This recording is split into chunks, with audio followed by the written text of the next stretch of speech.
Good morning, and thank you for waking up with us here on Live Now from Fox. I'm Jeanne Francine here with you on this Wednesday morning. It is September 25th, and as we come on the air, we are following breaking news headlines as it relates to weather activity, giving you a live look at our XRAD system, and you can see how this storm, Helene, tropical storm at this hour, does continue to gain momentum and does continue to gain strength. This time yesterday, it wasn't this close to the Sunshine State, but you can see it does continue to track towards Tallahassee, Florida at this hour. And we know the Sunshine State, as they are preparing this morning, they are already experiencing several warnings and evacuations. Florida bracing for impact as Tropical Storm Helene is making its way towards the state's western coastline. Evacuation warnings are in effect this morning as Helene is predicted to hit as a large, dangerous hurricane. Fox News' Kevin Uretsky joins us now with the latest. If you're in an evacuation area, we want you to leave. Tropical Storm Helene is forecast to become a dangerous hurricane before making landfall in Florida Thursday. The clock is ticking for Floridians to prepare or get to safer ground. This is a very strong, very serious storm, and the storm surge is really something we haven't seen in this area forever. On top of a life-threatening storm surge of up to 15 feet in the Big Bend region, Helene is expected to bring damaging winds and heavy rainfall. You've got the rest of the day today and all day tomorrow. So as long as people are where they need to be by the end of the day, and we recommend if you're going to evacuate, don't wait until it's dark. Governor Ron DeSantis declared a state of emergency for 61 of Florida's 67 counties. He said at least 3,000 members of Florida's National Guard are ready, as well as the Florida State Guard. Extra linemen are on the way, and the state has hundreds of Starlinks to deploy in case internet access is lost. We protect life and limb and then restore the services with both the power and any other services that are interrupted to get people back to normal. So we obviously hope for as small of interruption as possible, but we got to prepare for a big one. Other states in the southeast are also under hurricane warnings. Helene's projected path runs right through Georgia and Tennessee later this week. Georgia's Governor Brian Kemp declared a state of emergency Tuesday. Kevin Uretsky, Fox News. Kevin, thank you so much for that detailed report. And again, giving you another live look at our XRAD system. And as you heard Kevin reporting, you know, the Sunshine State of Florida will be impacted heavily from Helene, expected to increase into a Category 3 hurricane.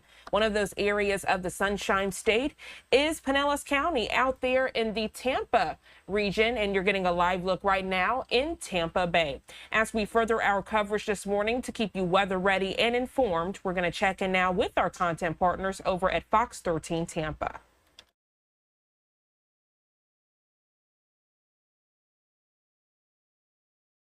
This hour, Tropical Storm Helene zeroing in on Florida. We've got team coverage this morning with the evacuations, the closures, and the latest track. Hey, everybody. Welcome to Good Day Tampa Bay at 6. I'm Russell Rose. And I'm Laura Moody. Good morning. It's Wednesday. It's September 25th. We got Mariah Harrison on standby right now with a look at traffic. But, of course, Dave, we're starting with you and the latest on Helene. And let's start with this. Nothing's going to happen today. Okay, today is going to be right back up to about 90 degrees, maybe a few showers late in the day. But as far as winds go, no storm surge, nothing like that. Helene is still down in the Caribbean. It is going through the Yucatan Channel as we speak with winds of about 65 miles per hour. So this really is, if this isn't a hurricane by 8 a.m., it will be by 11 o'clock. And to be honest with you, so far it's done exactly what it has been forecasted to do. You see all that deep, deep purple. That is the convection. That is really a core trying to develop. Once the core of this storm fully develops in the next, 6 to 8 hours, you're going to start to see some rapid intensification as this moves through the Gulf of Mexico. The forecast path unchanged. Really, the past couple of days, it's been unchanged. Making landfall as a major hurricane likely tomorrow night. Okay, so it's not going to be tomorrow afternoon. It's going to be tomorrow night in the Big Bend area. And then the worst of the weather rolls through Tallahassee from there. But it's going to be close enough to us to cause two big issues. Number one, the winds. This is such a large storm. Watch that yellow. See how it just starts to expand and expand and expand and expand. So I'm going to stop it here. This is Thursday at 6 p.m. Almost the entire state has tropical storm force winds. That's how large this is going to be. Yes, of course, the hurricane force winds are smaller in diameter in the core of those, but tropical storm force winds may be felt from Cape Canaveral all the way up to Panama City. That's how large this storm is going to be. That's the main reason we have tropical storm warnings out for the entire state almost, from Jacksonville all the way down to probably West Palm. On our coast, a little sliver of a hurricane warning for coastal Citrus, Hernando, and Pasco. That's going to be west of 19. Everybody else is under a tropical storm warning. The biggest issue, of course, we have those tropical storm force winds, but the biggest issue will likely be this storm surge. It's a very large storm. It's going to generate a lot of water, which is going to be funneled into the west coast of Florida and the Big Bend area. So we're looking at the potential of 5 to 8 foot storm surge here in Tampa Bay, 6 to 10 in Pasco and Hernando, and 10 to 15 north of that. But again, this is all, Mariah, tomorrow, okay? We're just continuing to kind of fine-tune these numbers for you. Nothing's going to happen today, which gives us plenty of time if you have to evacuate or if you have to top off your hurricane kit. So I know you got more on that. Of course, and if you do have to get on the road, just like Dave said, we're worried about the rain and we're worried about the wind around here. You're going to want to get whatever you need done. Go wherever you need to go. Make sure you execute that evacuation plan before that wind, before that rain really starts to affect the roads. As you heard Dave mention, that's not going to be an issue today. We're going to start with a live look in Pinellas at 275, passing 5th Avenue North. All of the majors across the county look good.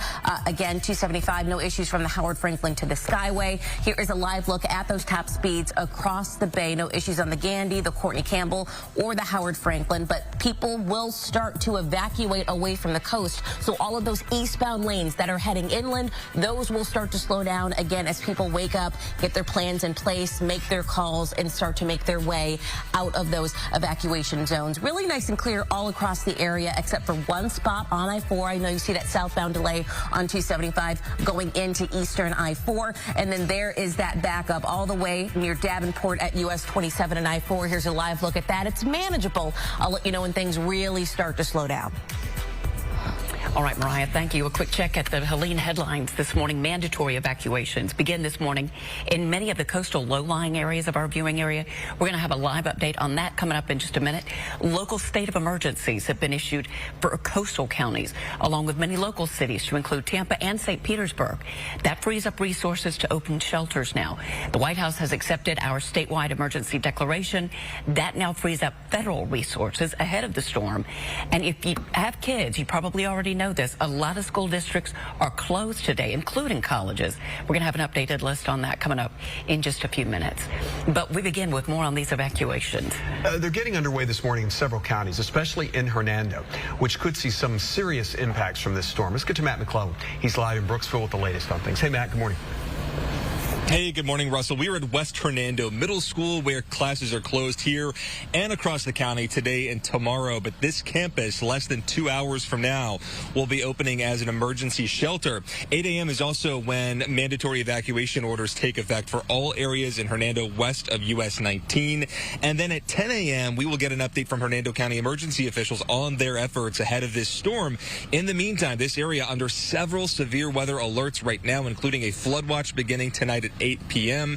We've seen this play out before in this area where you have excessive runoff resulting in rivers, creeks, and streams flooding. Same goes for other low-lying and flood-prone areas. Officials warning we could see creeks rising out of their banks. If you're in an urban area or one with poor drainage, you may see some flooding there as well. And then you have the hurricane watch now in effect with significant potential impacts. We're talking damage to roofs and siding materials, damage to porches, awnings, carports, and sheds. We could see a few buildings with window or door or garage door failures, just to name a few. There's going to be a point of no return, right? When the tropical storm force winds arrive in the county, emergency services will stop. So if you haven't evacuated, there will be a point in time where we probably have massive power outages. We won't be able to respond to you in the middle of the night. Other potential impacts to Hernando County. We're talking mobile home damage, especially if it's not anchored. We could see unsecured lightweight objects turn into dangerous projectiles. Several large trees may snap or become uprooted. Greater numbers of this in places with shallow roots, Russell. And then you've got the roads, which could become impassable in areas where there's a lot of debris, especially in those wooded areas, not to mention the bridges, the causeways, access routes that could all become impassable with the impacts of this storm. So all the more reason today to use what time is left, heed those evacuation orders, and get out of here while there's still time. All right, Matt. Thanks. Talk in a little while. 6:07 evacuations are also set to begin this afternoon in Citrus County, focusing on Zone A for right now. Storm surge could be in the double digits, and the sheriff says it could be worse than Hurricane Idalia, which flooded Crystal River. Homeowners started laying sandbags yesterday and moved valuables to higher ground. Schools will have a half day today, so shelters can open. That's expected to happen at 2 p.m. In Hillsborough County, there are currently no mandatory evacuation orders, but stormwater crews in Tampa have been out cleaning ditches, making sure the city's pipes are clean and free of blockages. First responders are also hoping they will not need their water rescue teams, but just to be safe, they're staging their boats and their jet skis so they can respond quickly. They're going to be focused on South Tampa, an area that is always prone to flooding. In Pinellas, boat owners in Gulfport are not taking any chances with this storm. Many of them out yesterday using dinghies to go to their boats and outfit them with anchors. And to further prevent boats from coming ashore, many owners are anchoring far away near the Bayway Bridge. They're also putting them next to tall buildings to help block the strong winds. The community got a tragic wake-up call back in August during Hurricane Debbie. That's when one resident died while trying to ride out the storm on his boat. And many other boats also washed ashore during the storm. Several of those boats are still stranded today. Thousands of utility workers are on their way to Florida's Gulf Coast to help with power outages. They also have a big warning. If your home typically floods, turn off your power if that water is on the way. It's incredibly important that electricity and water do not mix. Go to your power box, your breaker, often in the garage, and proactively turn off your power. And that's because keeping your power on while flooding occurs in your home is a danger to you and your family. Yeah, and that mistake led to a lot of fires and flooded homes after Hurricane Idalia last year. Power companies also warn that you should never run a portable generator in an enclosed space like your garage and plug any appliances directly into it. Now, in case you missed them, here's an update on all the school closures in our area. They'll be closed today and Thursday in Pinellas, Hillsborough, Hernando, Sarasota, and Manatee counties. Sarasota County will also be closed on Friday. Pasco County and Hardy County are open today, but they're closed Thursday. And Citrus and Sumter and Polk counties will be closed Thursday and Friday. Most local colleges are also closed for the rest of the week. And we want to remind you that Fox 13 is going to have complete storm coverage all the way through Helene, even when you're away from the TV. From watches and warnings to sandbag locations, business and government closures, it's all on our website, fox13news.com. And if you don't already have it, now's a good time to go ahead and download our Fox 13 Sky Tower Radar app. It'll keep you updated on the local watches and the warnings from the National Weather Service. You can also watch live updates from our team of meteorologists. It's available for free on the iTunes Store and Google Play. A consumer alert as Helene approaches Florida. The Better Business Bureau is warning homeowners to beware of scams from unlicensed contractors. Last year alone, the agency received hundreds of complaints. To avoid falling victim, research your contractors thoroughly. Watch out for pressure tactics, too. If a contractor is trying to rush you into repairs, that could be a warning sign. Before you even call a contractor, you need to contact your insurance company. Also, you need to document everything before the storm with pictures or video so it's easier to make a claim afterwards. And we know many families have been using moving companies to help them carry things from their low-lying homes ahead of the storm. Well, if you're still doing that today, you may be able to save some money. That's because U-Haul is offering 30 days of free self-storage and U-Box portable containers for people in the path of Helene. The offer is based on availability at each U-Haul location. Just contact your local store for more information. We'll still ahead on hold for Helene. Yeah, a look at how the storm is affecting the next astronaut launch at the Cape. Hey, Dave. Helene is still a tropical storm, but barely. It will become a hurricane today and a major hurricane tomorrow as it barrels up toward the Big Bend area.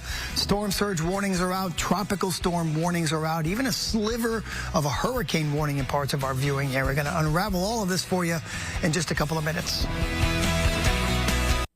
So as you can see this Wednesday morning, extensive coverage from our Fox 13 Tampa team.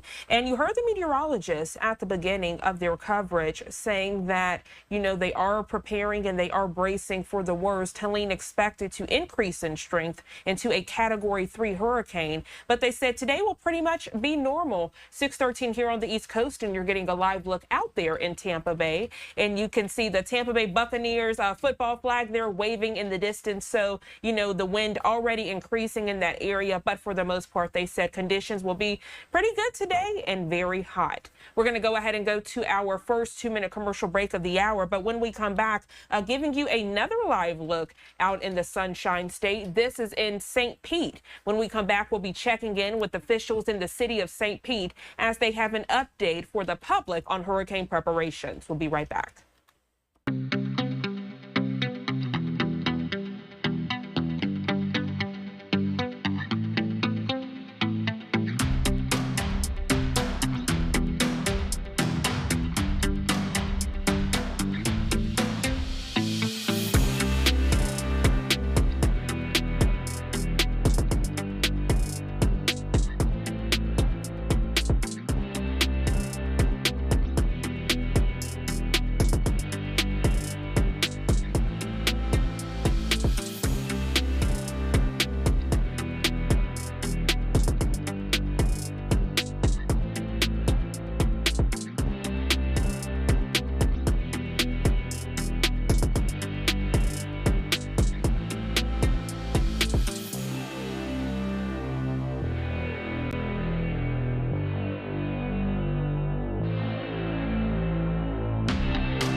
Welcome back to Live Now from Fox. I'm Jeanne Francine. The time now 6:16 here on the East Coast. We appreciate you getting all of your breaking news headlines, top stories, and live events of the day from us right here on Live Now from Fox. And as we continue our breaking news coverage this Wednesday morning, giving you another live look out there in St. Pete. The sun not up just yet, as it's evident on your screen. And it looks like some calm conditions. If it wasn't, you would actually see the water there coming there atop the pier. So we will continue to monitor these live looks throughout the day, especially as we know that Helene will be gaining strength. And officials in the city of St. Pete, where you are getting this live look this morning, they held a press conference updating the public on their hurricane preparations. Take a listen.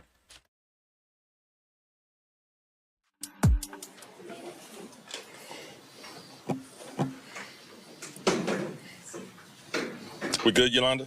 Yes. Okay.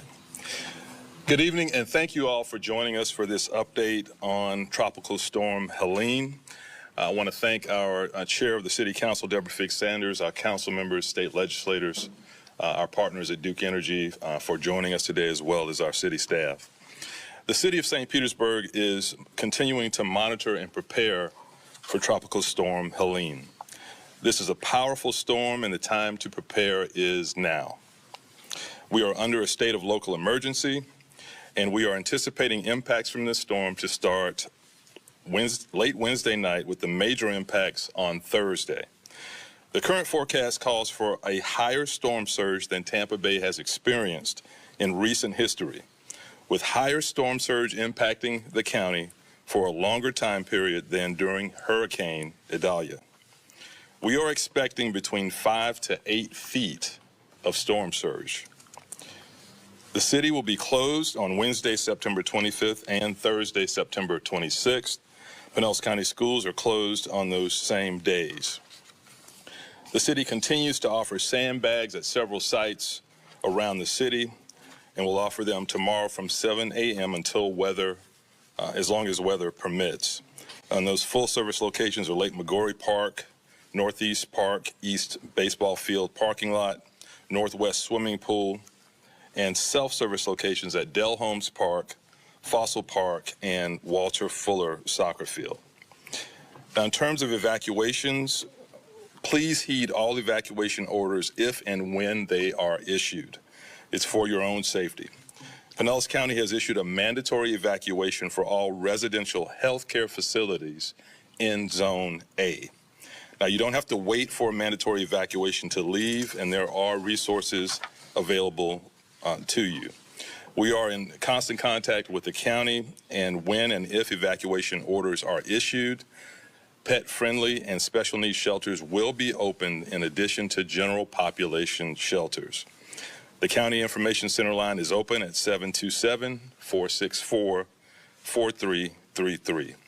And residents requesting special needs assistance can also call that number. Now, it's important with this amount of storm surge that we all do our part. Everyone can do their part by beginning to limit their water usage. That means please do your laundry, run the dishwasher, etc. on today and on Wednesday. And we're asking you to reduce water use on Thursday and Friday until after the storm passes. Residential trash and recycling will not be picked up on Thursday, September 26th. Thursday pickups for both residential and recycling will be collected on Saturday, September 28th. And please stay off the roads when we start to experience severe weather. To stay informed, you can sign up for Alert Pinellas at stpete.org/hurricane and download the Ready Pinellas app in the App Store or the Google Play Store for real-time updates. Please continue to monitor local news media, the National Weather Service, disaster.pinellas.gov, and our social media feeds. Again, we want to emphasize that now is the time to prepare. This is a very strong, very serious storm, and the storm surge is really something we haven't seen in this area forever. The city is being very proactive and intentional in our preparations. We're using past experience to prepare for this storm, and we encourage residents to assess your disaster plans and take necessary preparation efforts. Again, the time to act is now. This is a very serious storm approaching us. Yolanda?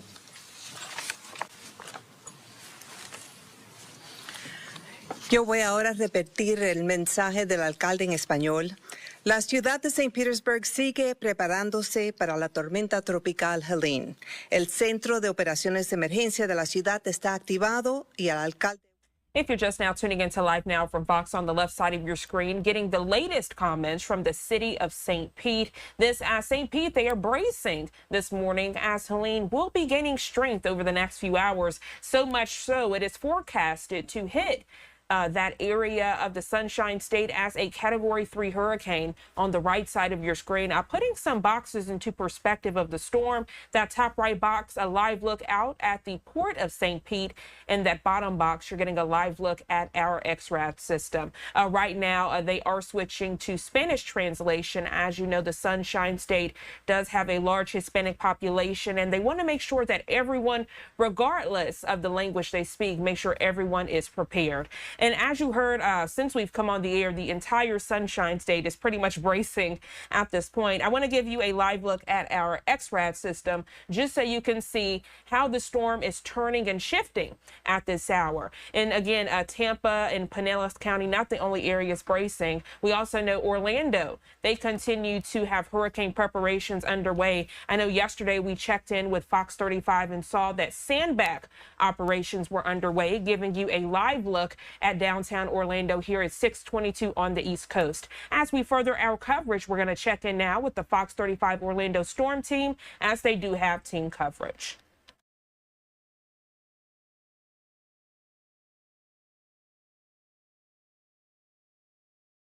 Good morning. We are in storm mode for Helene this morning as we prepare for this storm. We do want to welcome you back to Good Day Orlando. This is the 6 o'clock hour. It is good to see you. I'm Danielle Knox. And I'm Amy Caulfield. In early this week for Ryan, Helene is a tropical storm. It is expected to become a major hurricane. So this morning we have live team coverage. Fox 35's Morgan Parrish is catching up with people who are getting their last minute essentials. She's in Lake Mary this morning, but we start with meteorologist Brooks Garner and Jessica. Hey, Brooks. Good morning. Good morning. So the scoop on Helene is it is indeed still a tropical storm, but it's expected to become a hurricane later this morning.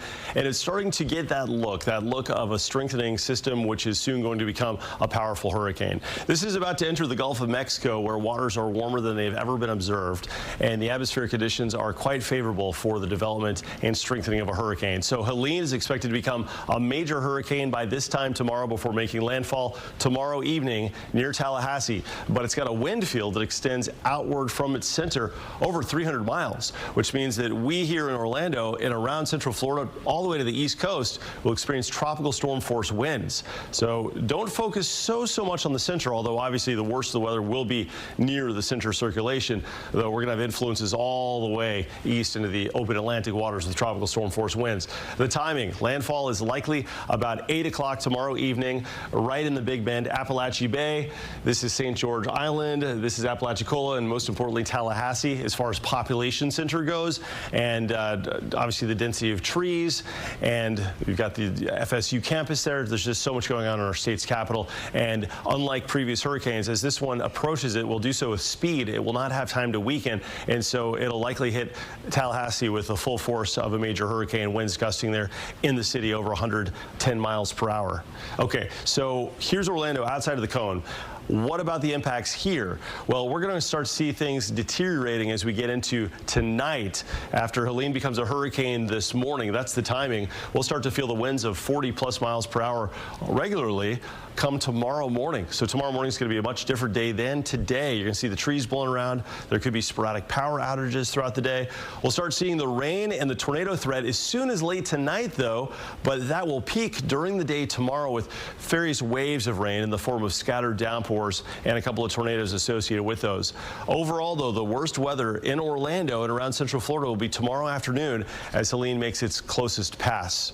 Overall, the spaghetti models have two schools of thought, but the dominating one is that it will indeed work right up into Appalachia Bay. That seems to be the consensus. That's why the Hurricane Center is focusing their cone right over that region. But we've got a couple of outliers that suggest it may track a little bit farther east. And if it was to do so, and we've seen deviations before that are kind of, unexpected, we'd obviously see exponentially higher impacts as far as wind and rain go. Well, much more on these impacts as our team coverage continues. First off, though, let's shift gears and take a look at our Skyfox traffic this morning. People aren't going to work today, right, Jessica? Yeah, that's right. And we want to show you a lot of our cameras. And across the region, from the 528 to the 417, we are seeing some cars out in the roadways. But it looks like at this point, all of our cameras show traffic flowing smoothly and traveling at the posted speed. So if you're on the 528 east of Tradesport, you're in good shape there. West of the 436 or west of Goldenrod, you're going to be in good shape where we can see, yes, some traffic increasing there west of Goldenrod. But otherwise, if you're on the 417 or Wyndham Lakes, you're in good shape. 417 near the Turnpike, and then 417 south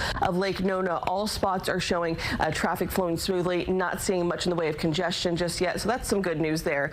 We did have a disabled vehicle on 995 southbound, but it looks like that has actually been cleared out. So that's some good news there. And when it comes to our drive times, if you're heading to the airport, we are in the green across the board, whether that's the beach line from Cocoa to the airport, the Turnpike from Winter Garden to the airport, or Lake Mary on the 417 to the airport. You're looking at you're in the green this morning, so no major delays to report. But if we do have any sort of incidents that pop up or those delays, I'll be sure to let you know. Until then, ladies, I'll send it back over to you at the desk. And we'll take it. Jess Brooks, thanks so much. It is 6:03. Our team coverage continues now this morning with Fox 35's Morgan Parrish, who is live in Lake Mary for us, where people are gassing up and getting everything they need to weather this storm. And Morgan, it really is going to be very busy for folks who are stocking up on supplies.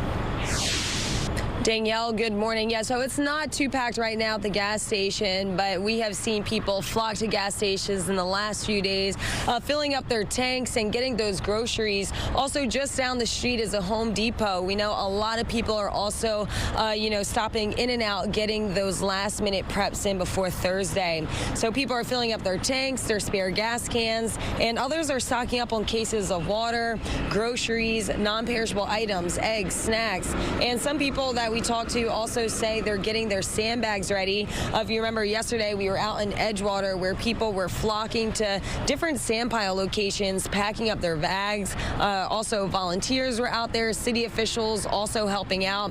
And we spoke with some hurricane vets who said they're not too worried about, Thursday's storm, but other families say they are still getting prepared ahead of time. We have filled the gas for the storm because we never know what will happen. Spending every last penny that we have on groceries because I have kids and they still gotta eat. Emergency management says that they are taking all precautions, and they say that they are getting their resources in place and ready to go. So again, we're expecting gas stations to be packed throughout the day, as well as grocery stores and stores like Home Depot. Reporting in Lake Mary, I'm Morgan Parrish, Fox 35 News. All right, Morgan, thank you. And right now, airports across the state are preparing for flight delays and cancellations. In fact, several airlines have issued travel advisories ahead of Helene. These advisories typically allow people to change flights and rebook without any extra fees. This morning, we are working to learn how many flights are facing a delay out at Orlando International Airport, and we certainly will keep you posted on that. Meantime, several school districts are canceling classes ahead of the storm. So we've got Orange, Seminole, Lake, Marion, Osceola, and Volusia County schools all say they will be closed tomorrow. Sumter and Polk County schools will be closed both Thursday and Friday. School officials say there are two main things that determine when schools close: wind speed and if the schools are used for shelters. In the state of Florida, most of the time, your shelters for any kind of evacuation situations are schools, because schools generally have the largest capacities of many of the facilities in their respective communities. When wind speeds reach a certain level, and that's somewhere around 39, 40, 42 miles an hour sustained, then by law, school districts cannot allow school buses on the road, because that's a significant force blowing against a vehicle that's pretty large and could blow over. UCF is also canceling classes on Thursday, but they do plan to reopen on Friday. FAMU is also closing through Friday. Their football game rescheduled for November. Florida State will close this morning, and it will remain closed through Sunday. Right now, the University of Florida is planning to stay open.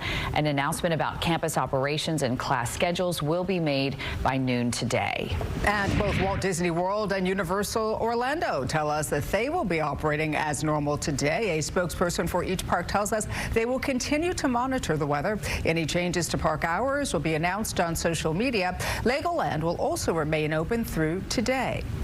Be sure to stay with our team of meteorologists for the very latest track and the potential impact of the storm to your area. You can also watch us live on Fox Local and Fox35Orlando.com. New details this morning out of Melbourne. Melbourne police have arrested a man for a double shooting. All right, so our Fox 35 Orlando team switching coverage, but giving you a live look there, downtown Orlando, 6:31 here on the East Coast, and of course giving you another live look at our XRAD system. We're going to go ahead and take our second 2-minute commercial break of the hour. More extensive coverage and top stories and headlines when we come back.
Welcome back to Live Now from Fox. I'm Jeanne Francine. As we continue with your top stories and headlines, specifically focused on breaking news this hour as relates to Tropical Storm Helene. But again, it is gaining strength at this hour, expected to make landfall in the Sunshine State tomorrow evening. It could be a Category 3 hurricane. At this hour in the Tampa Bay area, we are already seeing traffic congestion as people are hitting the roadways early this morning to try to evacuate to seek a higher ground and get shelter from the worst that is expected to come. Right now, we're going to check in with our Fox 13 Tampa team as they do have team coverage. Welcome, everybody. I'm Russell Rhodes. And I'm Laura Moody. Good morning, everybody. We all know what the top story is this morning. So let's get straight over to Dave. We get an update on Helene. Good morning. Helene is still a tropical storm. I'm going to show you that in just a second. But I know there's some folks that got to go to work, got to get outside. There's still folks in school today as well. 79 degrees. That is the current temperature today. Few passing showers this afternoon, but other than that, we should be fine as highs get back up into the 90s. Now, here is Helene, 65-mile-per-hour tropical storm. It is obviously intensifying. Its core is not completely built yet. It's building it, and as it does, once that core becomes consolidated, I would expect a rapid intensification to begin. 65-mile-per-hour winds. The forecast track has not changed, bringing it up into the Big Bend area sometime probably tomorrow night. Okay, so the timetable's slowing down a little bit. It's tomorrow night when it makes landfall, but when it moves by here tomorrow afternoon, that's when we get our worst weather. Tropical storm warnings literally for just about everybody. We do have a sliver of a hurricane warning, coastal Citrus, coastal Hernando, coastal Pasco, basically west of 19. Those are the areas where we do believe you're going to get those hurricane-force wind gusts. There could be one or two along the coastline of Pinellas County. Again, we don't have a huge margin of error here. If this storm moves 30 miles east, those hurricane-force winds bump onto the coast for everybody. So, again, with very small room for error. 10 to 15-foot storm surge where it makes landfall, 6 to 10 in Hernando and Pasco, and a 5 to 8-foot storm surge in the Tampa Bay area. That's not going to be until tomorrow as well. So it's forecast to become a major hurricane by Thursday. Landfall in the Big Bend area Thursday night. Passing off our coast, though, this will cause a significant storm surge just based on the size of the storm. But again, all of our issues are going to be tomorrow and not today. I'll talk more about what we can all expect, even inland locations, in just a few minutes. Dave, thank you. Okay, we did talk about this about 15 minutes ago, but the bridges, if these are a part of your evacuation plans away from the coast, maybe you're to our south and you need to head up north, just know that they will be closing some point around midday tomorrow. So again, if these are in your evacuation plan, make note of this. The Skyway, which is what we're looking at right now, will shut down at 40-mile-per-hour sustained winds. This is where we have traffic live right now, and it is pretty busy northbound and southbound. But shifting over to a much calmer Courtney Campbell Causeway. For the Causeway, the closure here triggers when the winds are sustained at 45 miles per hour, so a slightly higher threshold. And that's going to be the same across your routes to and from the Tampa side or the St. Pete side of the bay. So the Courtney Campbell, the Howard Franklin, and the Gandy Bridge, they will all shut down when those winds are sustained at 45 miles per hour. It looks like I do have a crash at MLK State Road 574 at I-75. Right now, I don't see any lane block, but I'll let you know if that changes. And that westbound delay on I-4, especially through Dover, through Mango for your westbound ride into Tampa, definitely starting to slow down. Ryan, thank you. More now on those last-minute preps and evacuations ahead of Helene. In Pinellas County, evacuation orders will begin today for a handful of long-term health care facilities. And our Kelly Cowan is live right now with the latest on things over there. Hey, Kel, good morning.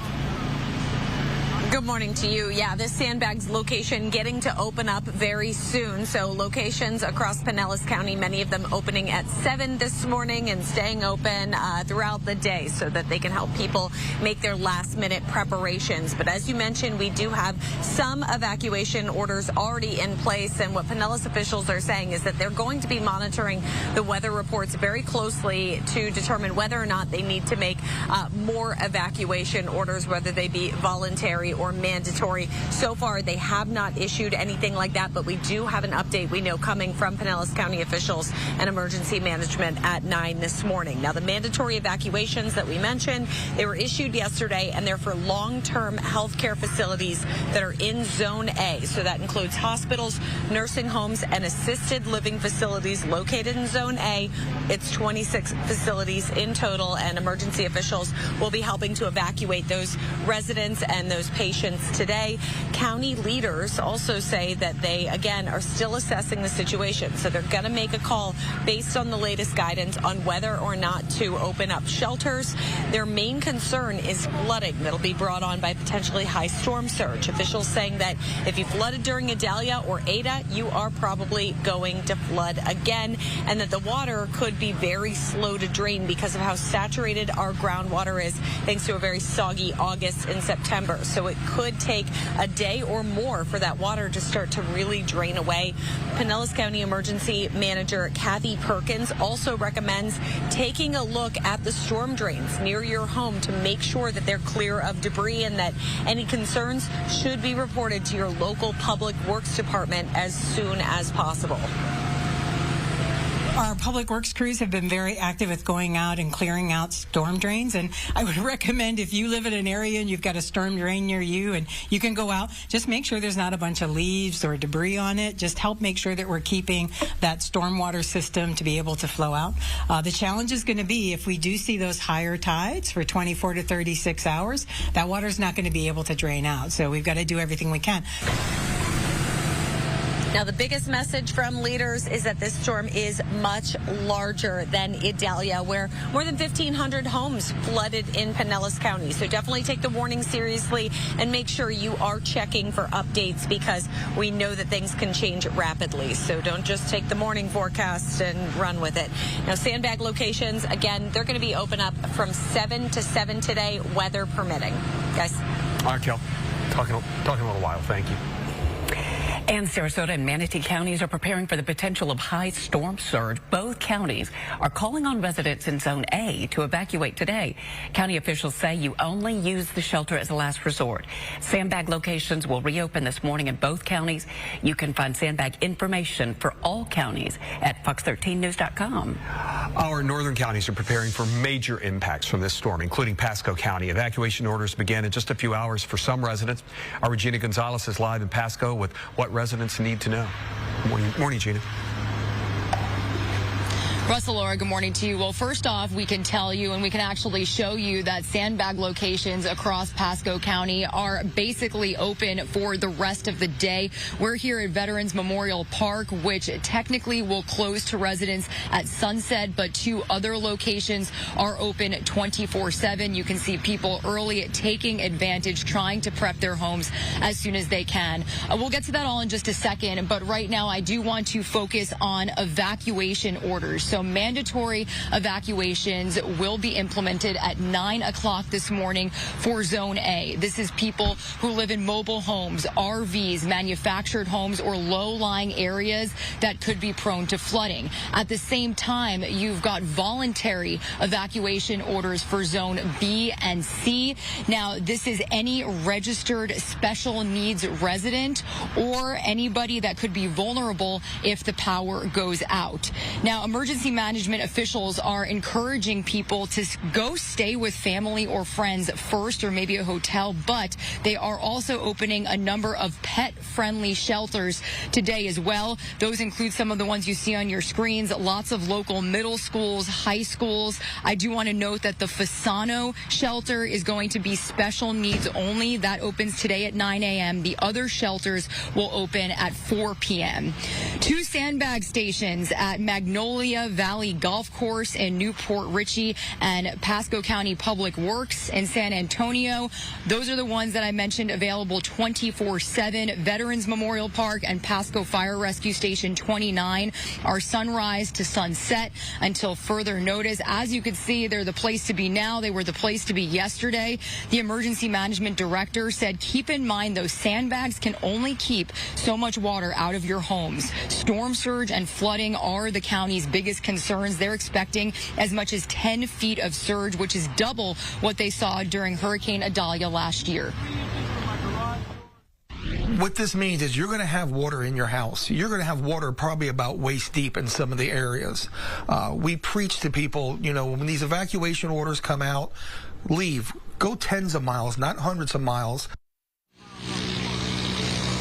Now, schools will be open across Pasco today. However, all after-school activities and events are canceled for shelter and storm preparation because, like I just said, some of them are going to turn into shelters later this afternoon. Meanwhile, Go Pasco, which is the county's public bus service, they'll be running normal routes today, and starting at 2 this afternoon, they will be able to bring people to any of these shelters for free. The emergency management director also stressed that nobody should be on the roads after midnight tonight. Send it back to you. Okay, Gina. Talking a little while. Thank you. Well, still ahead, how to prepare your pets for the hurricane. Yeah, Charlie Belcher's going to join us live coming up in just a few minutes from the Humane Society of Tampa Bay. And then later at 7, we're checking in with local law enforcement and their message to residents ahead of the storm. We're going to chat with Pasco County Sheriff Chris Knock. All right, so we continue with our team coverage this morning. We appreciate the Fox 13 Tampa team. And again, giving you a live look out in Tampa Bay, 644 here on the East Coast. Just so you can see the wind gusts at this hour. You can see the Tampa Bay Buccaneers flag there waving rapidly in the distance. A different camera angle, this one taking us out to St. Pete. So you can see how the waterways look at this hour. It looks like it'll make a beautiful sunrise shot once it comes up there in the distance. So that'll be a treat to see this Wednesday morning. Right now, I want to transition to some breaking news headlines that we are just now getting into our Live Now from Fox Studios. This one on your screen actually takes us out to Silver Spring, Maryland. This is preliminary information we are getting from our Fox 5 DC team. According to them, they're saying a massive fire that consumed a vacant elementary school in Silver Spring overnight. It continues to burn this Wednesday morning. At this hour, the cause of the fire does remain unknown. We're told fire crews first responded to the construction site of this abandoned elementary school around 9 p.m. Tuesday. Heavy smoke spread from the school to the Beltway several miles away, affecting nearby apartments. Rain and mist did help migrate its impact. We're told 85 firefighters from Montgomery and Prince George's counties have been working around the clock to control this fire, which quickly spread to 2 alarms. Crews used towers to shoot water cannons into the flames that had spread through the roof. Over 8 hours after the blaze was first detected, flames and smoke still filled the sky. And that's what you're seeing at this hour in Silver Spring, Maryland on your screen. The good news, despite the intensity of the flames, no firefighters were injured. Now, to give you some background on this vacant school, the school, built in 1952, was undergoing demolition for a new building and was unoccupied. The new school, intended to accommodate over 900 students, was scheduled to open in August of 2026. The fire's cause still under investigation this morning, and it's too early to determine how it will affect the construction timeline. But again, giving this breaking news alert into our Live Now from Fox Studio this Wednesday morning. Out there in Silver Spring, Maryland, this massive fire consuming a vacant elementary school did happen overnight, but does continue to burn this morning.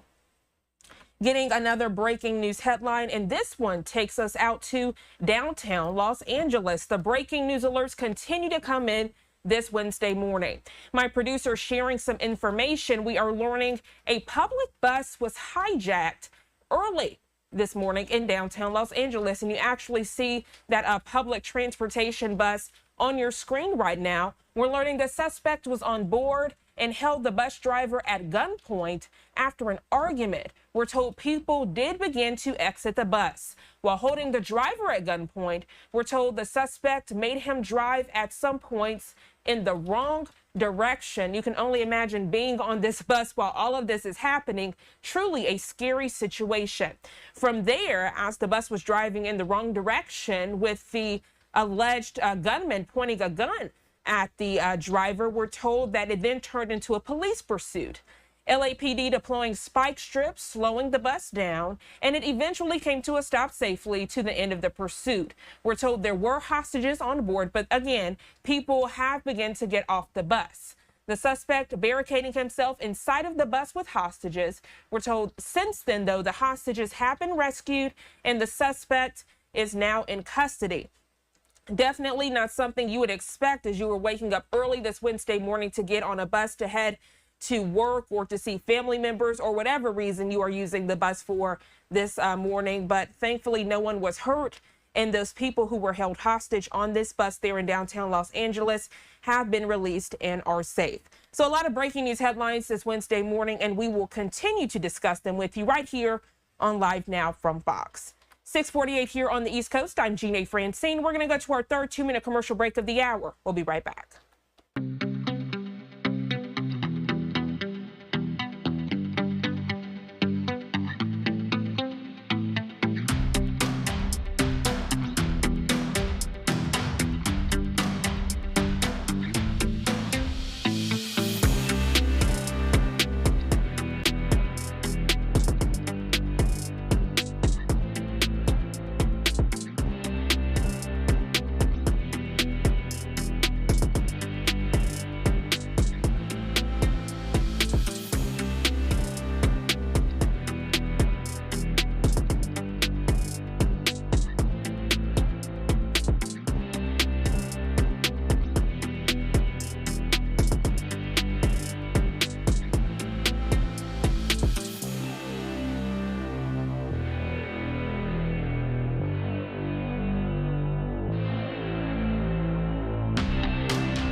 Welcome back to Live Now from Fox. I'm Jeanne Francine. 6:51 here on the East Coast, and we are following some breaking news that just came into our Live Now from Fox studios as it relates to conflict in the Middle East. I want to give you a live look at this hour at the southern Lebanon-Israel border. We're getting this preliminary information from our content partners over at the Associated Press. According to them, they are saying that Hezbollah launched dozens of rockets into Israel this Wednesday morning, including a longer range projectile that set off air raid sirens in Tel Aviv, Israel, and across central Israel. It was the group's farthest strike yet in nearly a year of exchanges. Israel said they did intercept the projectile, and there were no reports of casualties or damage.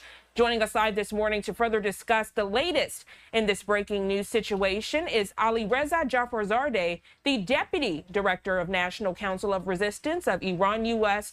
Representative Office. Alireza, always a pleasure. Thank you so much for joining us. Thank you so much, Jane. Always a pleasure to be on your show. Definitely. So, Alireza, this just further shows the conflict with Hezbollah continues at this hour. But we can't forget that's not the only conflict. Also conflict with Hamas and Iran. Could you catch us up, please?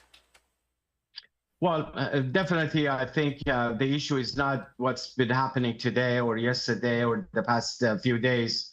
The Iran regime has been at the center of all the conflicts, all the violence and everything happening in the region. I've said on this show before that the head of the snake of war and terror lies in Tehran, and it's been on the display everywhere. And clearly, none of those conflicts are going to end so long as the mullahs rule in Iran. And that was actually the subject of the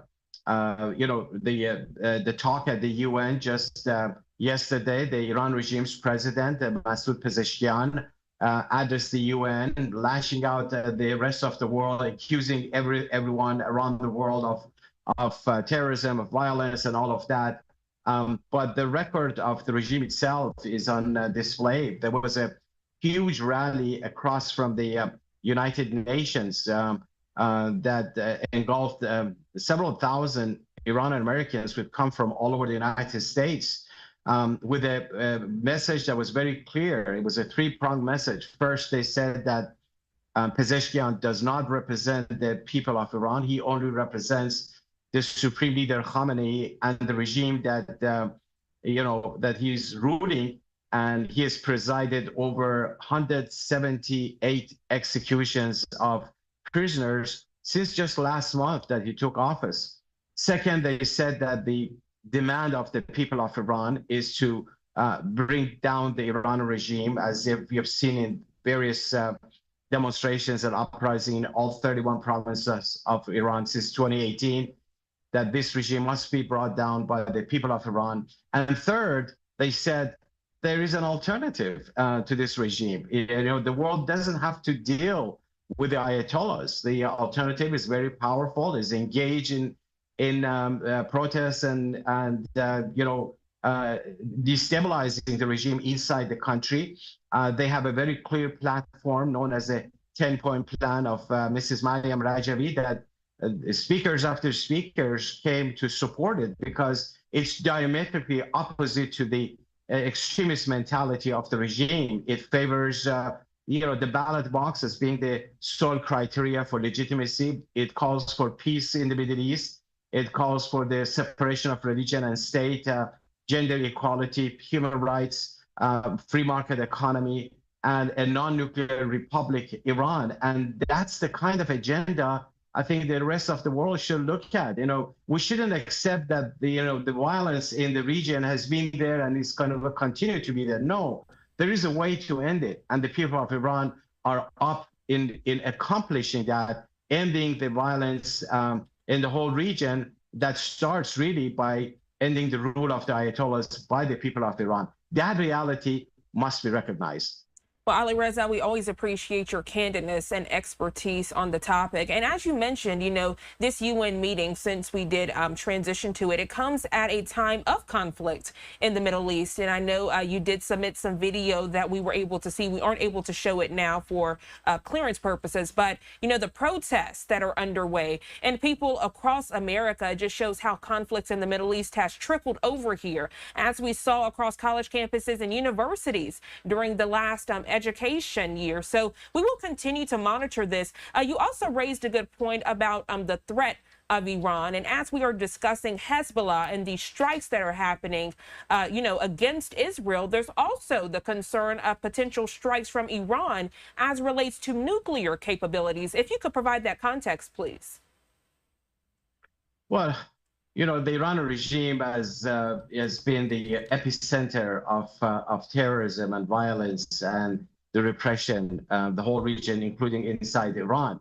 The Iran regime has a very advanced nuclear weapons program that since day one, it was always about building the nuclear bomb. And of course, our movement, talking about the capabilities of the opposition to the Iran regime, our movement exposed the key nuclear sites of Iran in August of 2002 that triggered the international inspections by the Atomic Energy Organization of the UN, known as the IAEA, that we revealed the nuclear sites in Natanz and Iraq and so many other nuclear sites that shed light on the realities of the Iran regime. We also exposed the missile program of the Iran regime, the drone program of the Iran regime, how they're actually funding these proxy groups in the region.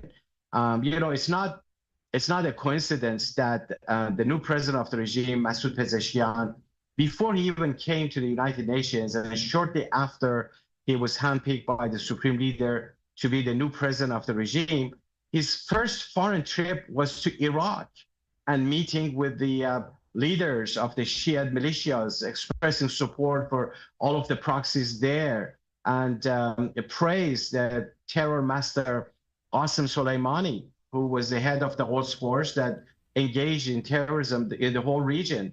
And, he was killed along with his Iraqi counterpart in 2020 by the United States. Pezeshkian praised him. So that sets the pace that, okay, this is the path that the regime is going to continue supporting proxies, whether it's the Houthis in Yemen, the Hezbollah, you just mentioned in Lebanon, and the Shia militias in Iraq, you name it, the whole region.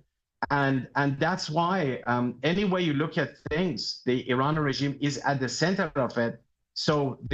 But also the important thing is that to look for the solution, because we can always talk about the problem. If we don't address the issue of the solution, it will continue. And the solution lies in regime change by the people of Iran. And that's very doable. That's very possible. The message of the rally yesterday in front of the UN was all about that there is an alternative, there's a viable alternative, there is a clear-cut platform, there's a viable leadership, and there's support inside Iran, outside of Iran. There are those called resistance units. These are mostly young people who are on a day-to-day basis acting as engine for change, risking their lives. And we need to talk about those who want to bring about change in Iran if we want to end the violence in the whole region. Ali Reza, thank you so much for joining us for this breaking news alert this Wednesday morning. I hope you enjoy the rest of your day. Thank you so much. Always a pleasure to be on your show. Thank you. And giving you a live look there, southern Lebanon-Israel border as we go to our final 2-minute commercial break of the hour. We'll be right back.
Welcome back to Live Now from Fox. I'm Jeanne Francine. We have reached the 7 o'clock hour here on the East Coast this Wednesday morning, and we do want to transition back to other breaking news headlines as it relates to weather-related activity, giving you a live look at our XRAD system 702 here on the East Coast. And you can see how Tropical Storm Helene continues to gain momentum and strength. The Sunshine State is bracing this morning as evacuations and hurricane warnings are underway. I want to give you some of the live pictures we have coming into our Live Now from Fox Studio. This takes us out to the port of St. Pete, a beautiful sunrise shot this Wednesday morning. The last time I showed you all this live look, it was still dark outside, but you could see that the sun was starting to come up, and as promised, giving you this beautiful sunrise as we are discussing weather-related headlines. But while I show you this picture of the port of St. Pete, I do want to transition to check in with our Fox 13 Tampa team as they do have extensive team coverage this morning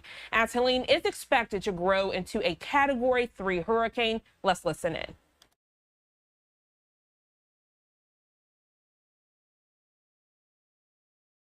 Sailors take warning, prophetic, since we have a hurricane on the way. And we have team coverage of Helene this hour. We're going to start with Dave Osterberg. Wow, let's look at that Tampa cam again. You can pull up the computer here and you see all that red, and it's a beautiful start to the day.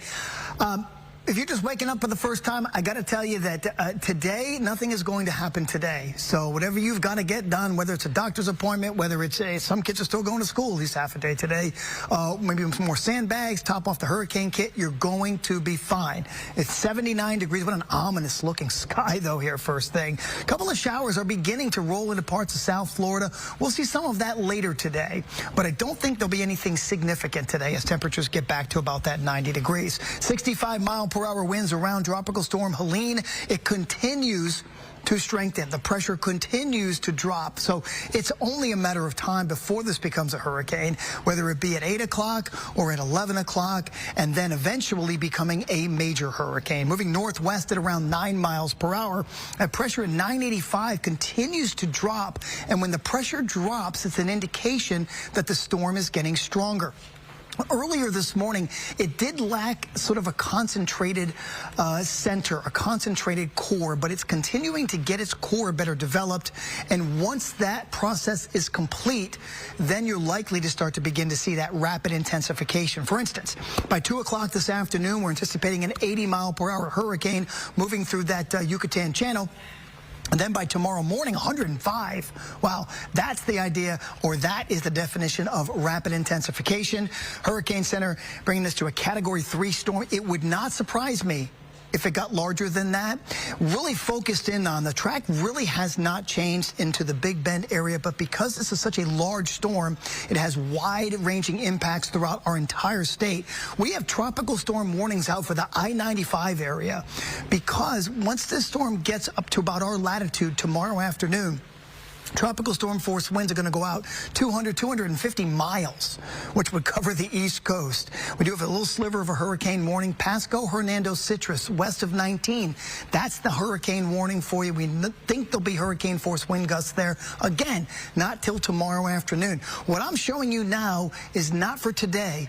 It's for tomorrow. 6 to 10 foot storm surge from Pasco and Hernando, 10 to 15 feet as you get closer to where the landfall is going to be in the Big Bend, and in the Tampa Bay area tomorrow afternoon, a 5 to 8 foot storm surge. A lot more to talk about, but let's see what you have, Mariah, on traffic this morning. Yeah, definitely some building traffic for today. We're definitely going to see some building evacuation traffic starting really tomorrow morning into midday, along with the big bridges, the Howard Franklin, the Skyway, the Courtney Campbell, the Gandy, all likely shutting down sometime around midday today. All of that open. All of your routes are open to start your Monday morning here, or Wednesday morning here, excuse me. Live look at downtown 275 in Tampa. Nice go, whether you're headed to or from the Howard Franklin Bridge, some flashing lights, and it does look like a crash report on westbound I-4, really right by 21st Street, maybe 22nd Street, definitely through that Ybor area. I do see a crash southbound on 275 right at Marguerite. It looks like there's another crash at Orient Road and MLK. No delays with that one. Same thing for I-75 northbound at MLK. This is also going to be a route northbound I-75 that will slow down as people start to evacuate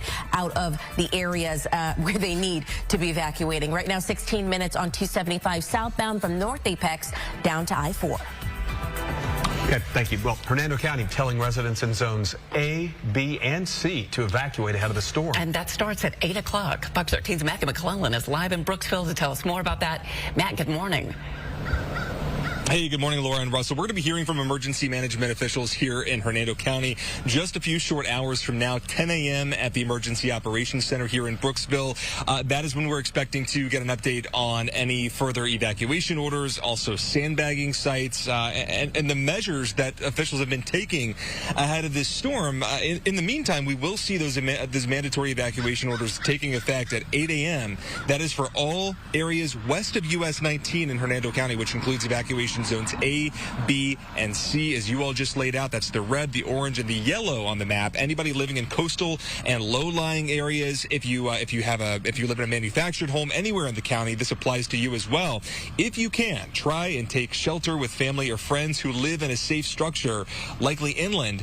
The message emergency officials are driving home, as always, is that the shelters are to be used as a last resort. If you don't have any other options, there is a public shelter opening in Brooksville at 8 a.m., coinciding with that mandatory evacuation order. The shelter's at West Hernando Middle School on Ken Austin Parkway. That's where we are. This is for the general population. It's special needs friendly as well. It's also pet friendly. We spoke yesterday with Dr. Leslie Brinkman in Hernando Beach. She's planning to ride out the storm despite getting stranded last year during Idalia. I was at work, and I couldn't get home when my shift was over with. I had to stay there until the water receded. A lot of times, it doesn't hit us hard, and so we're going to hope for the best. She and her neighbors, they spent Tuesday prepping their homes for what could be a devastating amount of water. Some homeowners are concerned that the storm surge produced by Helene could make the situation even worse than Hurricane Idalia last August, which did cause significant problems in this county with several feet of water flooding homes in the Hernando Beach and Arapica areas. And this time around, Laura, the ground even more saturated due to all of the heavy rainfall we've seen in recent weeks, recent months. Some families say they are not taking any chances with this storm, and they're trying to help as many neighbors as they can. Of course, time is running out, but today folks do still have some time under these evacuation orders to get out of here and also make sure their homes and their neighbors' homes are secure. Laura? Yeah, and it looks like it's going to be worse for the people to our north. All right, Matt McClellan, live for us this morning. Matt, thank you. And there are other evacuation orders going into effect later today in other parts of the Bay Area. Sumter, Manatee, Sarasota, Pasco, Pinellas all have orders out for certain residents. Now, for a full list of evacuations, shelters, and sandbag locations in the county where you live, go to our website. That's fox13news.com. In Tampa, stormwater crews have been busy making certain drainage pipes are clean and free of any blockages. Meantime, first responders in the county hope they don't have to rescue anyone, but just in case, they spent yesterday getting boats and jet skis ready ahead of time. Several sandbag locations are also set up. And we know a lot of you are wondering about schools. There's no school today and tomorrow in Pinellas, Hillsborough, Hernando, Sarasota, and Manatee County. Sarasota will be closed on Friday, too. Pasco and Hardee are open today, but will be closed tomorrow, while Citrus, Sumter, and Polk counties will be closed tomorrow and Friday. Both the University of South Florida and the University of Tampa have canceled classes for the rest of the week. They'll start up again on Monday. Parking lots at Tropicana Field will soon be full of power company trucks here from other states. This is video from past storms. TECO, Duke, and FPL all recommend being proactive if you need to evacuate or you live in an area that floods. They say turn off the power yourself. It's incredibly important that electricity and water do not mix. Go to your power box, your breaker, often in the garage, and proactively turn off your power. And that's because keeping your power on while flooding occurs in your home is a danger to you and your family. And here's another suggestion, too. Never run a portable generator in an enclosed space like a garage, and plug appliances directly into that generator when using it. Do not use home circuits for that. President Biden declares a state of emergency for the entire state of Florida, and by doing that, he authorizes the Department of Homeland Security and FEMA to coordinate all disaster relief efforts. Governor DeSantis did the same thing on a state level, now declaring a state of emergency for 61 of our 67 counties. And you know this, you should avoid driving while this storm is passing through, but if you do drive in the rain, AAA has some advice ahead of the storm, and Jen's here now with a few tips on that. Jen, good morning. Hi, Laura. Good morning. Now is the time to prepare. It's a good idea to check your insurance policy and make sure you have comprehensive coverage. This helps with vehicle damage like flooding or even if a tree falls on it. But if you do have to drive in the rain, AAA has these safety tips. Turn your headlights on so you can see and be seen by other drivers. Do not turn your high beams on. Headlights only. Slow down. Tires can lose contact with the roadway at speeds as low as 35 miles per hour. Also, make sure you increase your following distance between other vehicles. Do not use cruise control. Avoid hard braking or sharp turns, and never drive through standing water. Dave always tells us, turn around, don't drown. Also, don't drive with your hazard lights on. Those are meant for you when you break down and you need to wait on the side of the road. Of course, only if it's an emergency and you're off to the side of the road do you ever want to use your emergency flashers. It can cause some bright lights into other drivers' eyes, so it's not a good idea. Also, if your car stalls in rising water, don't try to restart it. That can cause engine damage. And let's get over to Dave for the latest on Helene. Yeah, Helene's still a tropical storm. It's going to become a hurricane soon enough, whether by 8 o'clock or by 11 o'clock. The structure of the storm is getting better organized. So far, it's done exactly what it was supposed to do, and it becomes a hurricane and eventually becoming a major hurricane as it works its way through the Gulf and a landfall in the Big Bend area sometime tomorrow night. Got a lot more to talk about this, of course, in just a couple of minutes. We appreciate Fox 13 Tampa for their extensive coverage. 7:13 here on the East Coast and giving you a live look out in Tampa Bay. Again, beautiful conditions this Wednesday morning. We can call it the calm before the storm. Even the wind gusts not too bad. You can see the Tampa Bay Buccaneers flag waving there in the distance. But as you all know, when that storm surge hits, that flag will be waving so rapidly you could probably barely see the symbol on it. So we will continue to monitor these different shots just to put things into perspective of Helene. Right now, a tropical storm, but again, expected to increase to Category 3 strength, giving you a live look at our XRAD system. The Tampa Bay area, not the only area bracing. We also know that Central Florida is bracing as well. We're going to check in now with our content partners over at Fox 35 Orlando.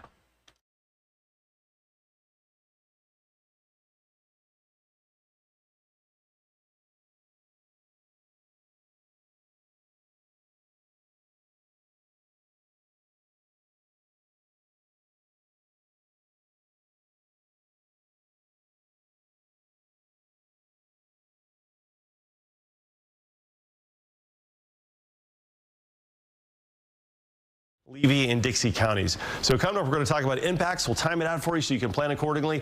But to get you out the door this morning, we're looking at serene conditions in mid-70s. That's going to change later on today. Jessica, how's it looking on the roadways? And look at all that wind tomorrow. Yeah, so tomorrow I was thinking too, if you have a high-profile vehicle, it's going to be a little tough to drive tomorrow. So just keep that in mind if you have to be out. But otherwise, do want to talk about a couple of crashes because the right lane is blocked on East Osceola Parkway. This is going to be heading eastbound in the eastbound direction at Old Dixie Highway, just to the south of Hunters Creek. And this is going to be before you're approaching parts of the turnpike. It's going to be once you get past the turnpike, that is, as you're approaching Highway 17 there. So that's something to keep in mind if you're in that spot, south again of Hunters Creek. Another spot, it looks like the crash is just cleared out. That was on Raleigh Street. So that's some good news. That was near Valencia College. They've been clearing out the crashes pretty quickly today. We haven't had too many major incidents, so that's also good.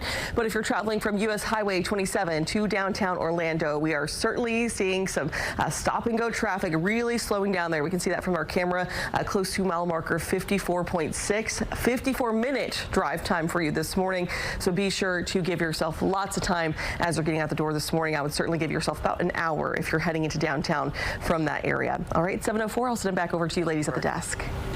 Jess and Brooks, thank you. Communities across Florida are bracing for potential flooding. And many homeowners will be busy today packing sandbags. Fox 35's Marley Capper is live in Altamont Springs. And Marley, that's just one of the many locations around Central Florida where people can pick up those sandbags. Amanda, Amy, good morning. There's two spots here in Altamont Springs. We're at Westmont Park. Yesterday, we were at Eastmont Park. Had a great setup. Things were slow, though. Here yesterday, it was packed. Constant people shoveling dirt into bags to get prepared, and there's still time to do that today. So let's talk about how this works. Well, first of all, residents can take up to 15 bags. The city says to please bring your own gloves and shovels, but the dirt and the bags is free and provided. Make sure that you bring somebody with you because once these are full, they can get up to about 30 pounds. Let's talk about how to use these bags properly. First of all, you don't want to overfill them. Just a little over half, maybe close to 3/4 of the way. Then tightly secure the ties. After you pack them and bring them to your house, you want to make sure that your home is prepared. Make sure to clean up any debris around your property so you have an even ground to build up the sandbags. Then you want to place the first row of sandbags with the top of the bag tucked under, faced away from potential flood water. Then you're going to overlap the sandbags. Think of this like laying bricks or tiles. If you need the barriers to be high, Lowe's recommends stacking them like a pyramid. We just feel like we need a little more protection right now than we have in the past. I think we've gotten lucky a couple of times and not going to just ride this one out. There will be sandbag locations across Seminole County, the Boomba Sports Complex, Eastmont and Westmont Park, and here in Altamont Springs. The City of Lake Mary Sports Complex, the City of Oviedo Public Works Yard, the City of Sanford Public Works Yard and Building, and the Central Winds Park in Winter Springs. Now, there's plenty of time to still prepare, so make sure that you're thinking about this. Pay attention to what Brooks, Jessica Dobson, all the meteorologists at our station are saying. Get prepared. Come here at 8 a.m. and pack some bags. But for now, reporting live in Altamont Springs, Marley Capper, Fox 35 News. All right, good advice. Thanks, Marley. Right now, hurricane hunters are keeping track of Helene's strength. Flying straight into the storm with the help of two trusty planes, Miss Piggy and Gonzo. During the flight, they collect data to help meteorologists keep better track of the storm. The planes fly low at about 500 to 1,500 feet, making multiple passes to figure out things like the storm's path. The team works together to come up with a flight plan and tend to fly the plane in what they call a lawnmower pattern, making vertical lines through the storm, the body of the storm. And this is video of the National Weather Service releasing a special weather balloon. This happened in Corpus Christi Tuesday. The National Weather Service says this balloon will help support the National Hurricane Center's forecast for Helene. These special balloons measure temperature, dew point, atmospheric pressure, wind direction, and speed. This data will then be sent to the National Hurricane Center and included in the weather models to help improve primarily the track forecast, so to help determine where the storm will be going. The crew is constantly monitoring the storm and make specific flight plans each time they go up. The hurricane hunters will make several missions as Helene makes its way to Florida and gets closer to landfall. Be sure to stay with our team of meteorologists for the latest track and the potential impact to your area. You can also watch us live on Fox Local and Fox35Orlando.com. And we appreciate our Fox 35 Orlando team, also team coverage this morning as we continue to track Helene, giving you a live look at our XRAD system here at 7:19 on the East Coast. We're going to go to our first 2-minute commercial break of the hour, but when we come back, checking in with the National Hurricane Center Deputy Director Jamie Roan. We'll be right back.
Welcome back to Live Now from Fox and giving you another live look at our XRAD system. Helene on track to become a dangerous hurricane. The storm's massive size and future intensity could lead to devastating impacts for the state of Florida.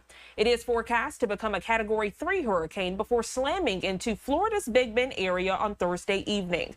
Joining us live this morning to further discuss is Jamie Roan, National Hurricane Center Deputy Director. Jamie, good morning. Thank you so much for joining us. Thank you for having us. So we know this system continues to develop on an hourly basis. Could you catch catch us up, with the very latest at this hour. Yeah, so what happened overnight, the watch warning graphic, which you sort of see behind me, has filled in a little bit. So more areas are now under watches and warnings. Look at basically the entire state of Florida, save the extreme western portion of the Panhandle, is now under some type of watch or warning, which sort of speaks to just how big this thing is going to be. You can also see the warnings now extending into Georgia. Yes, those are hurricane warnings now extending into southern Georgia, indicating that this system is going to carry that momentum, carry those hurricane force winds well inland and into interior portions of southern Georgia. Jamie, for many people, they are trying to compare these storms to past storms that we have seen. When we think back to Katrina and other large category hurricanes, could you provide some perspective with other storms that we've seen in past history, as we are seeing this storm is actually gaining momentum as it's about to make landfall, where sometimes we know that it decreases in strength before the landfall? Yeah, and so I'm going to caution people against comparing storms, especially for this one, because it's so big. Atypically large storm. So it's going to push water and spread damage over areas that are going to surprise people because it's so far removed from where the center ultimately tracks, and so far removed even from the edge of the cone. So don't compare storms. I want you to take all of the data in, look at how big this colored area is, and this is a wind. This is wind. If I switch to some of the other hazards, for example, the rainfall and flooding risk, look how big this colored area here, indicating a high potential for flooding, like seriously flooding rains. Look how large this extends all the way past Atlanta through Greenville, Spartanburg, up into the western portions of North Carolina. So again, you starting to see this size element is going to really write the narrative with this storm. Jamie, obviously this isn't your first rodeo. We call you the expert for all things weather related. For those viewers that are watching who think, you know what, I can weather this storm, I don't need to evacuate, I don't need to heed the warnings, what advice would you share with them? Great question. That is the mentality that I hear a lot when I interview people after a disaster. They thought they could weather it, they thought they could get through it, they thought they could outsmart it. And then the number one thing they say afterwards is, I'll never do that again. And so listen to those lessons from past storms. Evacuations are called based off storm surge. Look at the storm surge forecast here for the Florida West Coast. These are big, big numbers, well removed from the center and well removed from the cone. So if you're ordered to evacuate, it is imperative that you follow those instructions. Jamie Rome, always a pleasure to speak with you for weather-related events. We thoroughly appreciate your candidness and your expertise on the topic. Any final words before we let you go this Wednesday? Yeah, don't take this one for granted. I'm telling you, the big size is going to make it behave differently than people are expecting. We're going to have impacts that are going to be well removed from where the center tracks. Great advice there. Jamie Rome, thank you so much. And as I always tell you when we depart, we appreciate you working to keep us safe, but you be safe as well. Thank you. Thank you. Giving you another live look at our XRAD system, and this puts everything into perspective that Jamie was just sharing. Do not take this storm lightly. By the time you decide to make a weather plan, once it makes landfall, that's too late. Go ahead and make those weather plans now. As we know, the devastation from this storm, once it makes landfall, will last days and even weeks, and for some communities, maybe even months. So continue to heed those warnings. 727 here on the East Coast. Right now, we're going to check in with our Fox 13 Tampa team as we do see their meteorologists at the weather wall giving an update.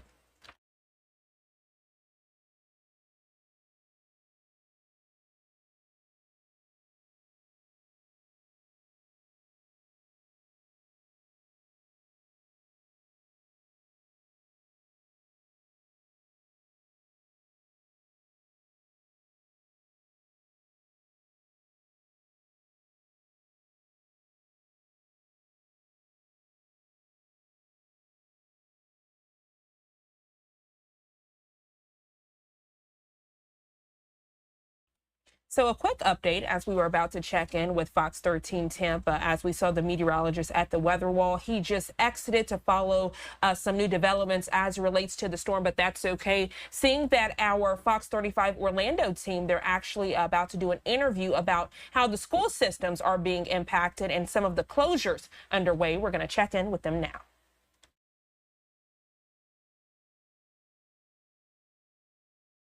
We're talking Orange, Seminole, Lake Marion, Osceola, Volusia County, all of them closed on Thursday.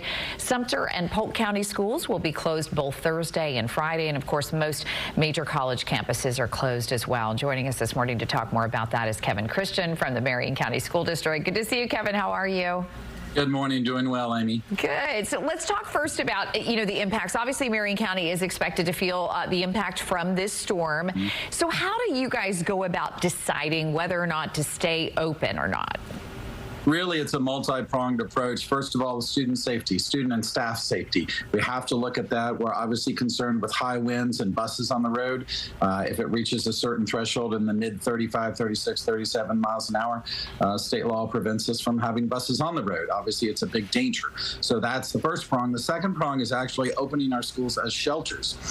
We are typically a host county where people evacuate into Central Florida, into our district, looking for a shelter from the storm. So we have to look at it both from the student staff safety side of things, as well as being able to host those who are escaping the higher forces on the coastal communities. Sure, makes absolute sense. And then how will you guys judge whether or not to stay open or closed on Friday?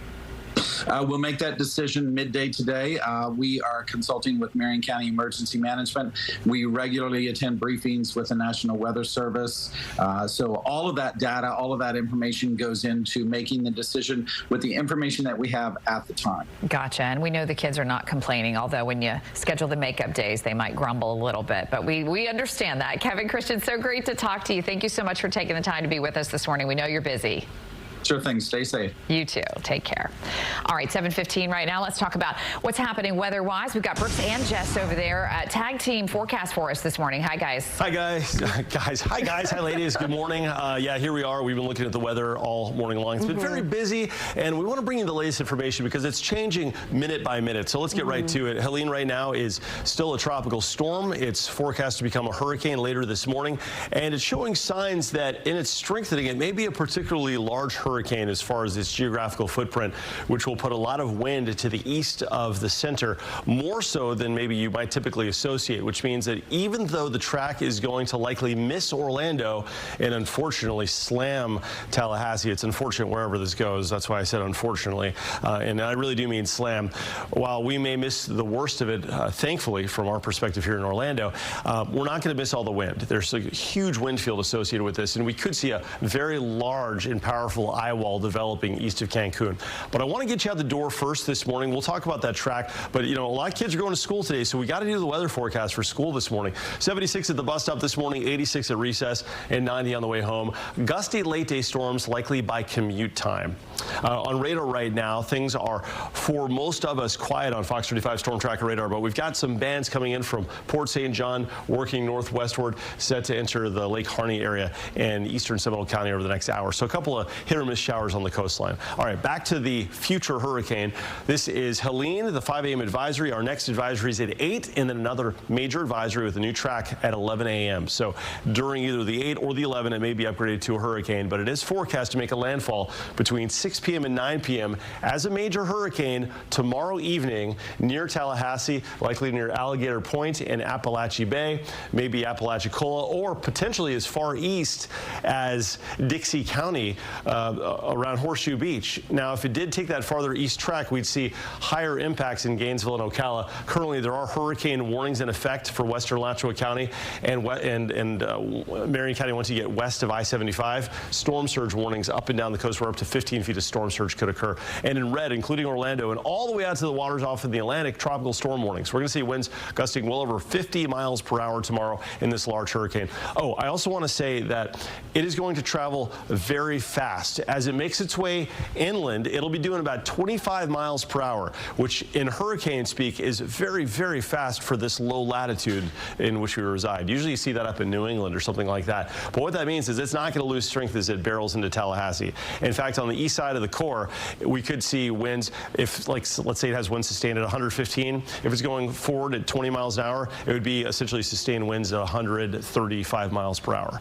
And it really does have an impact. This is going to be a very big impact on wherever it makes landfall. But the yellow is the span of tropical storm force winds extending outwards some 400 miles from the center, which means Orlando will be firmly in that zone tomorrow. The spaghetti models are in pretty good consensus that this will be a Tallahassee area storm, although a couple computer models take it into Gainesville. These are less reliable ones, but ones to consider that look at the deep level of the atmosphere for steering winds. And we've got an upper level low to the north that may steer in one way or another. Point being, there's a general consensus it's going to hit the Big Bend in the Panhandle, but there's a potential it goes a little bit farther east. Where it does hit, look for 100+ mile-per-hour winds there in the fuchsia coloration, and we're looking at Taylor County points north, 75 mile-per-hour winds in Gainesville, and for Orlando, 55+ mile-per-hour winds, 45 mile-per-hour winds once you get down to Melbourne. So it's going to be precipitously worse, as you can imagine, as you go farther northwest. That will have impact. So let me just give you the bottom line here. Helene becomes a hurricane this morning. We start feeling the winds of 40+ miles per hour tomorrow morning. We start seeing the rain and the tornado threat as soon as late today. The worst weather will be tomorrow afternoon. And for those impacts, let's jump over to Jessica Dobson. Jessica, we have a lot going on and a short amount of time to prepare for it. Oh, yes. All right, so you just heard it from the experts. Helene expected to become a hurricane this morning, but remember, expected to make landfall tomorrow evening. A lot of facts we're throwing at you this Wednesday morning, but of course, we want to make sure you are prepared and safe. And we appreciate the Fox 35 Orlando team meteorologist giving us that information this morning here at 7:34, giving you a live look at downtown Orlando. We're going to go to a quick 2-minute commercial break, but when we come back, heading out to St. Pete, Pinellas County, this is an area that is expected to get hit very hard. You're getting a live look this morning at St. Pete Beach. You're in for a special treat, though, when we come back, checking in with Republican Florida Representative Bernie Jacques about preparations and what you need to know to weather this storm safely. We'll be right back.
Welcome back to Live Now from Fox and giving you a live look there at St. Pete Beach. Pretty much the calm before the storm. Again, Helene, now a tropical storm, but expected to become a hurricane this morning. In Pinellas County, they are already preparing. At this hour, they are under a storm surge warning, tropical storm warning, hurricane watch, and flood watch for Tropical Storm Helene. Joining us live this morning to further discuss is Florida Republican Representative Bernie Jacques. Bernie, good morning to you. Always a pleasure to speak with you here on Live Now.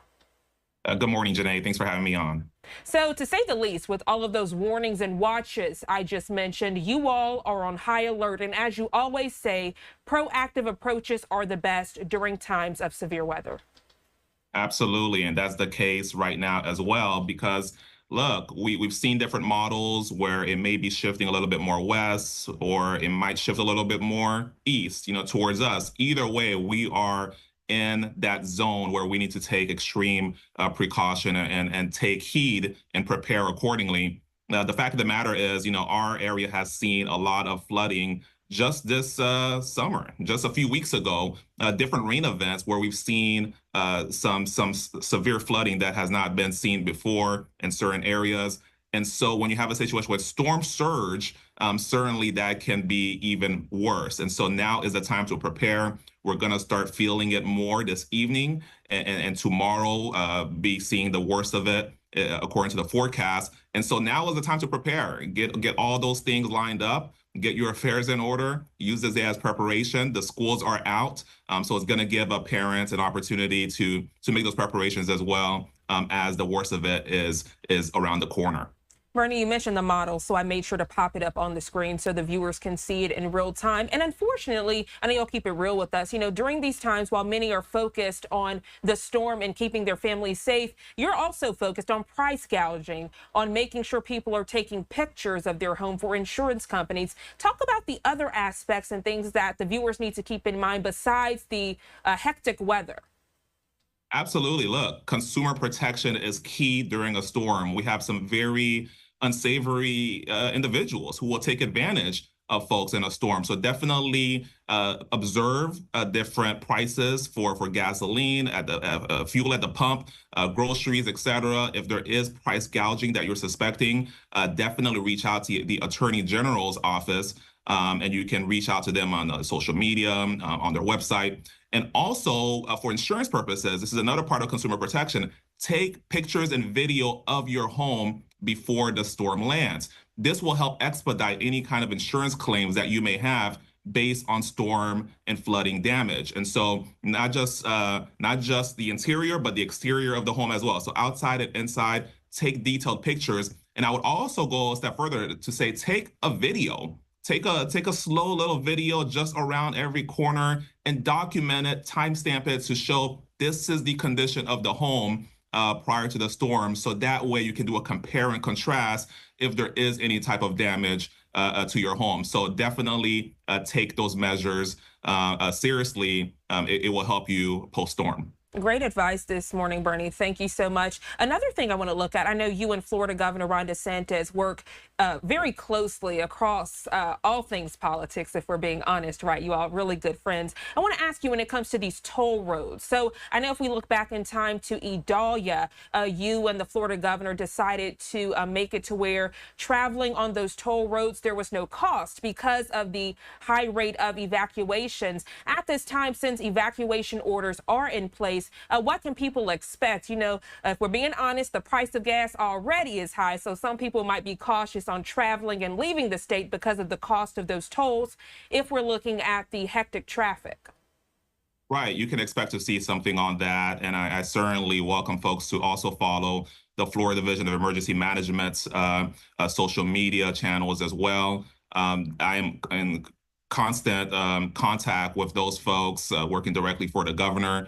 Look, we want to make sure that it's not a burden financially to heed to caution and evacuation warnings. And so we need to make sure that occurs. Additionally, I know the governor has already deployed and working with our utilities companies, linemen already staged to restore power. You have about 18,000 currently linemen ready to go. I believe the governor will be at TECO today, one of the utilities companies here in the Tampa Bay area, doing some press conference briefings on the updates of the storm. So I will definitely recommend folks to stay in touch with his channels as well, just so you can know what to do and how to prepare. But certainly evacuating and heeding to the cautions and the recommendations will not be a burden financially here in the state of Florida. We will see to that. And also just make sure to get those items that you have ready, to check that generator and so forth, because one of the things that comes from storms is, of course, power outages, right? So these are the type of things a lot of us, Floridians are concerned about, especially with humidity and the heat that comes even in a month like this. So certainly make sure that works, and make sure to have practice safety with that generator. Never operate it within a home, within your garage. Make sure it's outdoors to prevent any kind of other catastrophes based on improper operation. Bernie Jacques, always a pleasure speaking with you here on Live Now. Thank you for taking out time to speak with the viewers. I know pretty much you are running in every direction to keep everyone safe in your county, but we appreciate you joining us here on Live Now from Fox. Before we let you go, anything else you want to add? I know you did mention the Florida governor and other emergency management officials will hold that presser. We do know the time is 9:30 this morning Eastern time. Anything else you'd like to add before we let you go? Yeah, for my local constituents, pinellas.gov is the website where you can get some of the latest information as well, as far as evacuations, as far as sandbag locations, and as far as signing up for a service called Alert Pinellas that gives you the up-to-date information based on where you live. So I definitely recommend my constituents here in Pinellas County to go to pinellas.gov to sign up for these things. And also make sure to, again, heed to the cautions. It's very important. If you're in evacuation zone, please evacuate. Right now, all hospitals and nursing homes in Zone A have to evacuate, and look out for your zone as well. Always remember, a home can be replaced, a business can be replaced, your property can be replaced, but your loved ones cannot be replaced, and certainly you cannot be replaced. So please be safe. Amen to that. Bernie Jacques, always a pleasure. Thank you for joining us. And you be safe as well as you work to keep us safe here in the Sunshine State. Enjoy the rest of your day. Thank you so much. I'm Jeanne Francine. We're going to go to our third 2-minute commercial break of the hour. We'll be right back.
Welcome back to Live Now from Fox. And as we continue with your breaking news alerts this Wednesday morning, giving you a live look at our XRAD system. Right now is pretty much the calm before the storm. Right now, a tropical storm, Helene, but again, it is continuing to gain in strength, expected to become a Category 3 hurricane. We know one of the areas keeping a close eye on this storm in the Sunshine State is Pinellas County. They're under high alert this morning as Helene continues to gain momentum, as I mentioned, expected to become a Category 3 hurricane before slamming into Florida's Big Bend area Thursday evening. The forecast even calls for higher storm surge than the Tampa Bay area has experienced in recent history. Joining us live this morning to further discuss is Pinellas County Government Communications Department expert Arelis Escalera. Good morning to you. Thank you so much for joining us. Good morning. Thank you for having us. So you all have taken this proactive approach to make sure that people are prepared and evacuated before the worst comes. What does that preparation look like in your area? So our department, Public Works Department, is working hard in the areas that we know that are hotspots for flooding. So cleaning out any debris so the water can drain. We also are under evacuation zone for all hospitals and assisted living facilities that are on a zone A, that it's 24 organizations that are under that advice on that evacuation zone A. And we also send out an evacuation for special needs registrants, and that it's beginning today at 9 a.m. So those are people that are registered for special needs, and they are under that evacuation zone, evacuation order as well. Arelis, and you all are making sure that while people are heeding to local authorities and as they do evacuate, you all are even providing sandbags, correct? So people can put them around their homes, around their residence to make sure that when they come back, hopefully that water hasn't seeped inside. Can you talk about those locations? Maybe someone is just now moved to that area. This is their first hurricane they are experiencing. Is it free of charge? Do they need to bring their own bag? Explain to them what they need to do, please. So citizens that are on an unincorporated Pinellas County, they can go to two locations. That is the John Chestnut Park in the north of the county, and then the John D. Mayo Sports Complex in Clearwater. They need to bring their own shovels, but we will have there the sand and the bags for them. It's a limit of 10 bags per vehicle. And this is recommended only for residents that they don't have any more than 15 to 16 inches of water accumulation. And the 10 bags are enough to cover the front door of the home. There are other options that they can find at the different home store, like hardware stores. So these are, again, for unincorporated. We have many cities, and they are offering as well sandbags for their residents. Again, only 10 per household, and this is for covering the front of the house of those houses that don't get more than 15 inches of water accumulation. Great advice there, Arelis. And look, we know that the Sunshine State is a melting pot, right? We have people of different cultures, different backgrounds, people that speak different languages. I want to ask you, for those Spanish speakers that maybe they don't understand those press conferences that happen in English, you all have been doing a great job keeping them informed. Explain where they can go to see in their native language and to see, you know, in their native speech, these evacuation orders and the latest of these hurricane preparations. We indeed have somebody that speaks Spanish as well during the press conferences. So we have a great relationship with the Hispanic media here in Pinellas County, and our Pinellas.gov, which is our website. There's information in Spanish as well. And all of our communications have been going out also to our community partners, because we have a large Vietnamese population here in Pinellas County as well. So we send out the information in English and Spanish, and we have those community partners that they translate to Vietnamese as well, and they share the information with that segment of the community. So we try our best to keep all of our residents well informed, and they can access information in our county website, pinellas.gov.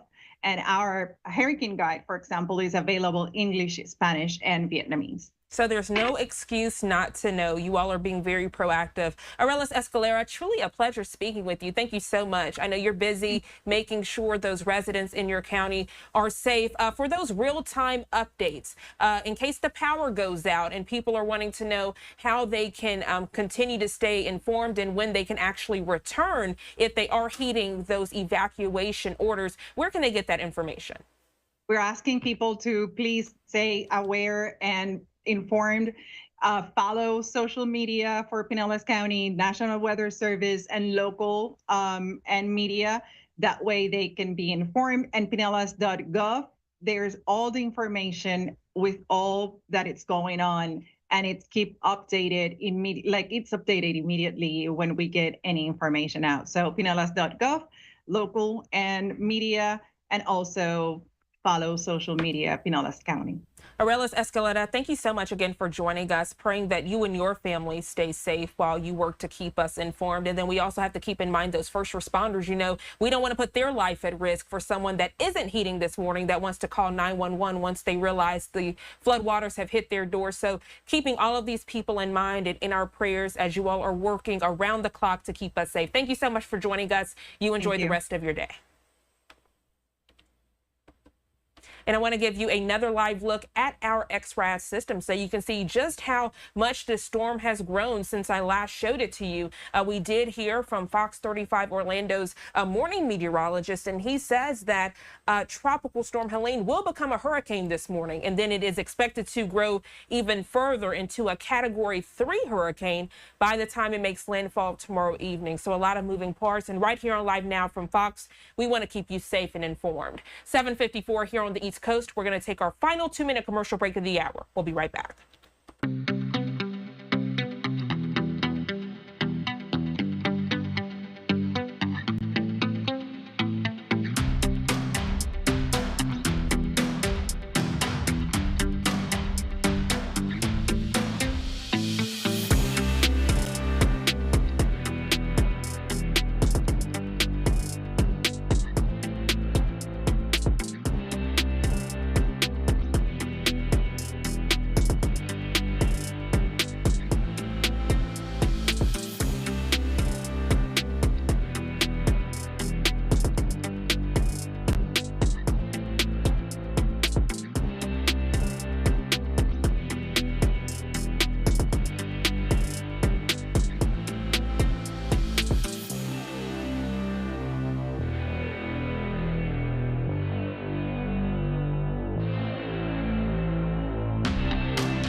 Welcome back to Live Now from Fox. I'm Jeanne Francine, and this Wednesday morning, we are on Weather Watch as we continue to track Helene. I want to show you some of the many live cameras we are getting into our Live Now from Fox studio to put this into perspective. Right now, you're getting the calm before the storm, okay? You're getting a live look there at St. Pete Beach right now. You can see storm surge, not really a concern at this hour in this area. If it was, please know that those waves would be crashing there onto the beach, giving you a different view of the Sunshine State. This takes us out to Tampa Bay. And again, wind gusts, not too much of a concern this Wednesday morning.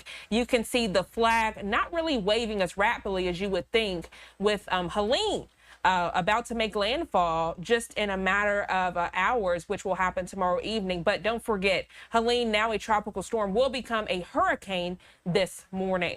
As we work to keep you safe and informed, we know Pinellas County is under high alert, also Pasco County. We're going to check in now with our content partners over at Fox 13 Tampa.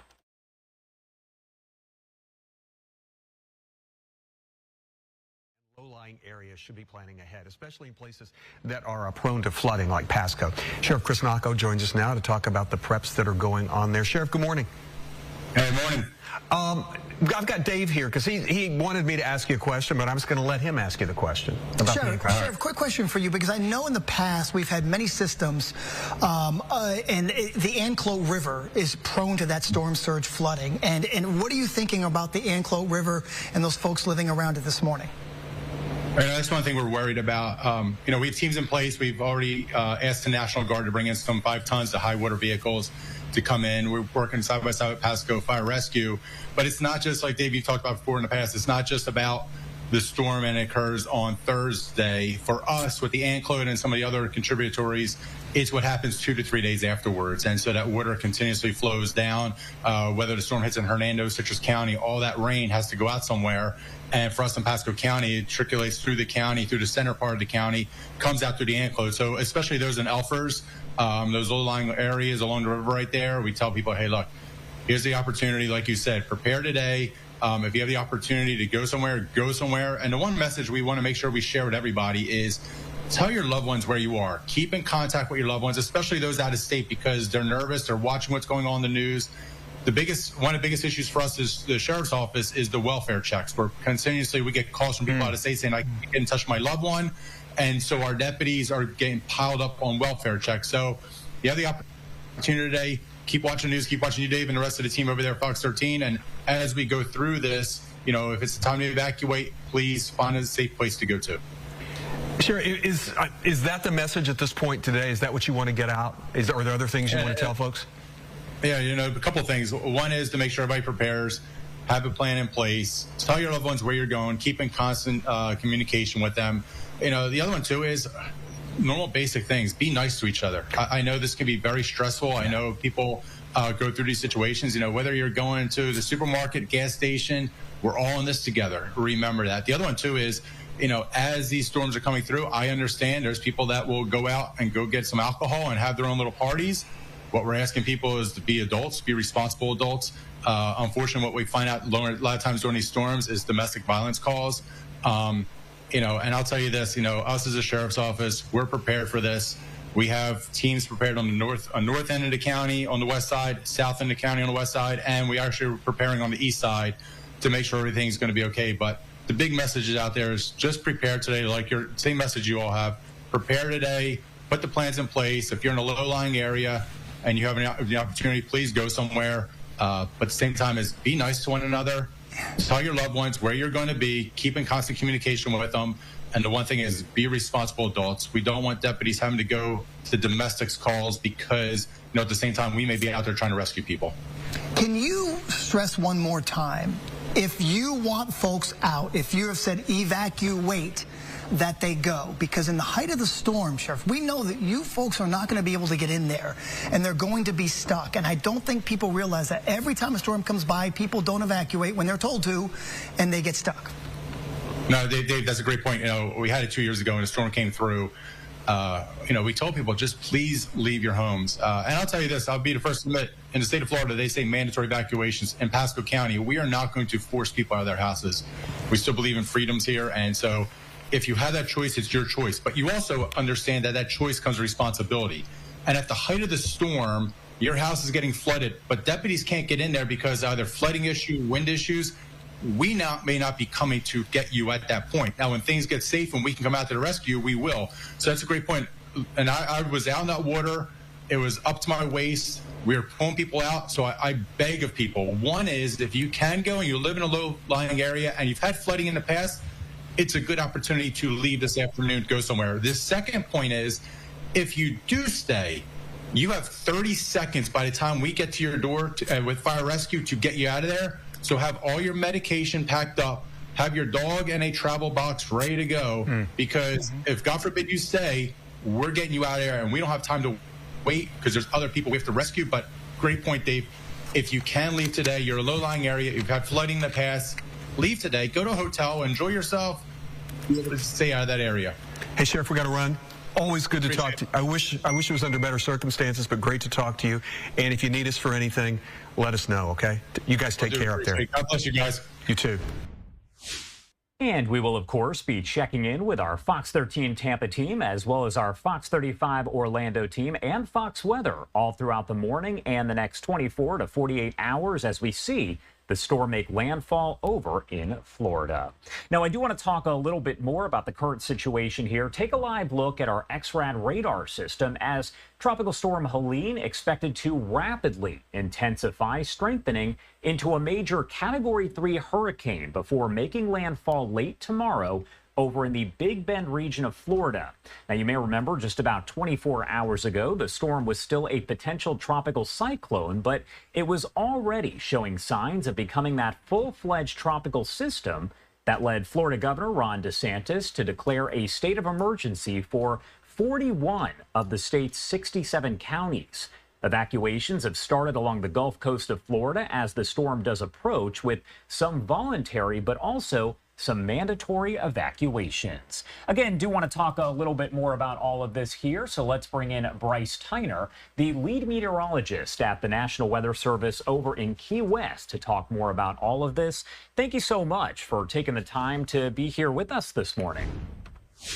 Thank you for having me. Of course. Well, first off, can you start by just kind of breaking down the latest stats as far as Helene goes? Sure. Helene is definitely in the strengthening stages of its life. It's currently, as of 5 a.m., it was moving to the northwest at 9 miles per hour, so it did slow down a little bit over the last 24 hours. It's heading basically towards the Yucatan Peninsula, towards the northwest, and then should make a turn to the north and then the northeast eventually over the next 24 hours. Just current look at the satellite presentation of it, it's definitely looking like an intensifying system.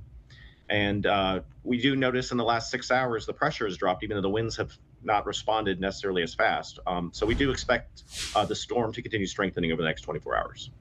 What are conditions like right now over in Key West? And where is Helene when you're talking about in relation to the Keys overall?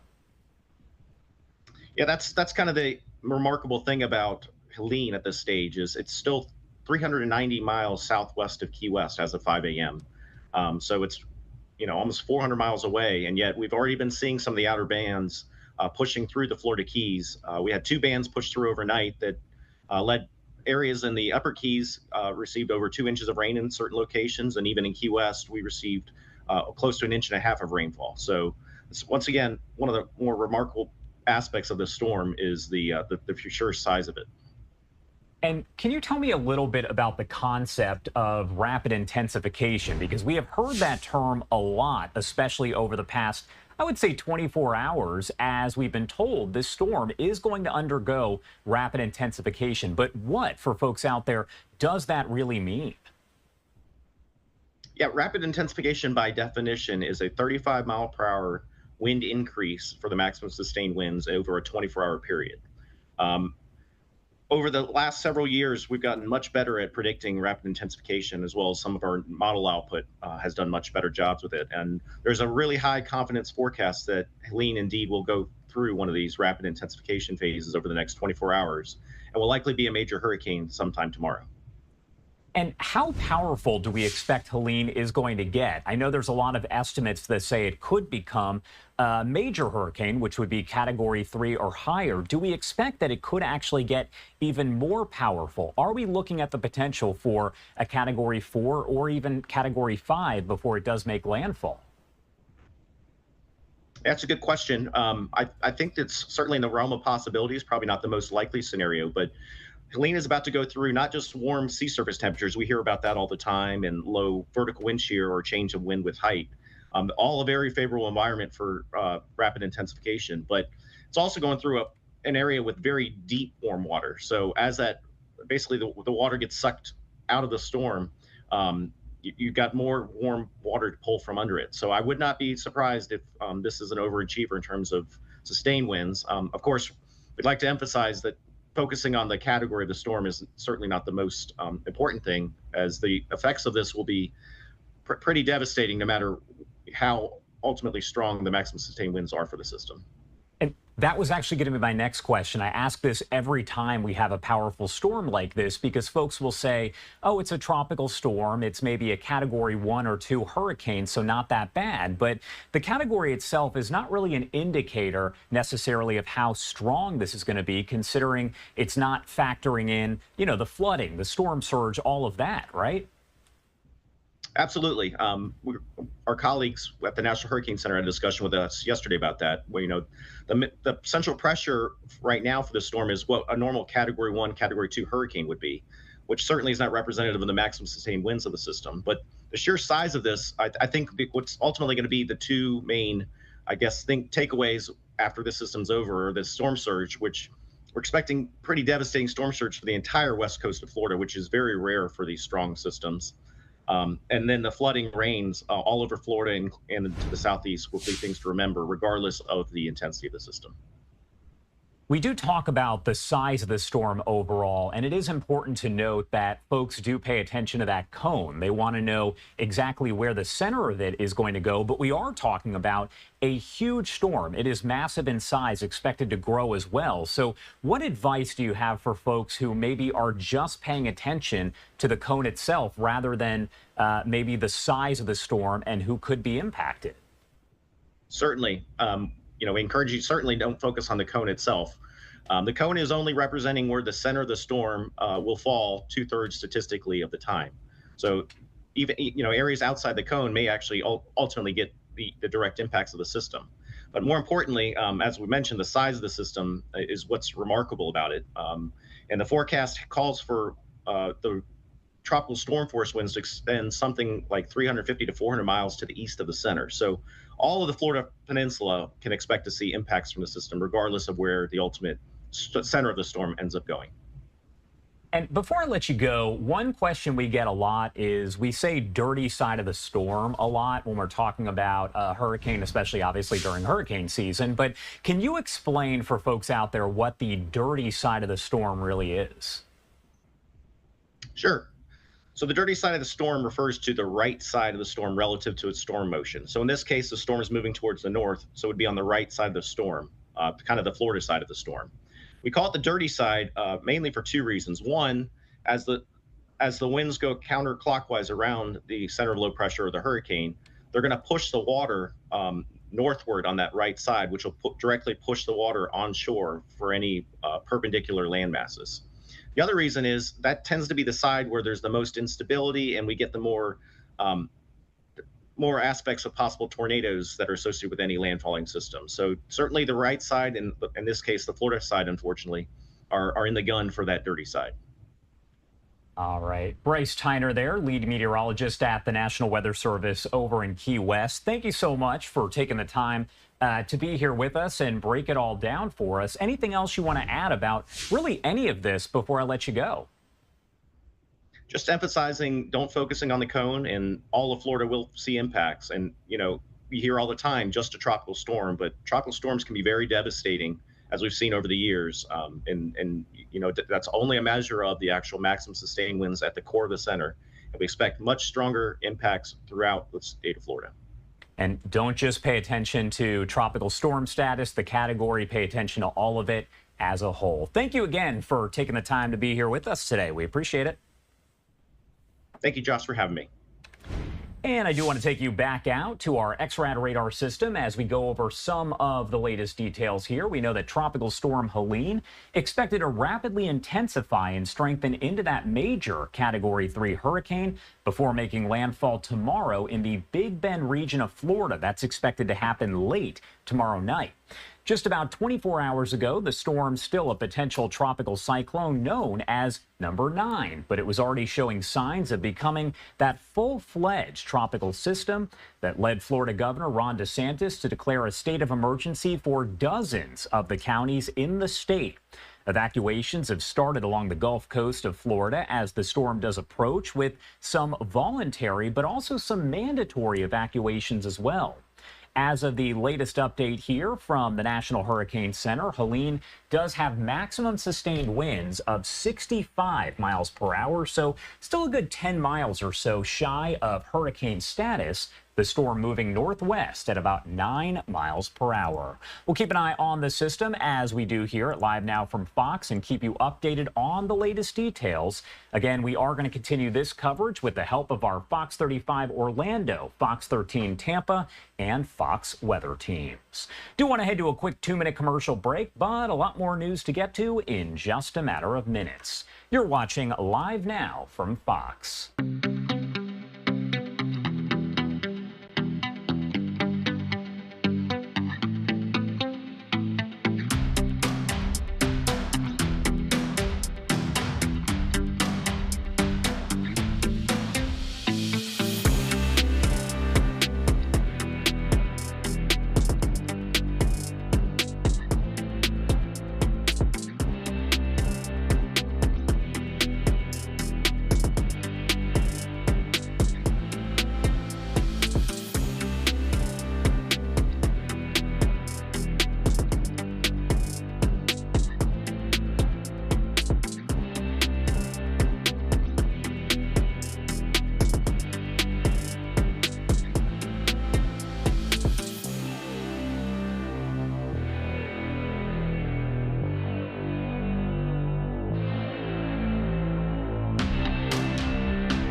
Welcome back here on Live Now from Fox. The time 8:14 over on the East Coast and 5:14 on the West Coast. Do want to get back to a breaking news story that we have been covering over the last couple hours here as more information does start to come in out of Los Angeles. Take a look at this video from earlier.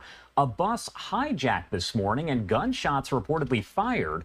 Mario Ramirez with our Fox 11 LA team has been following this on the ground, running all over the place, getting the latest information, joining us now live with those details. Good morning, Mario. A lot to this. Josh, good morning to you. And we did just learn a few minutes ago that this is now an active homicide investigation. When that pursuit came to an end on that Metro bus, there were 4 people on board: the suspect, the driver, and 2 passengers. Unfortunately, one of those passengers died after being shot. And you can see the bus down the street here. We're at 6th and Alameda, and that is where the hostage situation came to an end. This was a slow-speed pursuit through the streets of Los Angeles, the driver being held hostage by a man with a gun and several passengers on board. some who were able to exit. The LAPD says the incident all started near West 116th Street in Figueroa. Reports of shootings there. Officers then received notification from the Metro bus itself that it was in danger, being hijacked, heading southbound on Figueroa. After multiple spike strips were deployed, the bus was successfully stopped, facing southbound here on Alameda, and the armed suspect, we saw him inside pointing and shouting. LAPD SWAT crews moved in to try and get him to surrender. And that's when the bus driver was rescued, appearing unharmed while being pulled to safety through the driver's side window. Meanwhile, the suspect taken into custody shortly after that rescue. Unclear why he hijacked the bus. The LAPD says it stemmed from some sort of argument where the suspect boarded the bus. And we spoke to a witness who saw that hostage situation come to an end this morning. I seen the dude that was sitting in there with all black. He was just sitting casually on the bus. He wasn't like nothing was happening. The victim that was shot, you couldn't see him. He was on the floor. It was pretty crazy because all I heard was the boom, and then that's when I put up my camera and I was watching from my camera because I can't really see from right here. And I zoomed in and they pulled out the driver first. And then that's when they moved forward from the other side. It was really wild. Driver, all props to the driver. He kept his composure really well. And that passenger taken to the hospital, initially in critical condition, but we learned a short time ago he passed away at the hospital. LAPD South Bureau homicide detectives are now investigating. Again, back out here to our shot. This is an active homicide investigation after a Metro bus was hijacked by an armed suspect. Live downtown, I'm Mario Ramirez. Josh, we'll send it back to you. All right, Mario Ramirez there with our Fox 11 LA team, a story that he's been following all throughout the morning. We'll bring you updates. Thank you, Mario, for taking the time to be here with us today. Thank you, Josh. Take care. You too.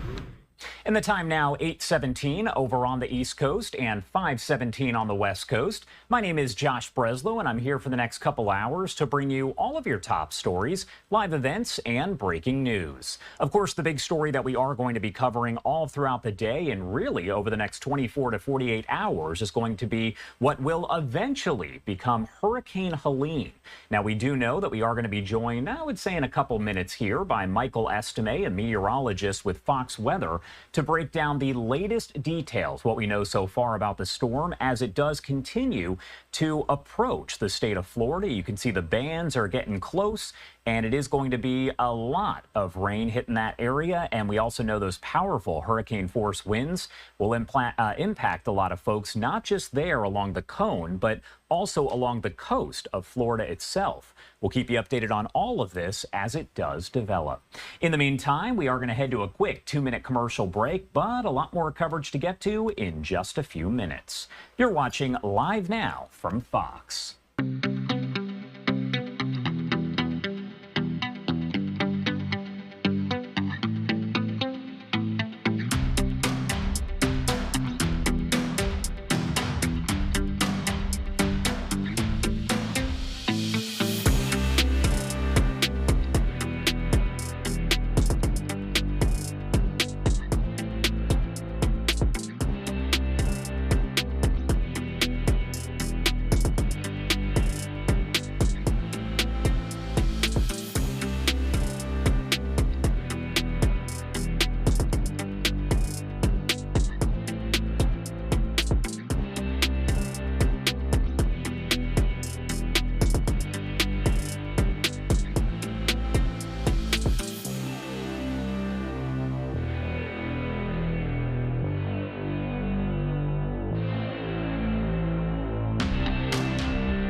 Welcome back here on Live Now from Fox. Once again, we do continue our coverage of Helene. That is a live look over at our XRAD radar system at 8:21 on the East Coast and 5:21 on the West Coast. We do expect that rapid intensification to get underway, and we are going to continue to follow this storm every step of the way with our Fox 35 Orlando team, as well as our Fox 13 Tampa team and Fox Weather. And speaking of Fox Weather, do want to head out live over to St. Pete Beach in Florida. That is where we find Michael Estime, meteorologist with Fox Weather and a friend of the show. Thank you so much for taking the time to be here with us this morning. What are you seeing? Because I imagine it's still the calm before the storm there.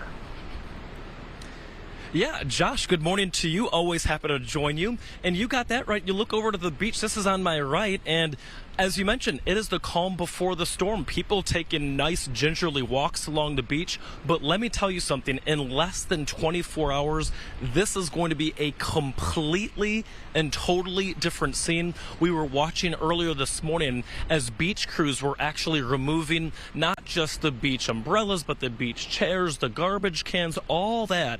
The reason, because we're expecting a significant storm surge. In fact, we have flood watches that have been posted, hurricane watches that have been posted, tropical storm warnings, and storm surge warnings. I want to focus in on storm surge real quick for you. So we're, in terms of our storm surge, expecting and forecasting upwards of 8 feet of storm surge. Josh, I want to put that into perspective for you to show you exactly what 8 feet looks like. I went to the department store, grabbed this thing. This is an 8-foot marker, and this is basically how high the storm surge is expected to get. So I'm about 6 even on a good day when I got a little boost in the back of my shoe, my heel. But again, it's way above my head. And so what we're expecting, we saw something relatively similar-ish. This is going to come crashing to the ground, but we saw something relatively similar-ish last year with Idalia. That was only, Josh, about a 4-foot storm surge. But what we learned is that full 4-foot storm surge swamped out this pool area. They actually had to drudge the mud and sand out of this pool post-Idalia.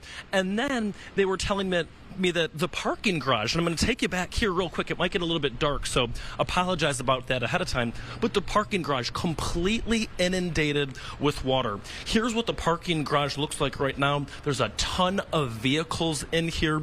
And so all of the people that are staying at this specific hotel, all of the employees will have to find a safe spot, of course, for their vehicles.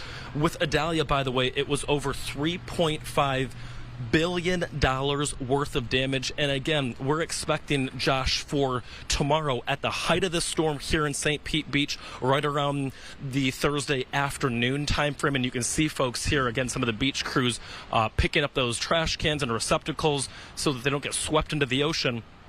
But they're telling people here, now is the time to take action. We went to the grocery store, and Josh, I know that you lived in Florida for a little bit. We went to the local Winn-Dixie, and all of the water was cleared off the shelves. And so it's a call to action. You have today to get things set and squared away. Tomorrow is a day to absolutely hunker down and brace for the storm. Josh? Michael, I'm confused. I'm pretty sure you're 8 feet tall, so I don't quite understand this.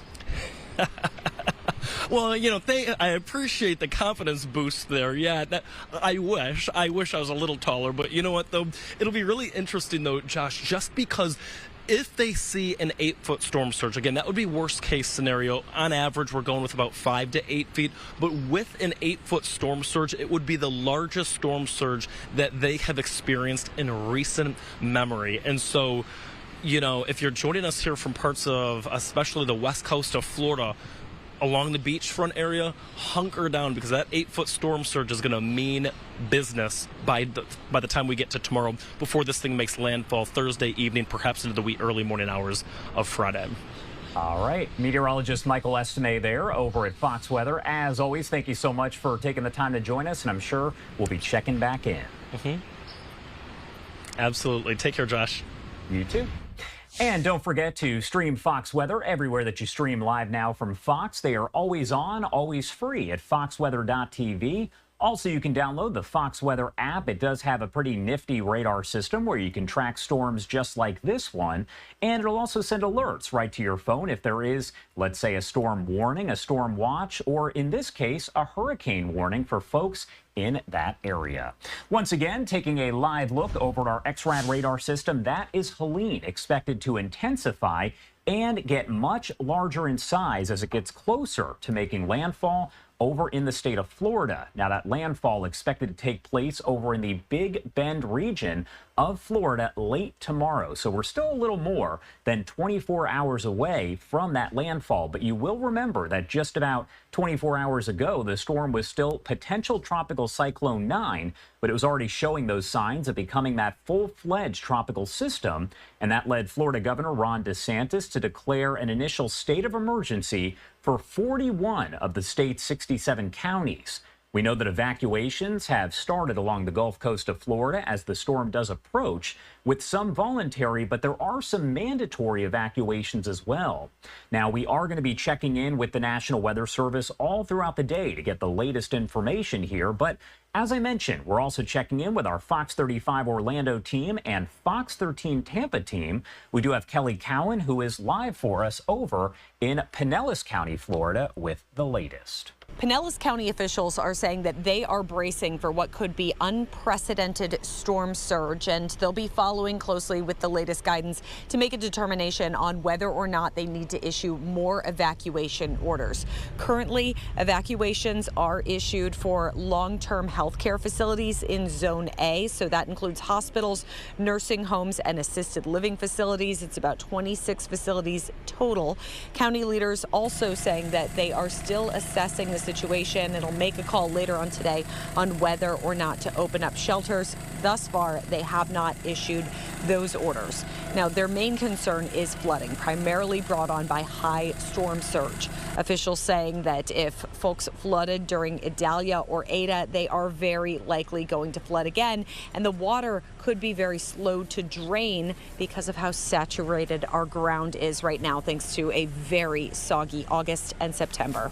If you experienced flooding for Ada and Idalia and the Christmas storm that we had, you are most likely going to have flooding in your area again. We also anticipate to have that higher surge and higher tides for 24 to 36 hours.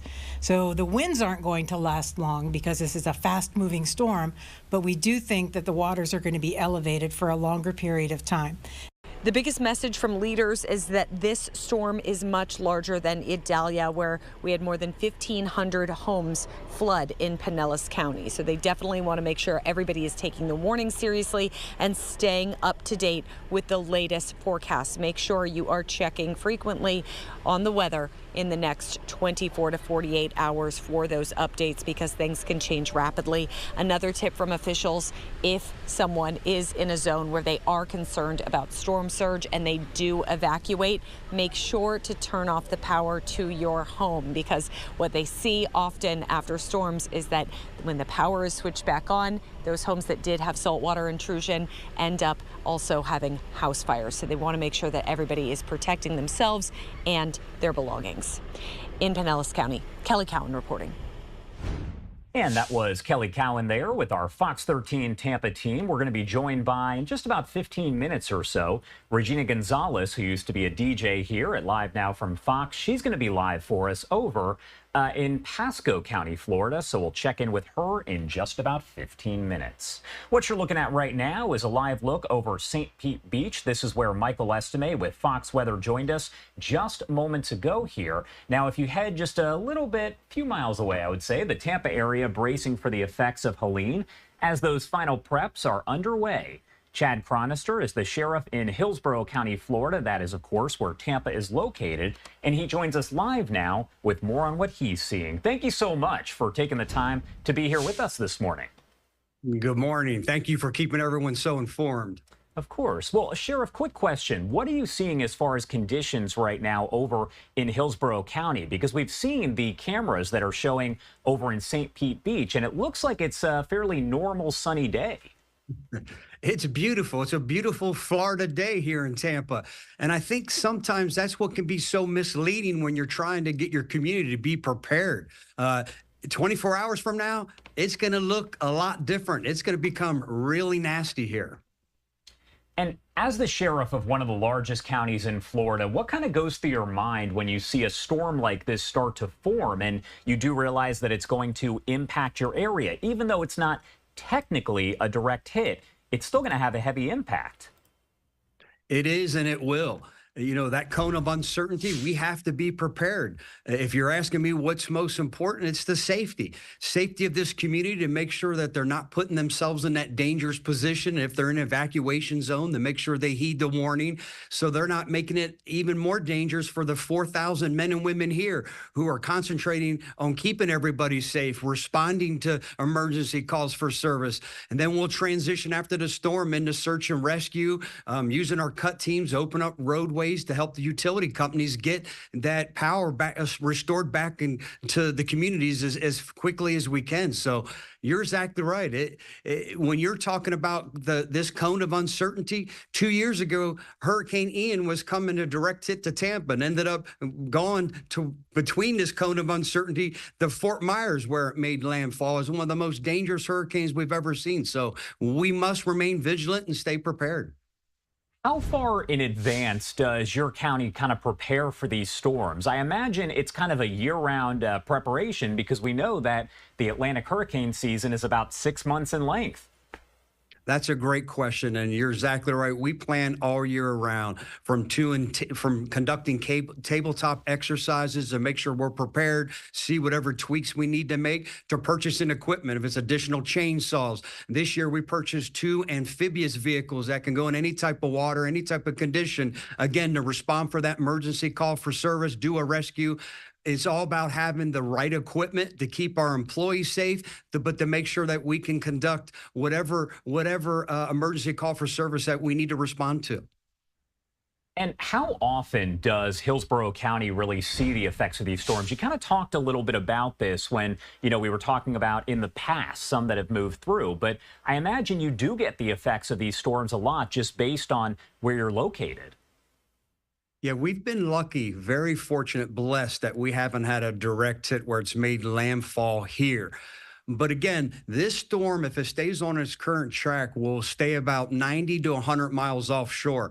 We're still going to get a ton of rain. We're going to get a lot of wind to already saturated areas, and that's where we're going to see trees falling down. We're going to see probably more dangerous than anything will be the storm surge. Storm surge is responsible for taking the lives of more people than the wind and the rain. And with 5 to 7 predicted feet of storm surge, that's what I worry about. I worry about the flooding. I worry about the flash flooding that comes along with the storm surge.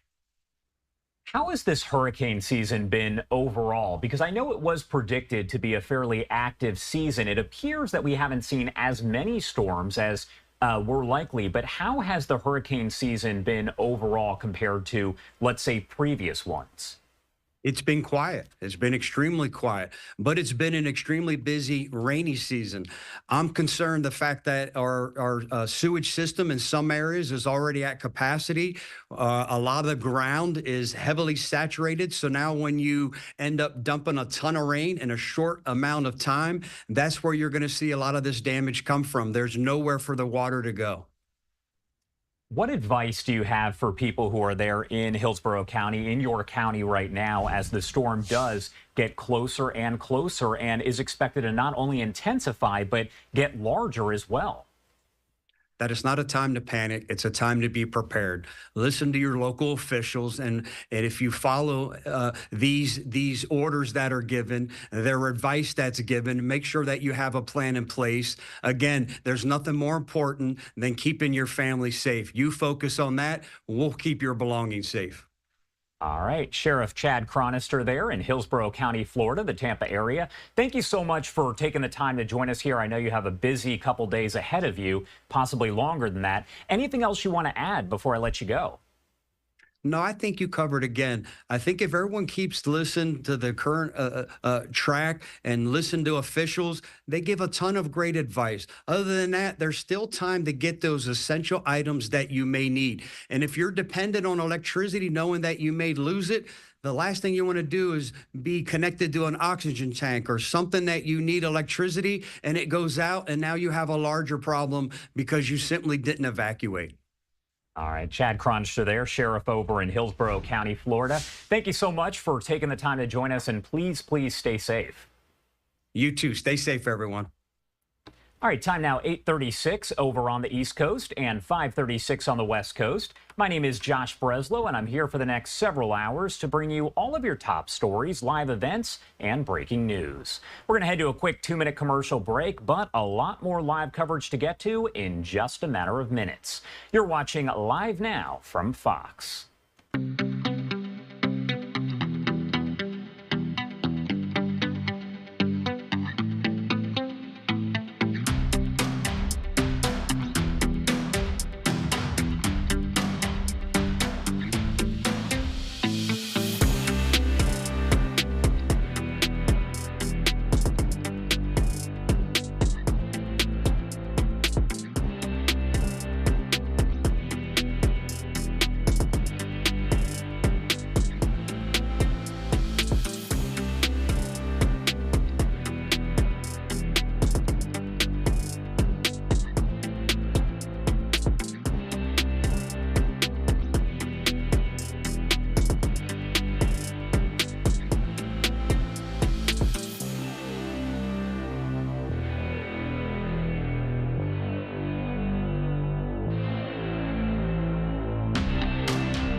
Welcome back here on Live Now from Fox, taking a live look at our XRAD radar system once again. As I mentioned, we've been checking in with our Fox 13 Tampa team, as well as Fox 35 Orlando and Fox Weather.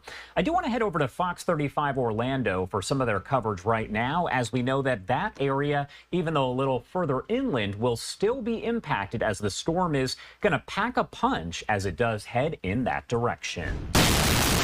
Fox 35 News, you're watching Good Day Orlando. And right now at 8:30 here on Good Day Orlando, this is a live look from Marco Island in southwest Florida this morning. This area is about to feel the impacts from Tropical Storm Helene. They'll see wind and rain and also storm surge. Then Helene is supposed to strengthen as it moves up north into our area. Good morning to you once again, Central Florida. Thanks so much for joining us this morning. I'm Danielle Knox. And I'm Amy Koffa. We're happy you're here this morning. We are bringing you live team coverage. Fox 35's Marley Capper is at a sandbag site in Altamont Springs, but we start right now with meteorologist Brooks Garner with the very latest on Helene. Brooks. Good morning. As of 8 a.m., Helene is just about reaching hurricane strength, expected to do so by 11 o'clock this morning, and in doing so, while it tracks off of Cancun right now and entering the Gulf of Mexico, become a major hurricane by tomorrow, and a big one at that as far as its wind swath. So the center of circulation at this point looks to make a landfall near Tallahassee, but its winds are going to extend straight through Central Florida and all of the peninsula from Jacksonville all the way down to the Keys. Tropical storm warnings are up, and this morning we're starting to catch the first flow of rain coming in southern Brevard County. It's pouring right now from Mico to Grant, west along I-95, and we got a little bit of rain on the highway between St. Cloud and Melbourne. That is 192.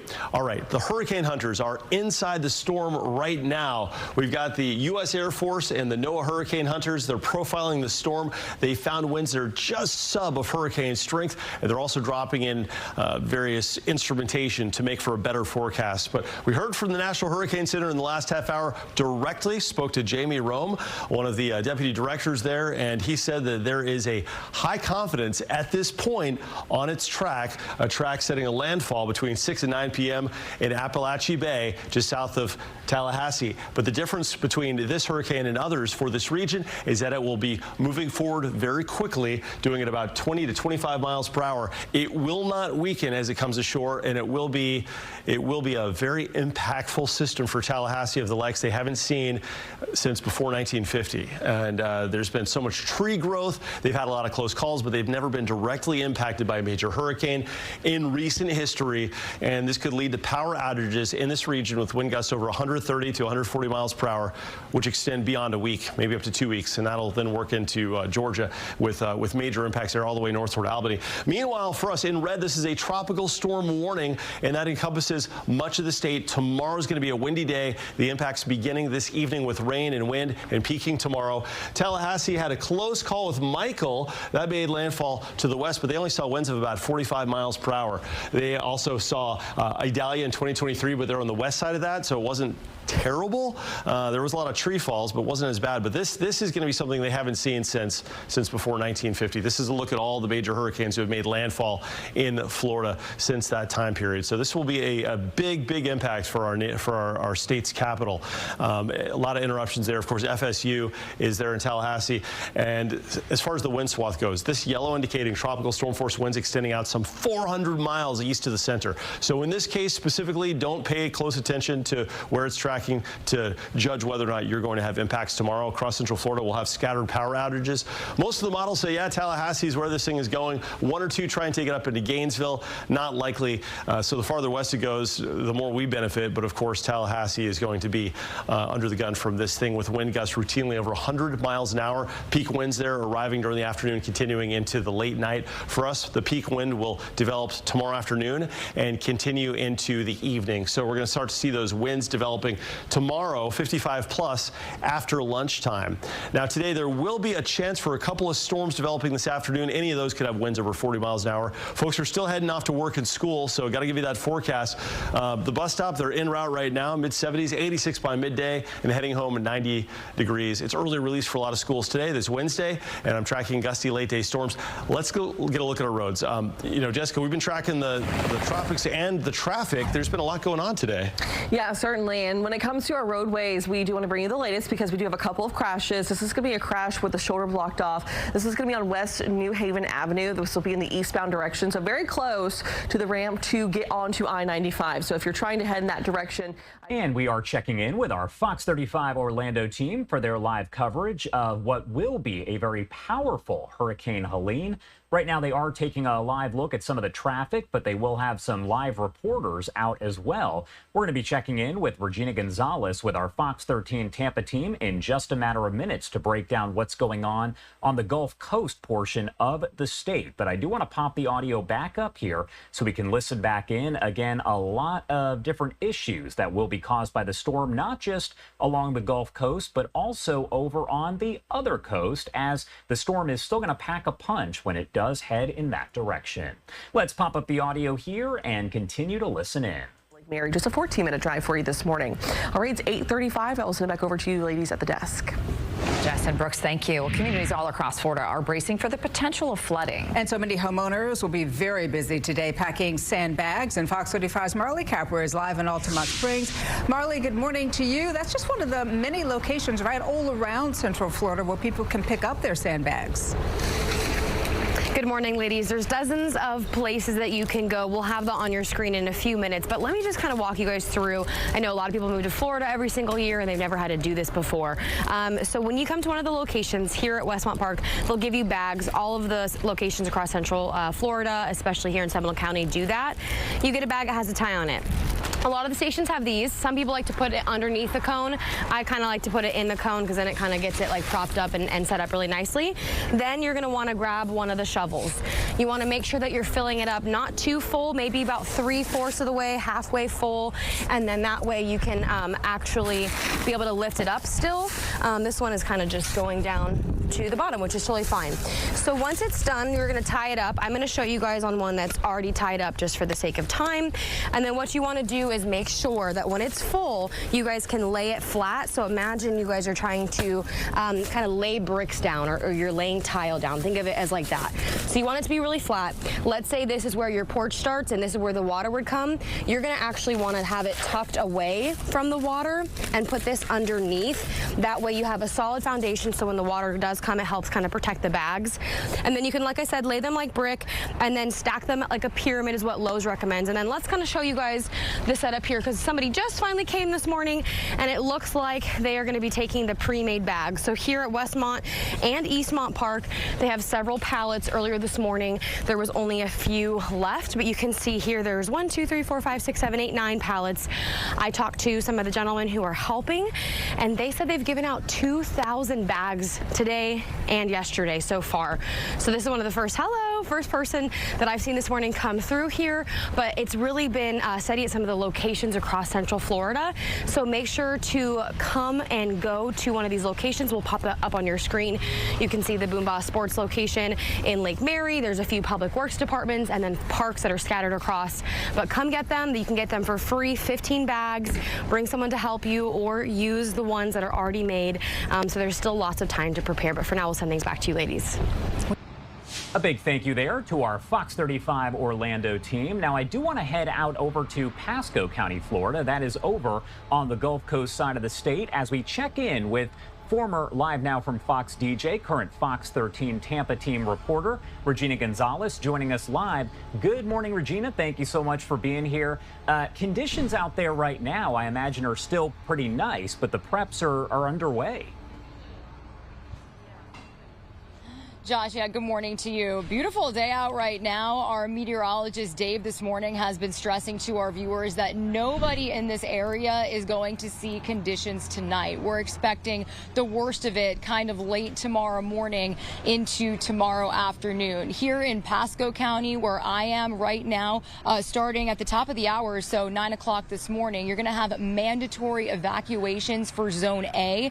So this is people that live in mobile homes, RVs, anybody who lives in areas that are prone to flooding. And then you've got voluntary evacuations for Zone B and C. So that is any registered resident who may have special needs or anybody who may find themselves in a vulnerable position if there are power outages. You've also got shelters opening today in Pasco County. We're actually standing in front of one that's opening at the top of the hour as well. This is going to be for only special needs residents. And then you've got a lot of local middle schools and high schools opening to the general public at 4 p.m.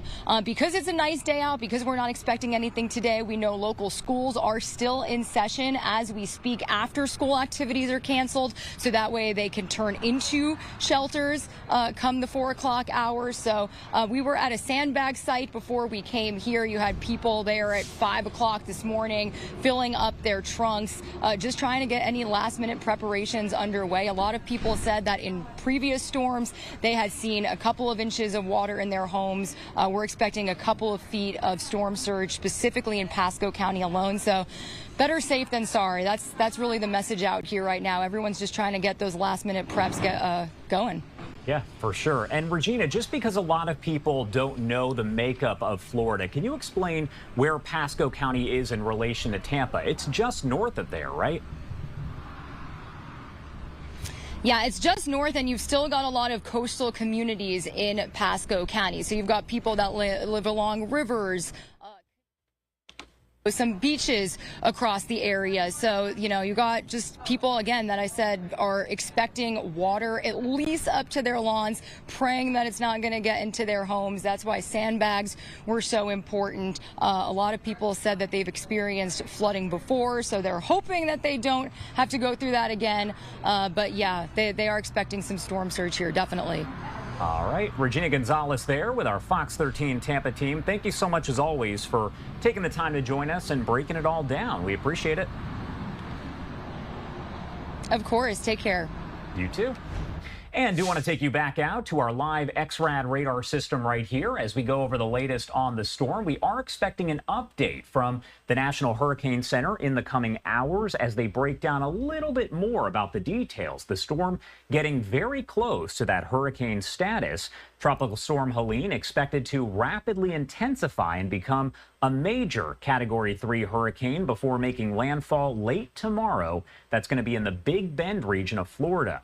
Just about 24 hours ago, the storm was still classified as a potential tropical cyclone, but it was already showing those signs of becoming a full-fledged tropical system, so those preps were definitely underway all across the state.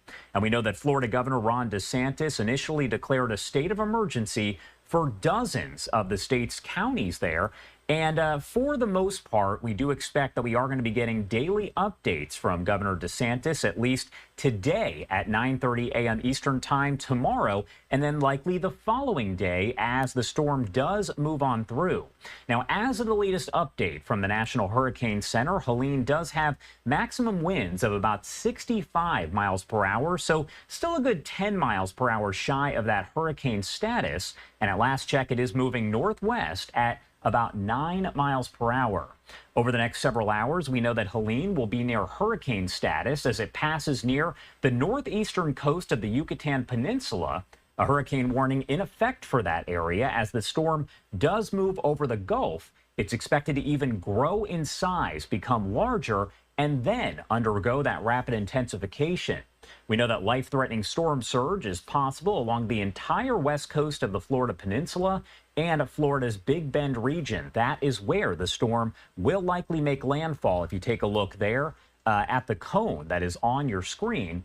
Now, the Big Bend region is under a hurricane warning with those hurricane force winds expected in the region, and tropical storm conditions will arrive early tomorrow. And of course, that landfall will take place maybe about 12 hours later. The Western Caribbean will also likely get heavy rain, and Western Cuba could see significant flooding along with the northeastern Yucatan Peninsula. As the storm does weaken and move further inland, it's going to impact several states up through Tennessee through Friday, with a lot of localized flooding possible.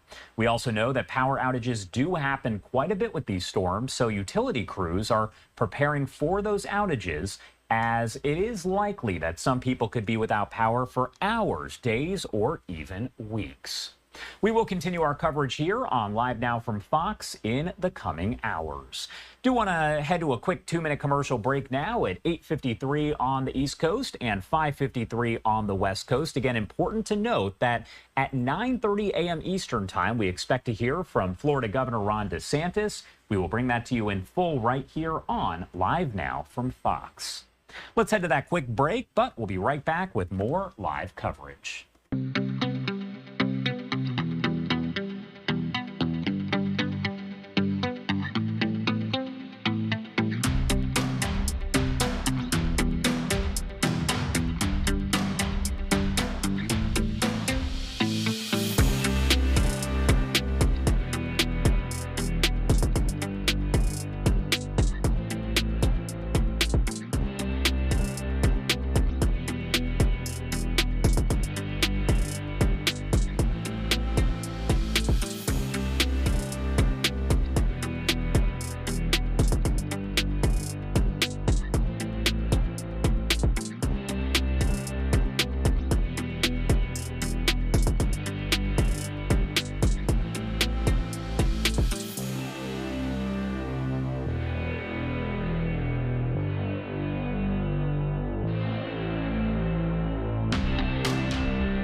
Welcome back here on Live Now from Fox, 8:55 on the East Coast and 5:55 on the West Coast. As Regina mentioned moments ago with our Fox 13 Tampa team, we do expect to get a live update from officials there in Pasco County, Florida, just north of Tampa, about those preparations for Helene. That's expected to start in a matter of minutes, so we'll bring that to you right here on Live Now. And in about 30 minutes, Florida Governor Ron DeSantis will be speaking on the latest preps for the state as a whole, as dozens of the counties in Florida are now under that state of emergency. Same situation over in Georgia, as the storm will continue heading north after it does make landfall all the way up to the Tennessee area on Friday. Do want to check in with our Fox 13 Tampa team for some of their coverage here, as they do have a team of reporters covering the storm from each and every county. Ahead of Helene. In Pinellas County, evacuation orders will begin in less than 30 minutes now for some long-term health care facilities. Fox 13's Kelly Cowan joins us live at the Emergency Operations Center in Largo. You've got the latest from there. Good morning, Kelly. Good morning to you. Yeah, we're expecting an update in about a half hour. Now, the officials here have moved this update up about an hour and a half, so that could indicate that they have something more time sensitive to announce, like possible further evacuations or shelters opening. We're just going to have to wait and see for that update, and we will be bringing you the latest as soon as we get the information here on Fox 13. But right now, officials are hoping that everyone is prepared by the end of today for what could be a strong storm surge event here in Pinellas County. We also have, as you mentioned, Laura, mandatory evacuation orders for healthcare facilities that are located in Zone A. They include hospitals, nursing homes, assisted living facilities. It's 26 facilities in total. Emergency officials are going to be locating those patients and residents today. The main concern, though, as I mentioned, is the potential of flooding here in Pinellas County brought on by that potentially unprecedented storm surge. Pinellas officials saying that if you flooded during Idalia or Ada, you are probably going to flood again. They want to make sure that everybody is ready for that. And they're also advising residents to keep an eye on weather reports, updated forecasts throughout the day, and updates from their local governments as well. We want to watch this storm surge very closely. Yesterday, we had much higher numbers, so we want to make sure that people are paying attention, because if over the next couple of advisories we see that those numbers are going up, or if that storm turns towards us more, we want to be prepared just in case we do have to call evacuations, and maybe if we have to escalate beyond the A zone that we're really focused on right now. One big message from leaders is that this storm is much larger than Idalia, where more than 1,500 homes were flooded across Pinellas. So definitely take the warning seriously. Sandbag locations open right now across the county. You can check fox13news.com for the latest information. But here in Pinellas, they are planning on staying open until at least 7 o'clock today, although they say that is going to be weather dependent. All right, Kelly Cowan, Live Force in Pinellas. Kelly, thank you. All right, this morning, emergency officials across Florida are closely watching the forecast. They're making final decisions ahead of Helene's expected landfall tomorrow. Let's get to Andy Fawcett, Director of Emergency Operations in Pasco. Andy, good morning. Good morning, young lady. How are you? I'm doing fine. Thanks for being with us. So mandatory evacuations beginning. What is the plan moving forward for you guys over the next 24 to 36 hours? So our mandatory evacuation for Zone A and voluntary for B and C go into effect at 9 o'clock this morning. Our shelters will be opening at 4 o'clock. We're at a level 1 activation in our EOC. We have crews ready and standing by. We've been monitoring the weather, and we're just hoping that this thing blows right by us. We were listening to Regina Gonzalez. She's in Pasco County. She was talking about nursing homes, assisted living facilities, hospitals. What are you doing about those? So we have our health and medical officer that has contacted all the facilities within the county, checking if they want to evacuate or stay in place. We're making them exercise their continuity plan to make sure that they have all their plans and everything's in place. We have one facility that is thinking about evacuating, but all our hospitals are staying put. We have been in touch with all their emergency management folks at the facilities, and we seem to be in really good shape. Good. That's good to hear. So I was talking to Dave just to kind of get a few headlines for Pasco County. He says wind gusts from 55 to 75 miles per hour. This is going to be a fast-moving storm. You're talking about rainfall 5 to 8 inches, somewhere in there, and a storm surge of 6 to 10 feet. So what are some of the areas in Pasco where you know this is going to be a problem? So we know it's going to be a problem along our coastline. We're a very low-lying county. Our water shelf that goes out into the Gulf is very shallow. So we're very prone to storm surge here in the county. Yeah. We also, as you know, with Debbie, we had a flooding issue within Zephyr Hills area. We still have a lot of standing water there. Fortunately, our public works people did a phenomenal job. They were able to pump down some of that water, but any additional rainfall that happens, we're going to have additional flooding in Zephyr Hills, and we're also going to have the big surge along our coastline. And we talk about the Elfers area all the time, and for those folks, this could get very serious. Yes, ma'am, especially with the way the winds are going to be. So once that high tide comes in and we get our first surge, we're looking at that water is not going to be able to be released and go back into the Gulf. So we're expecting the Antelope River to back up, especially in that Elfers area. That river narrows down pretty much. But fortunately, the Elfers residents there are historically used to that, and a lot of their homes are either elevated, or we actually, with our mitigation program, have bought a lot of properties out there and made it green space. So we're hoping that it doesn't get as bad as it was back with Debbie years ago. Yes. When we had that historical flooding, but we'll be watching. We put messaging out. Our media relations folks have done a phenomenal job stressing the issue about, get out now while we can, because once that water comes in and gets up there, rescue crews are not going to be able to get in there and get folks out. And we heard Sheriff say the same thing. Sheriff Nako, we had him on the show last hour. He said the exact same. All right, I want to thank you for spending a little time with us. I'm sure we'll talk to you again over the next 24 hours, but in the meantime, Andy, thank you so much for being with us.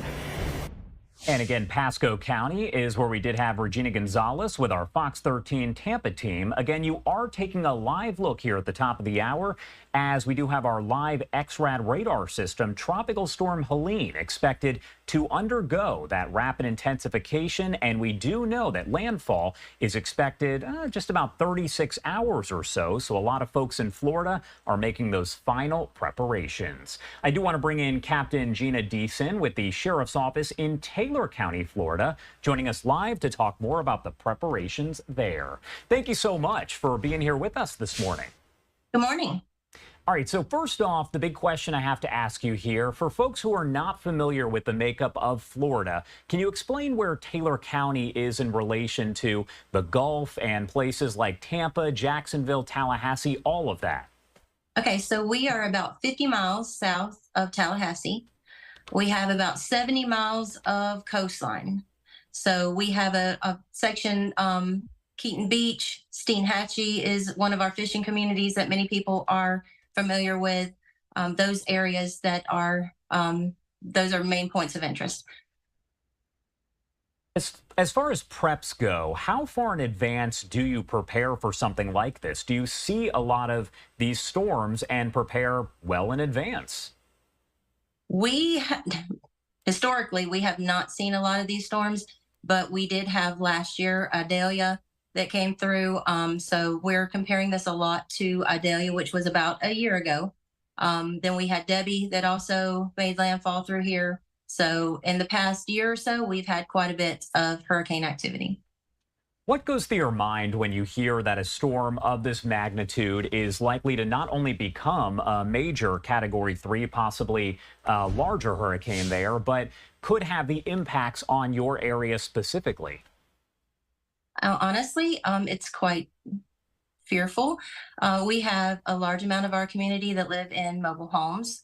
We have a large amount of our community that is in low-lying and areas that are prone to flooding.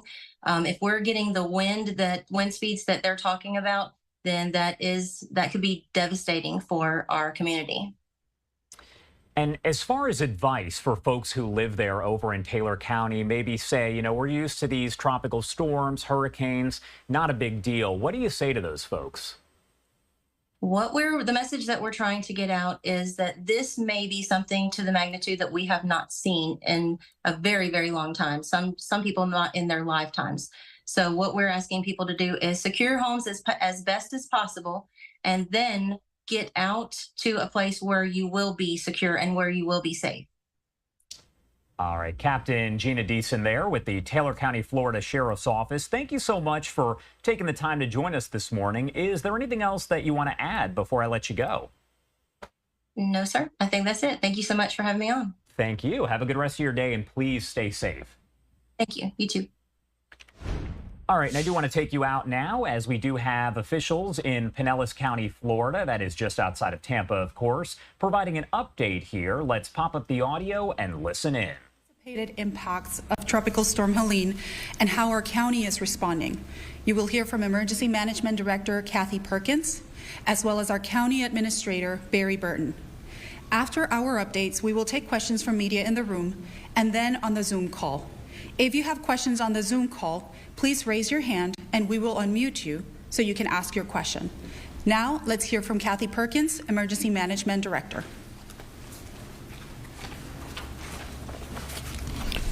Good morning. Thank you for joining us today. We currently have a strong tropical storm that is going to quickly organize in the Western Caribbean Sea. We expect it to approach Florida as a major hurricane with maximum sustained winds of 70 miles per hour. Right now, the winds extend out 170 miles east of the center. So even though we are not in the cone, and you guys keep hearing about the cone and how we're outside of it, we are not outside of the impact area. An extremely large wind field, which is in the 90th percentile of storms at this latitude, extending over 415 miles across. Most of the worst weather associated with these storms is on the east side. That's where we are. We are on the east side of this storm. We are under a storm surge warning, tropical storm warning, hurricane watch, and a flood watch currently here in Pinellas County. I need everyone to pay attention to the arrival of this storm. So we know that this storm is going to start to pick up speed and it's going to move fast. As of this morning's 8 a.m. advisory, the arrival of tropical storm force winds we can expect here in Pinellas around 9 a.m. and exiting at 9 p.m. And I know that's a short period of time for winds, but I want people to understand our grounds are very saturated. So any tropical storm force winds that occur for even a short period of time could very easily bring down trees, which means it will pull up underground infrastructure and pull down overhead infrastructure. Power outages are very likely to occur with this system. So I need people to be prepared for that. Our big concern is the storm surge. And we just talked to the National Hurricane Center this morning. They told us to continue to plan for 5 to 8 feet of storm surge here in Pinellas County. And the trick with this storm surge is not going to be quick like the winds. We anticipate we are going to have elevated waters 24 to 36 hours. So I want to make sure that people are paying attention to that, and we will post more information about the timing of when that will arrive and when the height of that will be, because it's not going to directly coincide with just the winds. So even once the winds have died down, we are still going to see higher levels along our coastal areas. At this time, we are issuing a mandatory evacuation for all residents in Zone A, mobile home parks, countywide, effective immediately. This includes high-rise buildings in Zone A, which will not be a safe place to ride out the storm. As I mentioned, you may be hearing that we are outside of the cone, but we are not outside of the risk area.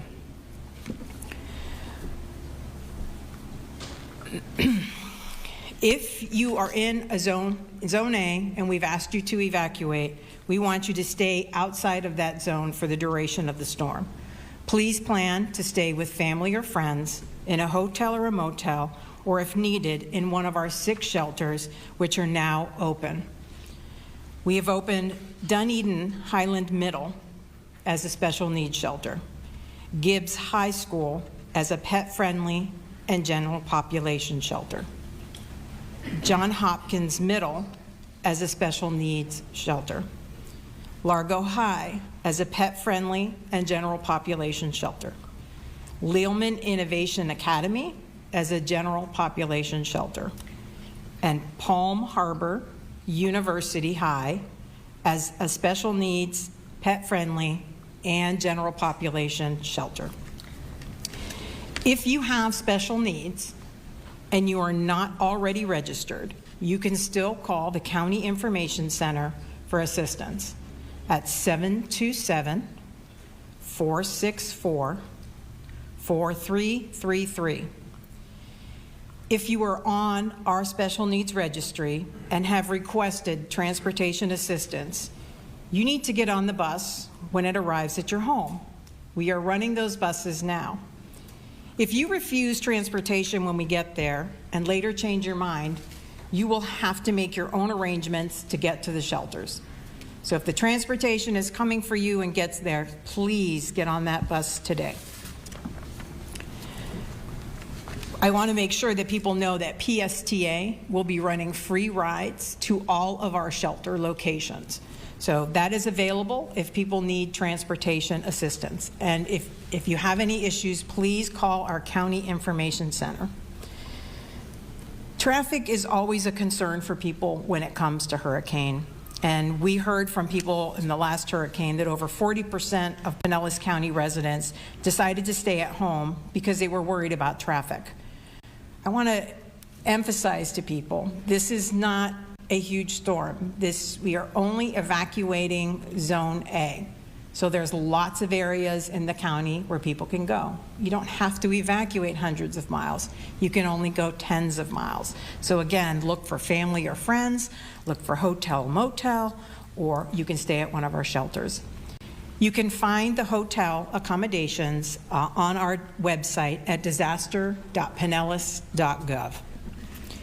I want everybody to have their Go Kit ready today. So if you're going to go to a shelter, make sure that you pack items, some clothing, something to sleep on. If you have special dietary needs, make sure that you're taking that with you. If you have medications, make sure that you're taking that with you as well. For the PSTA rides, you can take your pet on those buses.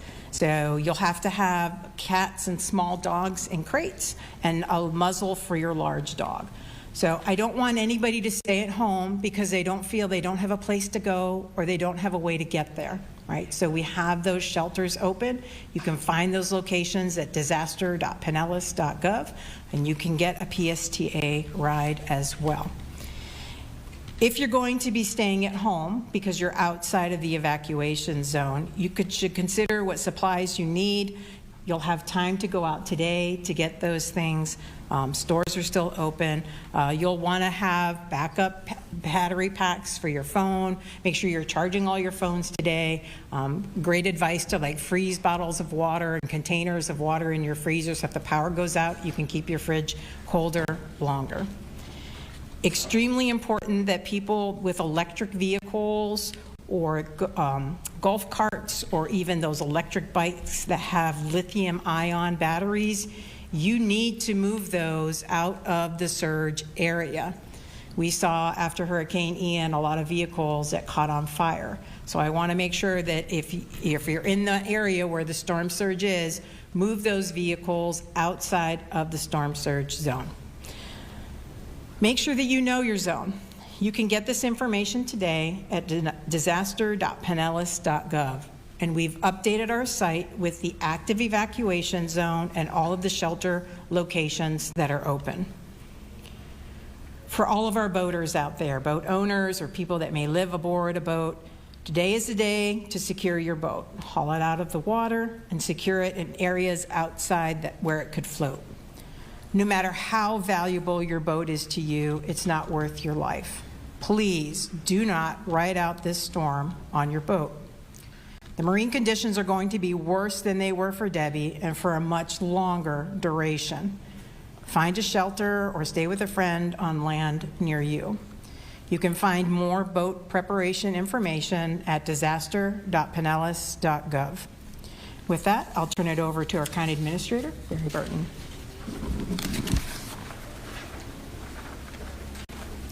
Good morning. I'm joined here with our County Commission Chair, Kathleen Peters, and today we really want to stress that today is a day to prepare. We know it's going to be nice weather outside and people will get a sense of calm, but we've also seen weather conditions change very rapidly, and that is what is expected tomorrow. This 415-mile storm would, if you looked at that, that would stretch from here to Georgia, a very, very large system. With that, we're going to feel the impacts. We're going to feel the impacts of storm surge. This storm surge is projected to be 5 to 8 feet. 2 years ago in Idalia, we saw the maximum of 4.1 feet. And that was only in a few spots. With that, brought 1,500 homes that had water damage. Think about that. The impacts can be real. And when water consumes you, then there's no way to help you. So today's the day to prepare. We have time, but that doesn't mean we can be complacent. If your home flooded in previous rain events, you will flood this time, and possibly at a much higher level. If you're electric dependent, it's very possible you're going to lose power. That's why we have the special needs shelter to be able to prepare and take care of you if you need that assistance.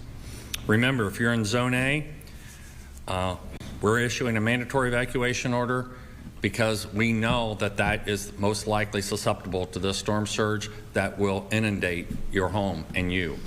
So we have time, prepare, but leave. Today we're sharing warnings, we're providing plenty of preparation tips, but we need you to do your part. Our staff's been hard at work. We've been clearing all the hot spots, trying to prepare for the amount of storm surge that's going to come, drawing down water levels, clearing drains, and doing everything we can to make sure our low-lying areas minimize the impacts of this. But there's only so much that you can do with that much water coming at you. Our shelters are ready, our staff is ready, but we need to do that before the conditions worsen. To our media partners, and I was listening this morning, several really talking about the impacts are not as great. From a wind standpoint, that's probably true, but you still could have gusts that are significant, very strong tropical storm type gusts. The issue really is the storm surge, and the impacts could be real. I don't want to downplay that because that'll cause people to stay where they're at, and if conditions worsen, we won't be able to help them. So please take it seriously. This is a significant storm, and we know and we've seen before how quickly conditions can change. So we have time. Please help us with putting information out that people, if you're in Zone A, you need to heed the warning and you need to be out before tomorrow. At this time, we do have our commission chair. We also have our director of safety and emergency services, and we'd be happy to take any questions. Well, no. Any questions from the room? Fox 13? Yes. What message do you have to those who are using previous storms as a gauge whether to take action or not on this one? Every storm is different. You cannot treat this one as you did the last one. The projections for this one for rain are very different than Debbie, right? So with Debbie, we did expect heavy rainfalls, and we had a lot of inland areas that flooded. We're not expecting those hurricane force winds. We could get strong tropical storm force winds. This surge is the big story with this storm. This surge is predicted to be 5 to 8 feet. And as the county administrator said, with Idalia, we had about 4 feet. So we're talking a significant difference. And I get it, right? Maybe some people have lived here their entire lives. They've never seen this. We heard this story after Debbie, right? People that have lived here and they've never seen flooding like that. There could be rain clouds and rain bombs that drop a lot of rain on an area in a very short period of time. The challenge we're going to have with this system is because the waters are going to be elevated for such a long period of time, that's going to block our normal storm drain system from being able to move any rainwater out. We're going to go through a series of high tides. So areas that have high tide flooding, this is going to be exacerbated, and this is going to be much higher than it was before. So especially for all of those folks that have been through the flooding events from Ada, Idalia, the week before Christmas storm, that is going to be much higher. Those coastal areas, we really need everybody to be paying attention to that risk. Yeah, when you talk about widespread power outages, right, because that's probably going to be one of the bigger impacts that we're going to see. I know I read that Duke Energy is mobilizing about 8,000 different workers and utility crews that are going to be out on hand, but people should expect that the power could be out for a few days, especially in this general vicinity. Yes, absolutely. So power outage are going to happen with this storm. And I do really want to stress is where we have people out there in our community that are on life-sustaining medical equipment and other medical equipment that needs electricity. If that is your situation, you need to make sure that you are at a location that has a generator, that has backup power. So whether that's your home and you're outside of the evacuation zone, or you can come to one of our special needs shelters, we have generators there for that very purpose. So I want to make sure that people are taking that into consideration. Anyone else in the room? I do just want to stress, as the county administrator said, we are looking at these impacts to really start Thursday morning. So you have time. People have time today. Put your preparations in place. If you're at work today, don't worry about it. You have tonight, and again, watch the timing. If this storm accelerates, when you get home tonight, you have time to secure your home and then get to a safe location. So we don't want anybody to panic. We just want you to be aware. Please go to disaster.pinellas.gov. You can sign up for Alert Pinellas and get notifications right to your phone. And you can also download our Ready Pinellas app. We're here for you. Please feel free to call the County Information Center at 727 464. Say it again. 727-464-4333. And I believe we have a question on Zoom. Yes, we have one question online from Jack Evans with Tampa Bay Times. He asks, can you share a definition of mandatory evacuation? If you live in that evacuation zone, you need to evacuate. Any other questions from Zoom? No other questions at this time. Any other questions in the room? All right, we thank everybody. We also want to remind you that we are available to do Spanish language interviews for your sister stations, so please reach out to the PIOs and we'll be happy to coordinate that. Thank you very much. You do awesome at these. I got like 3 lines. I'm not sure if you go. All right, there you have it. Officials over in Pinellas County, Florida, providing that update. And this comes as we do expect in about 10 minutes or so. We're going to get an update from Florida Governor Ron DeSantis. We are waiting on that shot to pop up here, but that is slated to begin at 9:30 a.m. Eastern Time, and we will make sure to take you out there live as he provides an update on state resources and things of that nature as the storm does get closer. Do want to pop up our XRAD radar system once again. We've been checking all throughout the morning. You can see that storm Helene right there on your screen, expected to rapidly intensify. Right now, still classified as a tropical storm, but expected over the next 24 hours to become a major Category 3 hurricane as it does make landfall over in Florida's Big Bend region. Again, a state of emergency issued for dozens of the counties located in the state of Florida, but the effects will be felt as far north as Tennessee, maybe even further north than that. By Friday. So we'll keep you posted on all of that with the help of our different Fox affiliates across the country. Do want to head to a quick 2-minute commercial break now at 9:25 on the East Coast and 6:25 on the West Coast. You're watching Live Now from Fox. We'll be right back.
Welcome back here on Live Now from Fox, 927 on the East Coast and 627 on the West Coast. My name is Josh Breslow, and I'm here for the next 30 minutes or so to bring you all of your top stories, live events, and breaking news. Do want to keep you with the latest here on Tropical Storm Helene, expected to rapidly intensify and strengthen into a major Category 3 hurricane before making landfall late tomorrow. Now, we are checking in with our Fox 13 Tampa, Fox Weather, and Fox 35 Orlando teams. Do want to pop up the audio as Fox 35 Orlando does bring us the latest here on the forecast. They have Brooks Garner following this, so let's pop up the audio. All right, welcome back to our continuing coverage. I've got meteorologist Jessica Dobson and myself, Brooks Garner, here in the Storm Center. And, Jessica and I have been tracking the latest on Helene. Helene, almost a hurricane. Let's get right to the nuts and bolts, and then Jessica will cover some of the impacts. Right now, it's got winds of 70 miles per hour. It looks like it will be a hurricane by 11, the next advisory. It's already getting that look to it. I'll tell you what, this is a big storm and it means business. So the next question is, where is it going? Well, it looks like a very high likelihood it'll be a Tallahassee major hurricane. And that is a major problem for Tallahassee. Right now it's sitting off of Cancun because they haven't been tested by a major hurricane directly in at least 75 years or more. And there's been, the better part of a century of tree growth, and there will be tree falls, a lot of them, power outages that could last for a couple of weeks in that location. And of course, that's our capital city of Florida. And there's a lot of interruptions that are going to occur, not to mention FSU and all the rest. But yeah, this is starting to get that concentric look. It will rapidly intensify as it's entering some of the warmest waters of the Gulf of Mexico over the next 24 hours. Forecast to become a Cat 3, a large hurricane, and for the first time in a long time, even though it's not going to hit us in Orlando directly, Orlando all the way down to the Keys under tropical storm warnings. The whole state of Florida, except for the extreme western panhandle, is under some sort of tropical warning. From Jacksonville in red all the way through Orlando. The hot pink is a hurricane warning. That's for western Alachua, western Marion into our Gulf coastal counties. Landfall forecast tomorrow between 6 and 9 p.m. near Alligator Point in Appalachia Bay, and that's just south of Tallahassee. But here's another problem. By here in time, it will be moving at about 25 to 30 miles an hour, traveling over 330 miles between tomorrow afternoon and early Friday morning. And so at that speed, let's say it's got winds of 115 miles per hour. If it's moving forward at 20 miles an hour, we could have gusts tacked onto that sustained wind speed of about 135 miles per hour or more.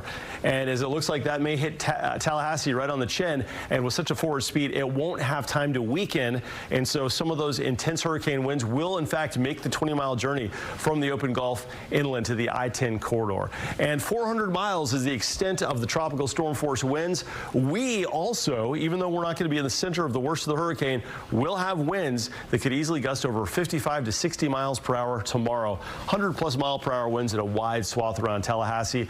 The impacts here have not been realized. This is a big story that, as we're tracking this, we haven't really talked about yet, but Tallahassee, an area that really hasn't seen a major hurricane in a long, long time. It was a much smaller place. Meanwhile, in Orlando, 55-mile-an-hour winds, 45-mile-per-hour winds in Brevard County.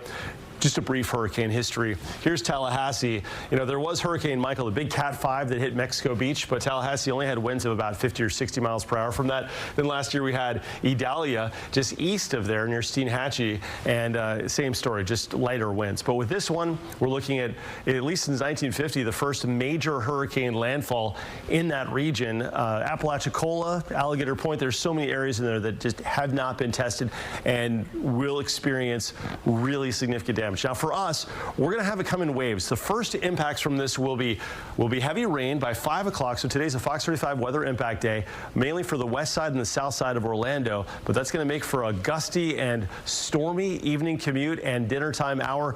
Inside of these downpours, we could see winds over 40 miles per hour. Then tomorrow, a break in the action during the morning as far as the rain goes.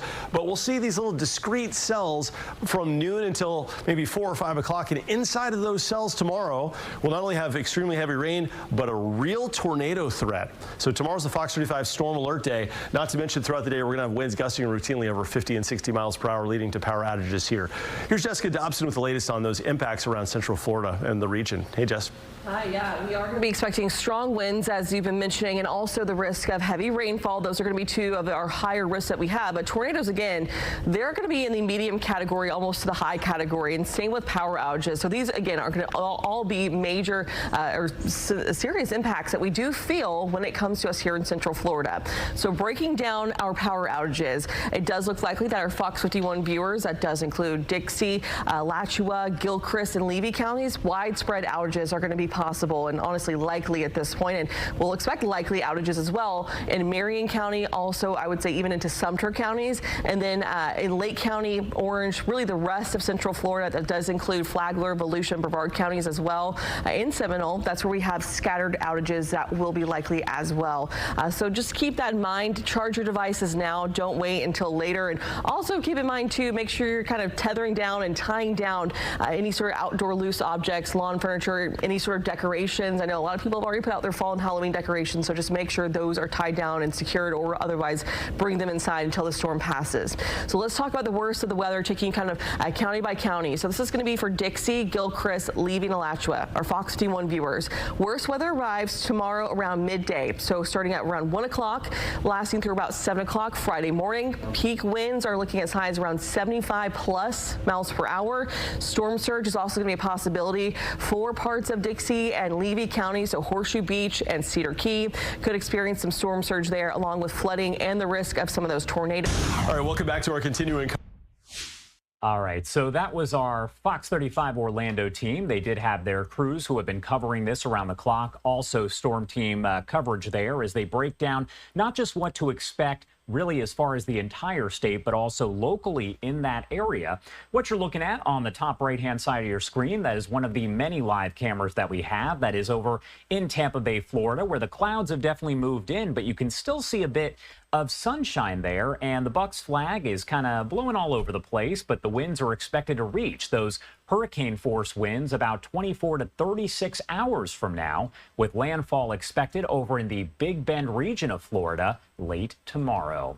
Now you can see our XRAD radar system there. We did have an image that was showing what will be Florida Governor Ron DeSantis providing this update in a matter of minutes, but that shot just went out. So once we get that back, we'll make sure to bring it to you. That briefing, though, not starting just yet, but slated to begin at 9:30 a.m. Eastern Time, which was just about 4 minutes ago. One thing that you probably heard mentioned during that Pinellas County briefing there was a rain bomb, and a lot of people were asking exactly what is that, so I wanted to look it up for folks out there.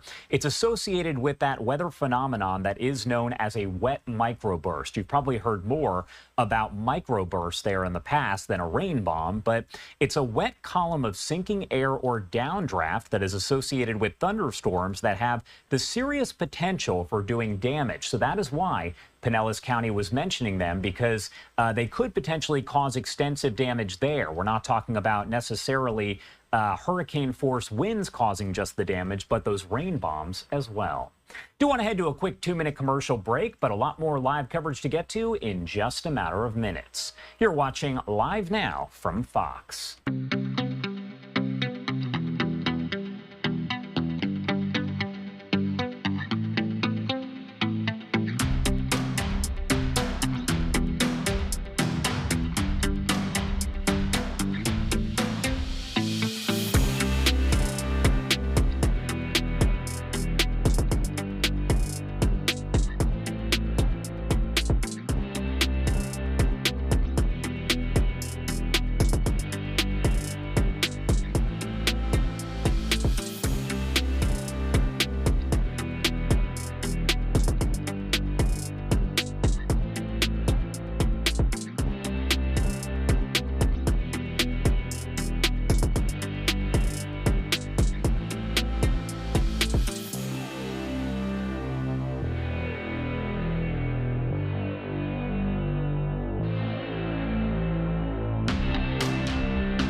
Welcome back here on Live Now from Fox. Do want to take a live look at our XRAD radar system once again at 9:37 on the East Coast and 6:37 on the West Coast. We are going to continue to follow the latest here, as you did hear from Fox 35 Orlando a short time ago, that it does appear Helene will become a hurricane during the next update provided by the National Hurricane Center. That is slated for about 90 minutes from now, so we'll bring you that information the second it comes out. But it is just shy, as of right now, of that Category 1 hurricane status, listed as a tropical storm. Let's go over some of the details here, as we know that Helene is expected to rapidly intensify and strengthen into a major Category 3 hurricane before making landfall late tomorrow over in the Big Bend region of Florida. Also, just about 24 hours ago, the storm was still known as potential tropical cyclone 9, but it was already showing those signs of becoming a full-fledged tropical system. So really preparation started to get underway in advance there, and Florida Governor Ron DeSantis declared a state of emergency for 41 of the state's 67 counties. Evacuations starting along the Gulf Coast of Florida as the storm approaches, with some of those being voluntary. But as we heard in that news conference in Pinellas County a short time ago, and also over in Pasco County, some of them are considered to be mandatory. Folks do have to leave regardless of if they want to or not. As of the latest advisory here, as I mentioned, the storm getting very close to that Category 1 hurricane status. Over the next several hours here, Helene is going to be near hurricane status, passing near the northeastern coast of the Yucatan Peninsula. A hurricane warning in effect for that area right now. And as the storm moves over the Gulf of Mexico, it is expected to grow in size. It's going to become even larger there and undergo that rapid intensification. It's getting very close to really being in the center of the Gulf where those warm waters are located. Life-threatening storm surge possible along the entire west coast of the Florida Peninsula and Florida's Big Bend. The Big Bend, of course, under that hurricane warning, with hurricane force winds expected in the region and tropical storm conditions expected to arrive as soon as early tomorrow. Again, landfall, though, not expected to take place until late tomorrow afternoon into the evening. The effects, though, already starting to be felt if you take a look at the system and really those bands that are going to start moving into Florida as the hours do progress. The Western Caribbean also likely to get some heavy rain, and Western Cuba could see significant flooding, along with the northeastern Yucatan Peninsula. As the storm does weaken and move further inland, it's going to impact several states up through Tennessee through Friday, with major localized flooding possible there. And we did hear some of the folks at Fox 35 Orlando who were speaking about this a short time ago, but utility crews are preparing for those power outages. As we know, a major hurricane can leave people without power for weeks and weeks, maybe even longer than that. Do want to head over to our Fox 13 Tampa team as we wait for Florida Governor Ron DeSantis to provide his daily update here. Let's pop up the audio and listen as our Tampa team is in coverage. Also reminding drivers to give their vehicles a little checkup. So you might want to make sure that the following things are in proper working order. Starting with the windshield wipers. If they're leaving streaks or not clearing the glass in a single swipe, time to replace them. Also check all your lights, your headlights, your taillights, brake lights, and turn signals. And lastly, your tires. Check the tread and inflation, especially with the amount of rain that we are likely to get from Helene. So speaking of lights, headlights on, hazards off when it's raining. Hazard lights are meant to represent a disabled vehicle. Using them while driving can be confusing for other motorists. And I know years ago we did have a law across the state of Florida that did outlaw the use of hazards unless you were disabled or in, distress. That's not a law anymore, but it can still be confusing for other drivers. Other safety tips for stormy weather: don't use cruise control. Increase your following distance and never drive through standing water because it's probably deeper than you think. Now, speeding is actually especially dangerous during stormy weather. Even new tires can lose contact with the roadway at speeds as low as 35 miles per hour. And a lot of people are guilty of having a lead foot. Speeding is actually America's worst driving habit. That's according to a survey done by Forbes Advisor. They surveyed 5,000 drivers across the country. Nearly 40% admitted to driving 10 miles over the speed limit. 14% admitted to driving even faster than that. Other common bad habits include eating while driving, speeding up to catch a yellow light, texting while driving, changing lanes, or turning without a signal, honking, cursing, or gesturing at another driver in anger, running a red light, or even tailgating. Now, also on the list is putting on makeup, brushing your teeth, or shaving while driving, which is dangerous behavior anyway. A surprising number of drivers admit to getting ready behind the wheel, and those kinds of distractions can be extremely dangerous. Even if you take your eyes off the road for just 5 seconds at 55 miles per hour, that's like driving the length of a football field with your eyes shut. I want to talk to these people who are shaving while driving. I know, and David. I was just about to say, I want to talk to whoever is shaving while driving, because that's dangerous behavior regardless of whether or not there's a tropical storm or hurricane headed in your direction. But again, thank you to Fox 13 Tampa for their coverage. It actually looks like they are going to go to their full weather here. So while we wait for Ron DeSantis to begin his briefing about the storm, do want to pop up the audio because they have a live look at several cameras in that area. Hey, I'm in an evacuation zone and I got to get out.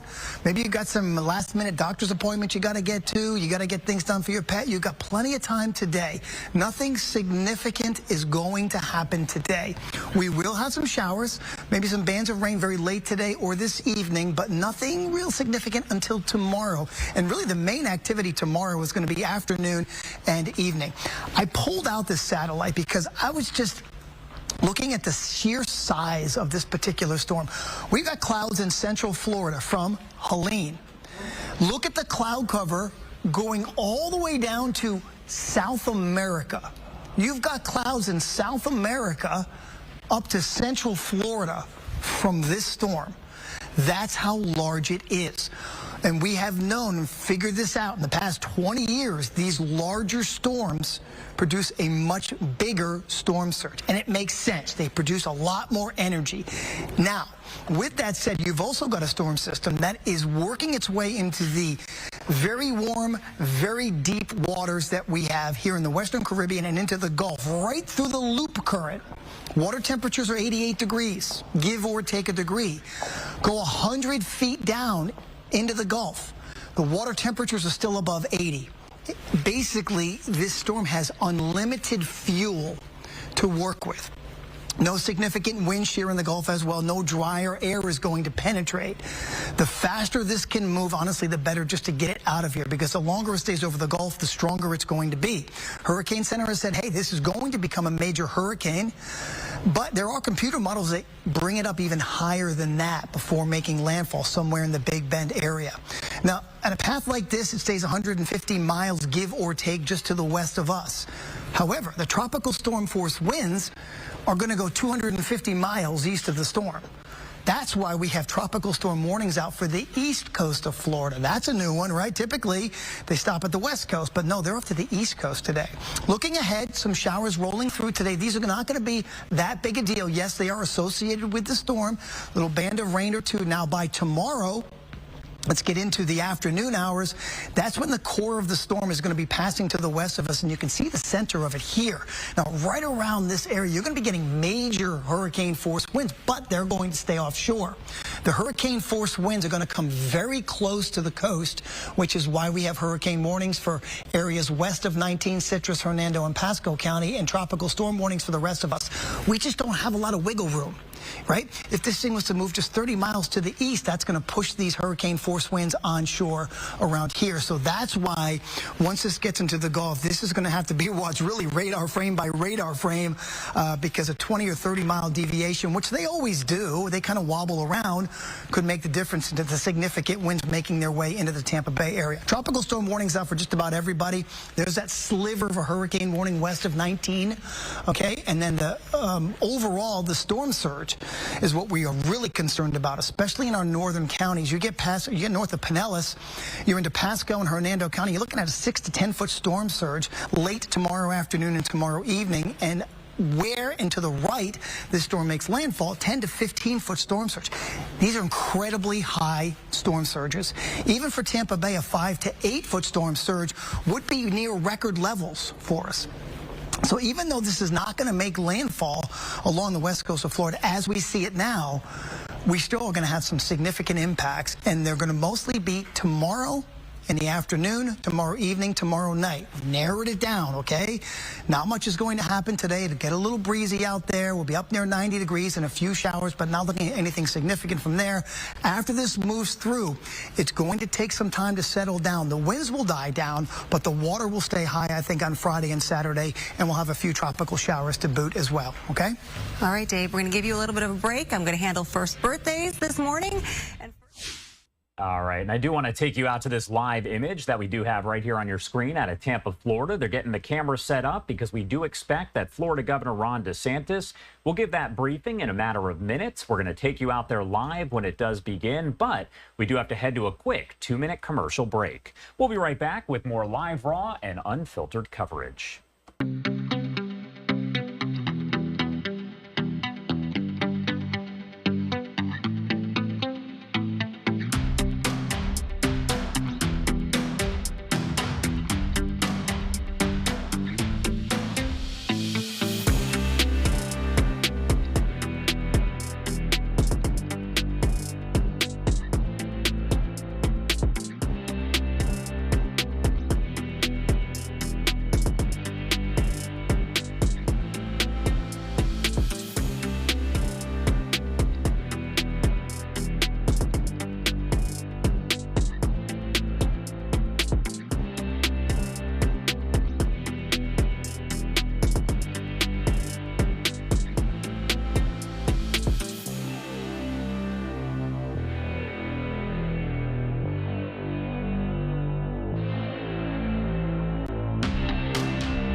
Welcome back here on Live Now from Fox. We do have Florida Governor Ron DeSantis walking up to the podium here, so let's pop up the audio. Emergency Management Executive Director with me.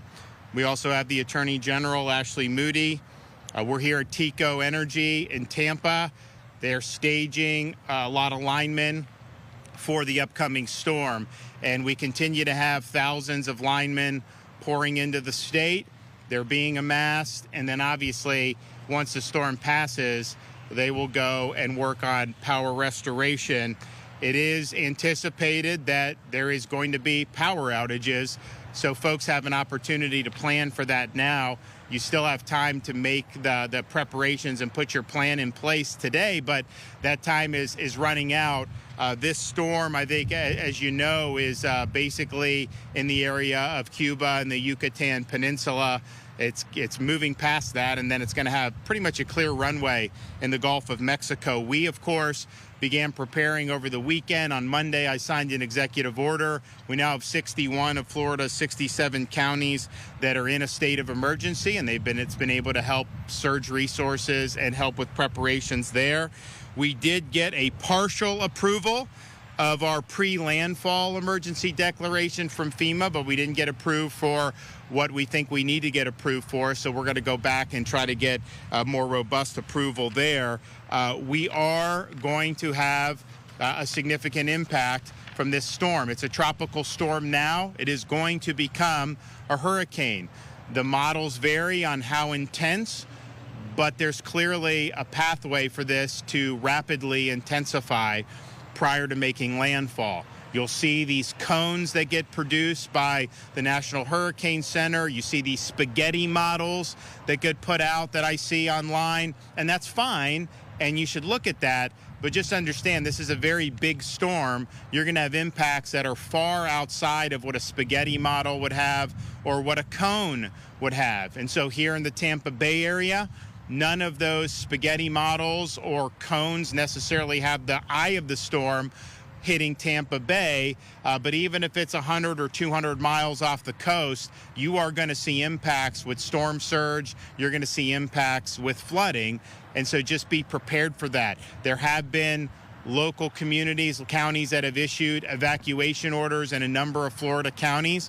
You still have time to be able to do that, and so I would heed those warnings. You can hide from the wind, and there will be significant wind on this storm, but you got to run from the water if you do have a major surge, and you stay behind in that, especially if you're in one of these low-lying areas.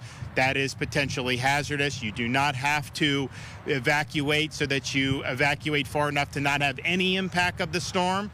If you get to higher ground and get in a safe structure like the shelters that have been opened, I know in Hillsborough County and in other parts of the state, that will be sufficient. Maybe you have friends that are in higher ground. Maybe you have a hotel that you want to go to.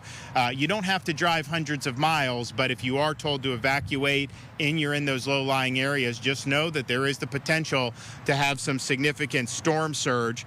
The track currently has the eye of the storm making landfall in Florida sometime Thursday evening in northern Florida. Right now it's in that Wakulla, Franklin County area, would potentially proceed into the city of Tallahassee. Now these things can wobble one way or another, but it is somewhat remarkable when I looked at this morning's runs.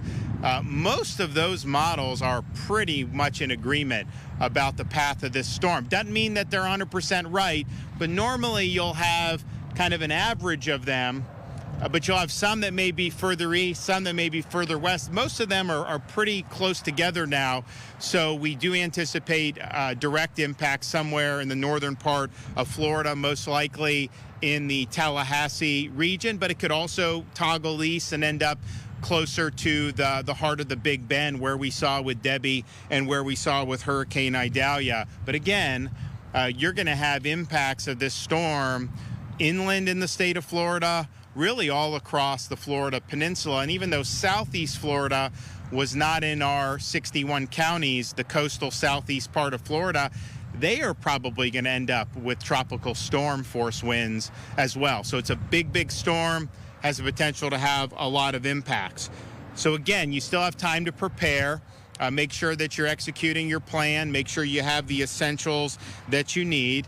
We're proud to be here at TECO. I know that Floridians have come to really appreciate seeing those trucks coming into the state with the linemen prior to hurricanes, and they love the fact that the storm passes and you have immediately people going out to try to get the power back on as quickly as possible. That's not the way it works in every state in this country, mind you. I think people have seen recent examples where that hasn't been the case at all. So it's great to have that. I know TECO's proactive. I know our other companies. I've been speaking with the major companies. I've been speaking with the electrical co-ops, the municipal cooperatives, you name it. They're all hands on deck. And that may not have been true years in the past, but now they're doing this. We have mutual aid from the state that Kevin Guthrie coordinates. And again, we want to get people back on their feet very quickly. Having said that, you will likely lose power. Many people will lose power depending on where you are in the state. So just be prepared for that. Understand that that's something that could happen and have a plan in place so you're able to weather that power outage, however long it is. And we've been fortunate. If you look at some of our most recent storms, you've had significant outages in terms of the number of customers, but the length in which they were out has been historically low in terms of comparison to other storms in other states. So we want to keep doing that. The state's committed to helping marshal resources, but just be prepared for losing power. You also need to know your evacuation zone. If you're told to evacuate, know what zone you're in so that you can get to safety.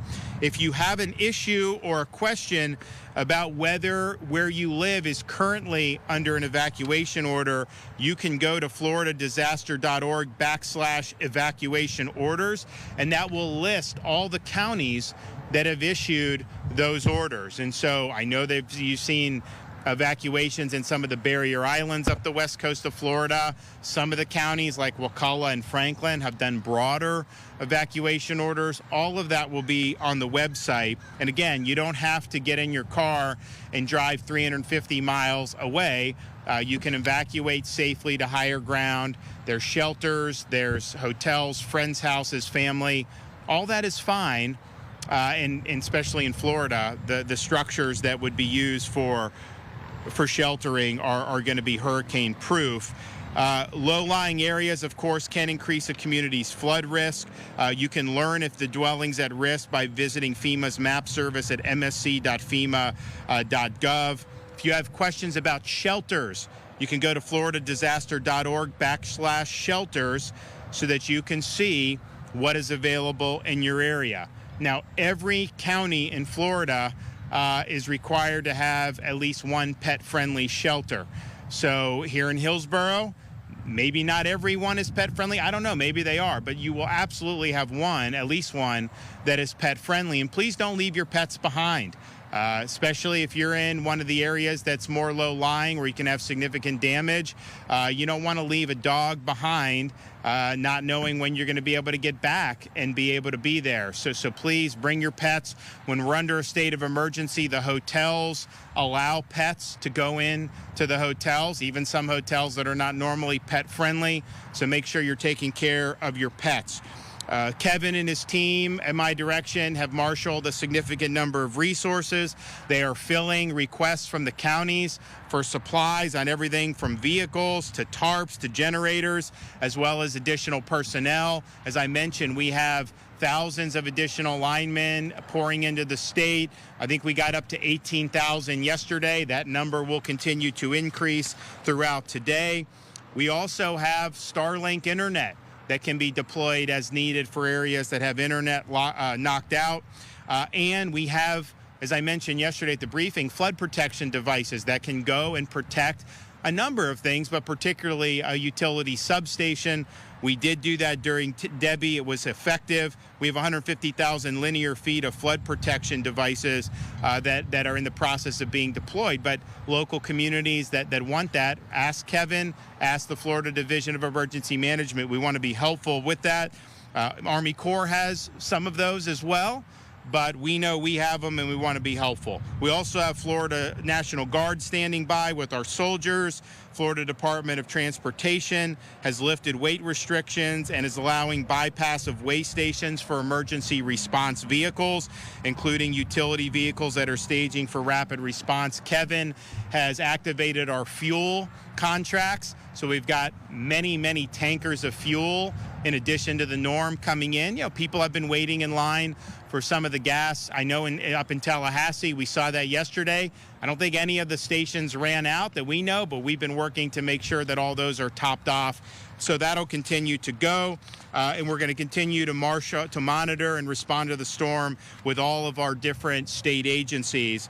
After yesterday afternoon, there are 12 healthcare facilities ranging from hospitals to nursing homes that are reporting that they are evacuating, and you may see more healthcare facilities make that call in the ensuing hours. But obviously today is kind of the time where you would need to do that.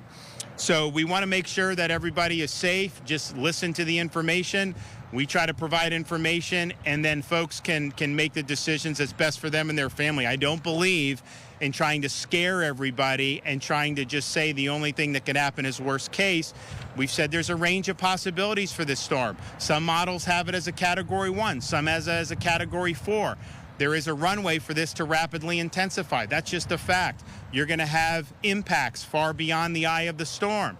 That's just a fact. So we've been, I think, very thorough about putting out the information as we have it. There is still uncertainty about the intensity of it. It does have the potential to be a major hurricane, and even above what Idalia was, which was close to a Category 4 last year. It was a strong Category 3. This does have the potential to exceed that. Again, not guaranteed to, but it has the potential to. So make sure you're making the best decisions for yourself and your family. We stand by to be able to respond as soon as the storm hits. I know people are going to be happy to see the linemen that are going to be out there working. I want to thank all the linemen, first of all, our Florida linemen, for what you do. You get appreciated more during the hurricanes than in the normal kind of course of life. But the reality is so much of our lives now depend on having the lights on and having the power flowing freely. That gets interrupted sometimes on these hurricanes, and so we've got a lot of folks in Florida that do a great job for us, and we're going to have a lot of folks in from out of state who are going to be on target and who are going to be helping to restore power as soon as the storm ends. Of course, we've got the full phalanx of agencies and assets that are standing by for search and rescue should that be needed. I will say the last couple storms, the last 2 years, 23 and this year, we have not needed as many as we've had in the past, and I think part of that is some of the folks in vulnerable areas evacuated. So we'll see what's necessary. Hopefully there won't be a big need, but we have all the agencies and all the assets on standby, everything from high water vehicles to riverine assets to rotary wing aircraft. It's all there and will be deployed as needed. So I want to thank everybody for taking it seriously. I want to thank everybody who's been involved in the preparations for what will become Hurricane Helene. And I want to thank the folks here at TECO for hosting us here today. I always talk, I talk to, the CEO, Archie, and I say, man, we always talk when there's a storm. Like maybe sometimes just got to figure out and talk, like go to a high school football game or do something instead of always being about storms. But nevertheless, we're very proud that so many people across the private sector, across various areas of government, mobilize very quickly when these storms are on the horizon in the state of Florida. So thanks for everyone who's been involved. And with that, I'll turn it over to Kevin Guthrie. Thank you, Governor. Good morning, everyone. My name is Kevin Guthrie. I'm the Executive Director of the Florida Division of Emergency Management. Tropical Storm Helene, as the Governor has referred to, is expected to strengthen into a major hurricane before making landfall across Florida's Gulf Coast on Thursday. The state continues to work on more than 750 resource requests from counties, and many areas to the south are already beginning to feel the impact from the storm. This morning, we saw some outer bands starting to hit the upper Keys, middle and lower Keys, as well as Collier, Miami-Dade, and Broward counties. We can expect conditions to continue to intensify throughout the day as the storm gets closer to landfall. Residents should continue to monitor weather alerts so you know what watches and warnings your community may be under. And remember that a tropical storm or hurricane warning means that you can expect these conditions in the next 36 hours. As of this press conference, all but 3 counties, Escambia, Okaloosa, and Santa Rosa, all but 3 counties in the state of Florida are under some type of tropical storm, flood, storm surge, or hurricane watch or warning at this point in time. So that is 64 out of 67 counties need to pay attention to their alerts starting today. Some may turn off these emergency alerts, but what I would ask you to do in your settings, go back and turn the government alerts on right now. You're going to need to listen and be ready to receive those alerts. I think the governor makes a very, very clear point, is that there's a wide range of possibilities. Each and every homeowner, each and every business owner, each and every private sector individual needs to make the decision that is best for their family on the conditions that we have right now. But those conditions may very well, in the wide range of possibilities, be a Cat 1 all the way to a Cat 4. But you need to be able to receive those alerts from the government so that you can make the decision best for your family. Maybe the breaking point is Cat 2, maybe the breaking point is Cat 3. But you got to be able to receive those alerts. So check your phones, go into the settings, make sure that you can receive government alerts from us. There's also a possibility of life-threatening rising water moving inland from the coastline in the next 36 hours along the entire Gulf Coast. I know as we continue to stress this, please do not focus on the forecast cone. The hazards from this large storm, over 250 miles from the center, will be far, far-reaching. Again, we have a classic example of this morning. Miami-Dade, Broward, and the Upper Keys were not in any type of watch or warning until 5 a.m. this morning when they started to experience some of those outer bands. The tropical storm force winds can be felt up to 250 miles from the center, as I just mentioned. Tornadoes are probable. High winds, life-threatening storm surge, and flooding cannot be ruled out. If you live in a coastal or low-lying community, visit floridadisaster.org/know, that's KNOW, to find out if you live in an evacuation zone so you can make informed decisions. I want to be very, very clear about this. Some people may be, for the first time, figuring out what their evacuation zone is. And there have been a lot of evacuations called for Category A, Evacuation Zone A. There are two different zones that relate to weather. There is FEMA flood zones, and yes, there is a FEMA flood zone A. And it has nothing to do with evacuation zone A. So when you go to that property appraiser's website, you go to our website, we link you to whatever that is. Make sure you look for evacuation zone in a letter. Do not look at the flood zone in a letter. Again, another example, there is an AE flood zone with FEMA. We may call for evacuations between A and E in this disaster. Make sure you focus on the evacuation zone. If you live in manufactured or a mobile home and are in the path of the storm impacts, it is not safe to stay in that. Many of our counties, if not all of them, have called for low-lying and manufactured housing evacuations already.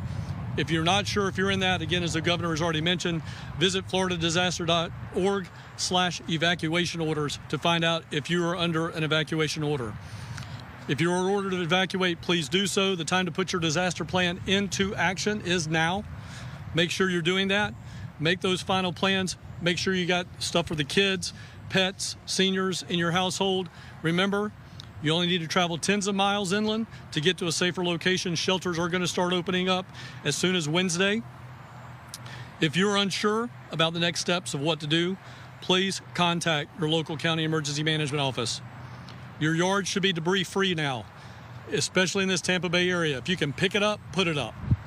Make sure you secure it. You don't want that to impact somebody, your neighbor. Make sure you have fresh batteries in your supply kit. Make sure if you have them or access to them, hand crank weather radios to get those alerts. And then also be sure that you follow the agency on X and Instagram at FLSERT, that's at FLCERT, and Facebook at FDEM, as we continue sharing important information about this storm. Governor, as always, we are successful because you allow us to be successful and give us such a heads up on what we need to be doing. So thank you so much for your leadership and your partnership. Sure. And so I think Kevin mentioned it, I mentioned it, but again, you can see these forecast cones, and that's great. But even if that was 100% accurate, this is a really big storm. You're going to see impacts up to 250 miles outside the center of the storm. And the way the storms work, Gulf versus Atlantic, it's the eastern side of the storm that is usually the most severe. And so if you're coming up the Gulf Coast of Florida, you're going to have the entire Gulf Coast where that could be whipping up surge, a lot of winds, all this stuff. You notice he said Okaloosa, Walton, or Okaloosa, Santa Rosa, and Escambia aren't under any kind of watch. This could end up hitting Tallahassee.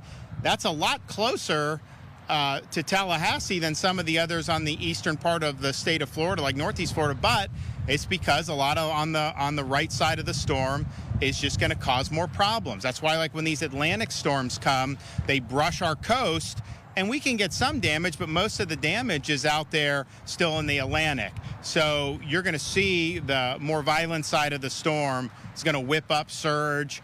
It's going to produce high winds that are going to impact the Florida Peninsula from Tampa Bay all the way across to the Atlantic coast of Florida. So that'll happen. So please, you have time now to put your plan in place and to make the arrangements. The time's running out, though, and you don't want to be in a situation where you're scurrying around tomorrow. I think you'll probably start seeing impacts probably in the morning, certainly with the wind.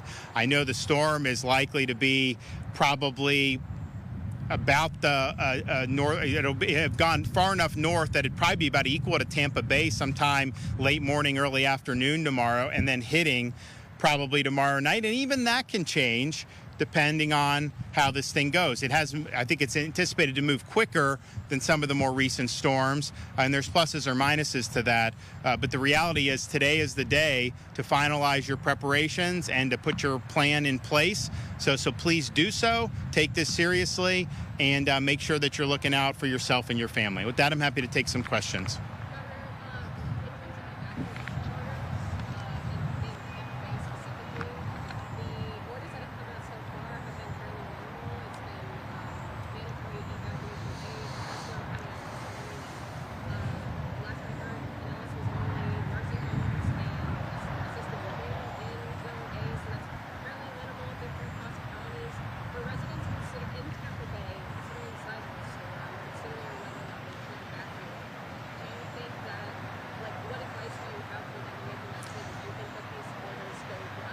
So here's the thing.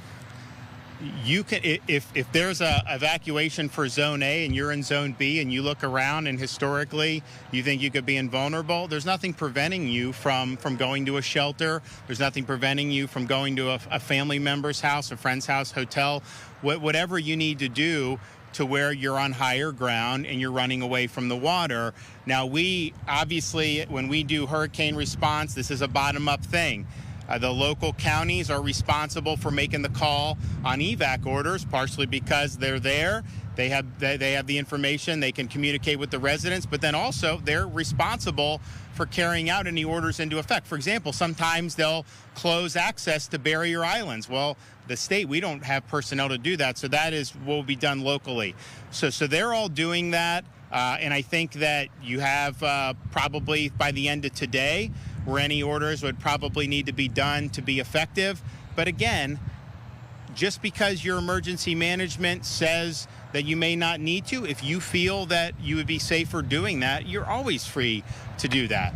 You can come back as soon as the storm ends. And so you use your judgment depending on where you are, depending on the history. People have seen, look, this is not the first rodeo for the state of Florida when it comes to hurricanes. It's not the first rodeo for storm surge on the Gulf Coast of Florida. We know some of those areas, particularly in Tampa Bay, are very vulnerable. You have flooding on just run-of-the-mill weather that can happen.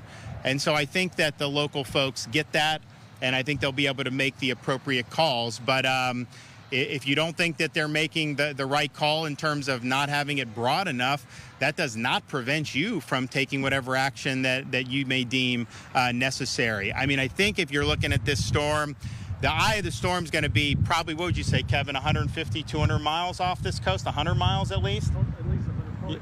Yeah, 100, 150 miles will be the eye of the storm.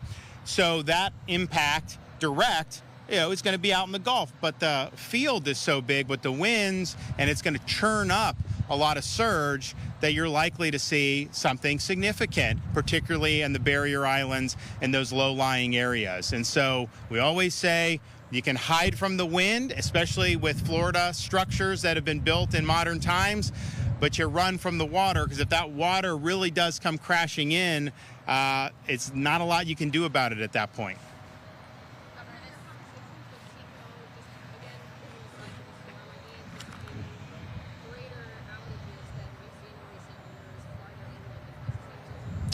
I don't think I think you prepare to have major outages. I know they've put a lot of resources on the table. We've got folks across the country that are coming in, and we want to make sure that those folks are on target and are able to do their job when the storm passes.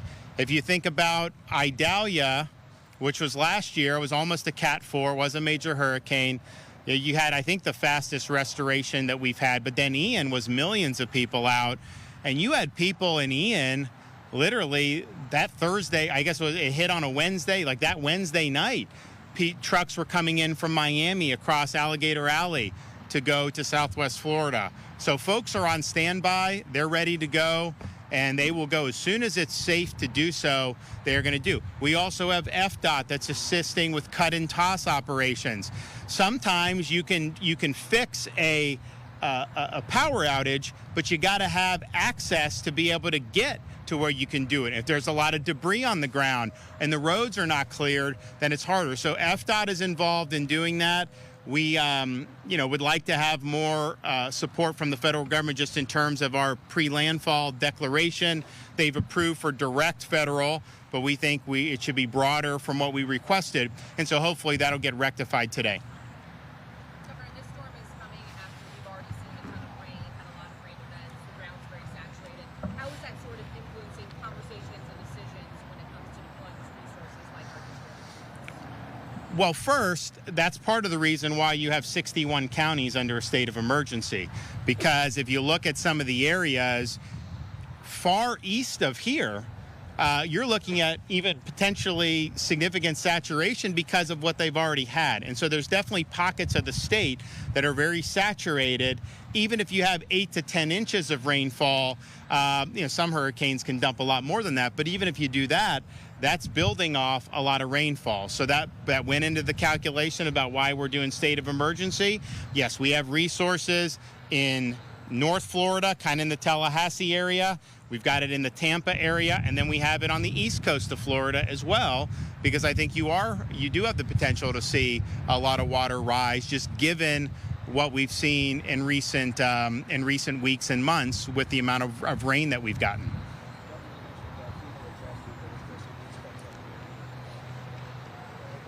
Kevin, you want to address kind of our step forward with that? Yeah, so the question was in reference to the FEMA request. What is it we're still looking for? Right now, the FEMA request has been limited to direct federal assistance in some counties related to just Cat B, which is emergency protective measures. And then there's even a smaller window for Cat B measures as it relates to evacuations and sheltering. I think what's important here is we're going to see anywhere, as the governor's mentioned, a Cat 1 to Cat 4 storm. Rapid intensification, all you got to do is look at history. When things get into the Gulf, we have rapid intensification, usually 2-3 numbers ahead of what it was predicted to be.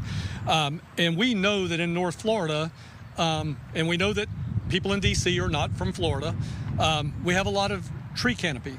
You just look around this property, there's tree canopy everywhere. That's going to lead to debris problems.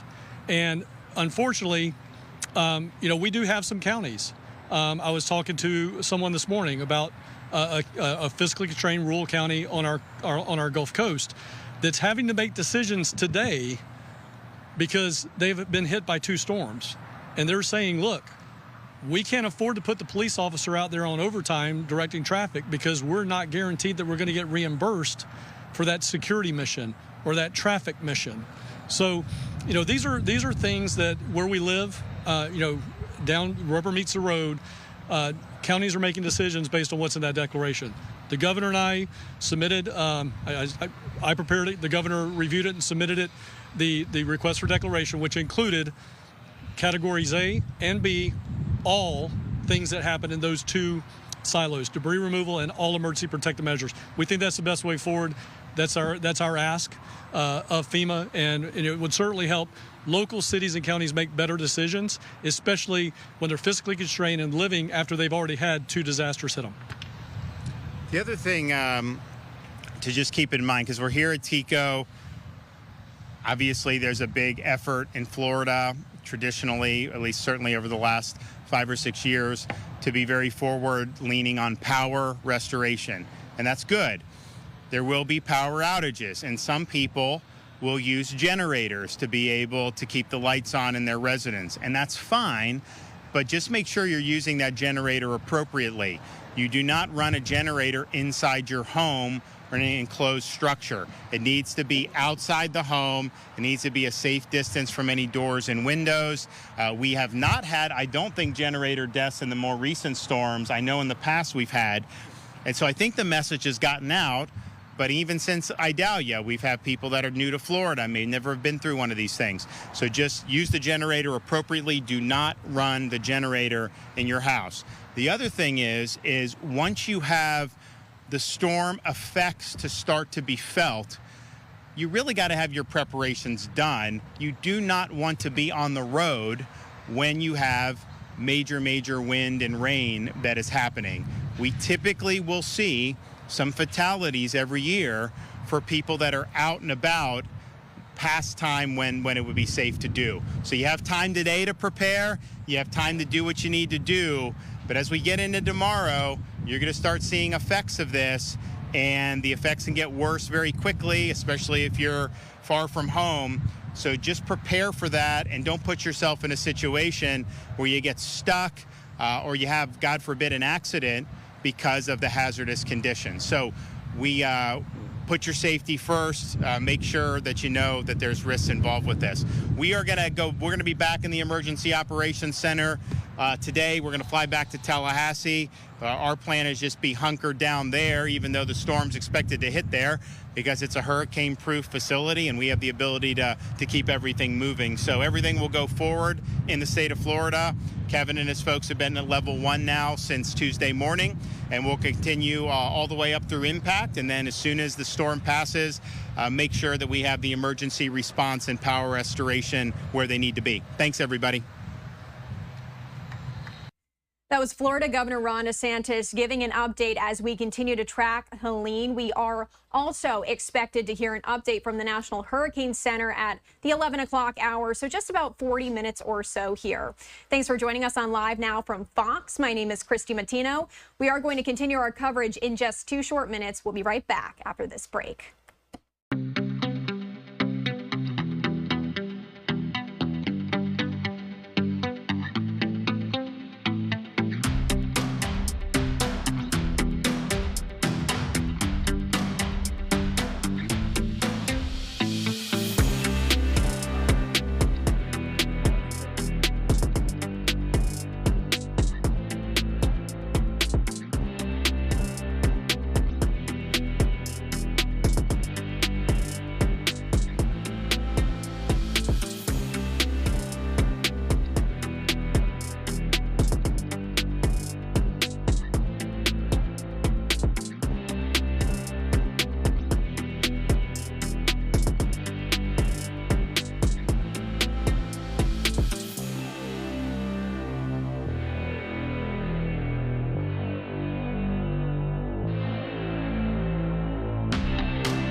Welcome back to Live Now from Fox as we continue to track Helene. You're taking a live look in Tampa Bay right now as the National Hurricane Center has said this storm is growing wider, leading to far-reaching impacts across the Bay Area and all of Central Florida. A storm surge warning has been issued from Flamingo to Indian Pass, including Tampa Bay and Charlotte Harbor. A flood watch also in effect until Friday morning across the Bay Area and much of the state except East Central Florida and the Western Panhandle. Now, we've been talking about how people are preparing for these impacts, but what about the animals, right? We want to talk to Andy Wood with the Florida Aquarium to see how they are preparing. Thank you so much for joining us here on Live Now from Fox. Good morning. Thank you. All right, so we're going to play a little video that you guys sent us here as you're explaining to us what you guys are doing to prepare. I mean, I watched this video, and I'll play it for our viewers in just a second, but it looks like this is kind of all hands on deck before the storm to keep these animals safe. It is absolutely all hands on deck. In fact, we started preparing over the weekend. There's a lot of work to be done. You have to prepare to be able to care for these animals through any storm. And so our teams started working over the weekends, and we take down a lot of the tents and we trim the debris from the trees that are around the property to avoid any issues they may create. But really it becomes about food prep. It becomes how we settle animals into potentially temporary habitats so that we can be prepared to let them ride out the storm safely. We have to make sure that we have all the water supplies that we will need, the oxygen. We top off the gasoline or the diesel fuel for our generators to make sure that that will stay in place. So it really is all of our teams breaking out into various groups and focusing on their dedicated areas to make sure that we're fully prepared for what may come our way. We are watching that video now that you guys so kindly shared with us of what you have been doing ahead of this storm. I want to talk a little bit more about that prep time. How many hours does this take in advance, and staffing numbers? We put in hundreds of hours. So it's hurricane season. It starts in June. We do a lot of preparing in advance. We secure the facility. You have to do that when you live here in Tampa Bay.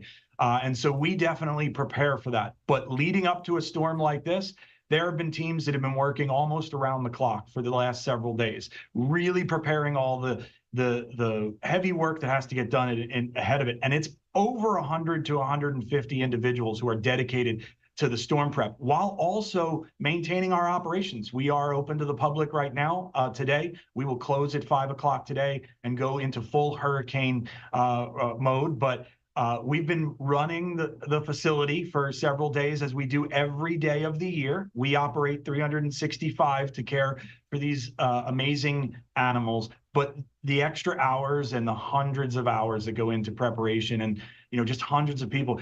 Keep in mind, we also have two facilities. So we're here in downtown Tampa at a main facility. We have a conservation campus that's about 30 minutes south of us that is also on the water.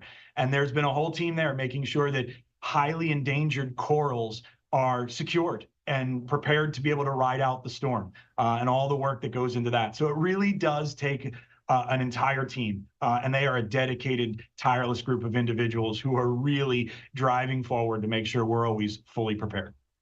Let's talk about during the storm now. How are you going to keep these animals safe while also keeping your staff safe?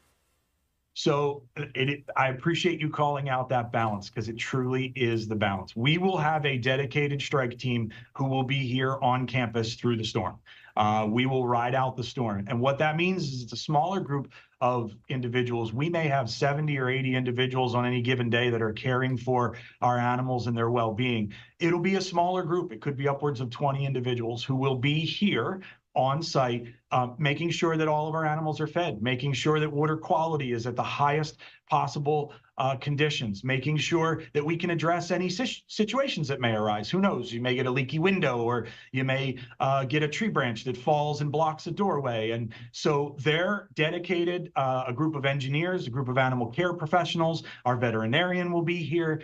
They will all be on site monitoring our animals, identifying if we're seeing any reactions to the storm. We typically don't, surprisingly, see that. The animals are used to the changing weather conditions on a regular basis, but that team is here. And so that means we have to provide for that team as well. So we have a full food preparation system that goes in place so that they are well fed. They have safe locations to be able to hunker down, and wonderful mattresses and pillows, and you make sure, and a lot of board games. We make sure that there's a lot of opportunity to keep them engaged while they're here, and doing the hard work and making sure that this facility is cared for at the best of our ability. Good to hear. And of course, I need to ask you about, after the storm, the cleanup efforts, the recovery process. What does that look like for you guys? So it's amazing choreography is what it is. So as I mentioned, we will have that team here, and that strike team will be here. We have a recovery team, which is the first responders, if you will, that once it is safe to travel and get out on the roads, and we know we have clear path, they begin to arrive to take over for that ride out team. So they will begin the heavy work of debris that'll be all over the parking lot, in the front of the building, around the facility. If we have to start repairing any leaks, if we have to respond to any situations that may have come up, who knows, a pump failed, or they'll immediately begin to do all of that. And they do that work before the rest of our team shows up. So there's a lot of orchestrated communication that has to happen, and we focus heavily and we drill this. We do a drill for hurricanes every year. So we run through this with our leadership team and most staff that are involved in any of the hurricane related work. So they're ready for it. It's about communication, and then the rest of the team will arrive. And it's not just our staff. We have an amazing group of volunteers. We have over 400 volunteers that work with us. Many of those volunteers will also be ready that as soon as they get the call or the email or the text, they will make their way here to campus to help us get back to normal operations. And animal welfare is our #1 priority. So everything focuses on the animals. Once we have that stabilized, then we can put back out the tables and chairs and the benches and all of those components. But the teams are really choreographed extremely well. And we have amazing leadership that helps keep communication going in the midst of a storm.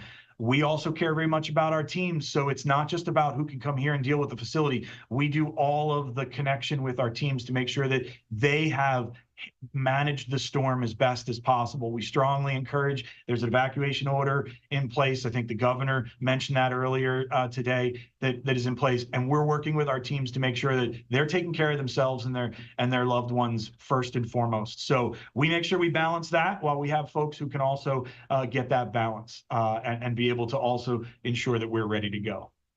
Andy, the last question I have for you, actually, one of my coworkers earlier today thought of this question, and it's a great question, and I'm curious. The larger marine life, the larger animals, is there a relocation process for them during this time? How do you handle that? So not particularly for us. There are certain behind the scenes holding habitats where we will move some of our animals. I'll take the penguins as a perfect example. The penguins are more in a lower lying area of the aquarium, so they will move to another habitat that's up on our 2nd floor today, just in case we get any flooding, and they're prepared for that. But the large sharks, the large fish, the habitats here are designed to be able to manage a storm really well. We are a Category 4 rated facility, so the facility should withstand. And really, it's the amazing work of nature. The water pressure, as you would see out in the Gulf, as this storm is moving, it's changing that pressure. The same is happening in our large habitats, and those animals can easily adapt. There are certain animals that we may want to, birds, for example, that we may want to put into some different holding facilities. We do have some requirements as it relates to some of our snakes that we want to make sure that they're really secured and well cared for in case something happens. But no, with the large animals of that habitat, and the barometric pressure will change some of it, and it's interesting to watch nature react to that. That's one of the most amazing things about being on campus and watching how animals react, and they have a sense that we may not have. We get great news forecasts, and we listen to what we're being told. The animals have an innate reaction, and they tend to weather it well. But some of those smaller animals and some of those animals that may be in lower lying areas of the facility, they'll get a different holding habitat right now and enjoy that for the next 24 hours.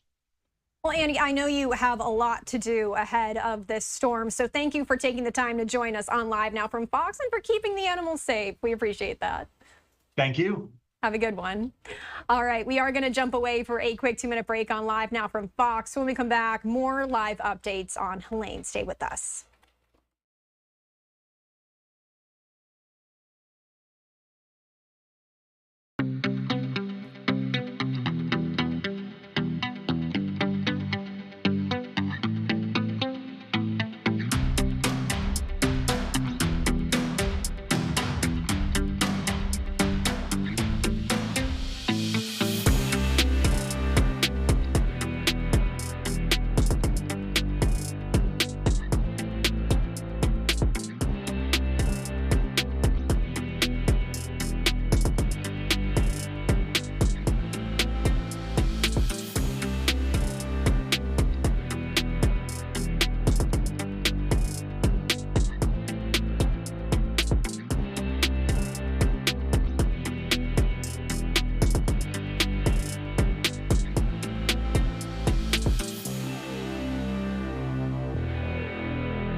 Welcome back to Live Now from Fox. As we continue to track Helene, we are giving you a live look at our XRAD radar as Tropical Storm Helene is rapidly organizing Wednesday, and it's expected to become a major hurricane, as we are expecting an update from the National Hurricane Center in just about 20 minutes or so here.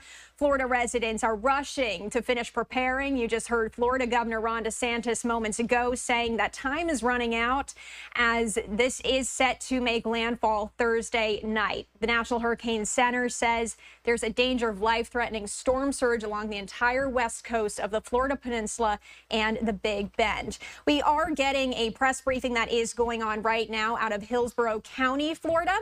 We are going to turn over there, turn up the sound, and listen in.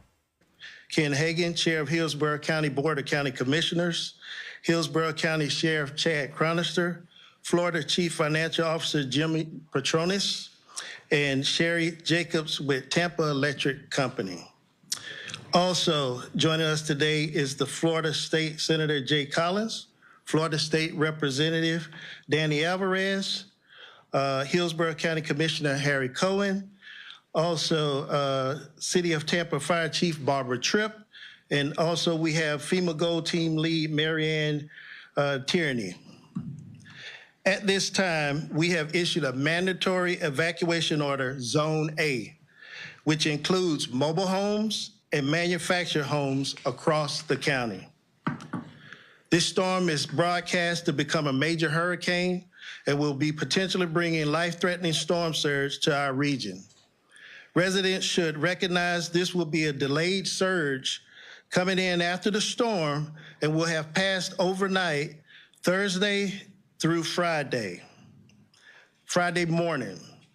Zone A residents along the Alafaya and residents along South Tampa and Town and Country and other low-lying areas in Zone A, you should put your evacuation plans into action starting today.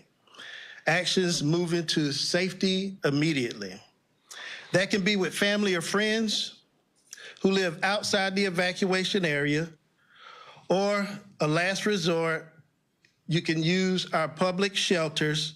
We have 6 emergency shelters that we've opened effective today, 5 for general population, 1 for special needs.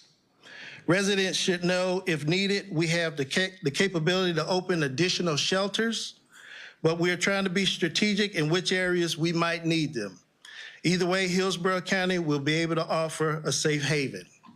For example, we've identified which shelters can handle special needs, patients that need to make sure that they have electricity for their medical equipment, any of their oxygen needs also.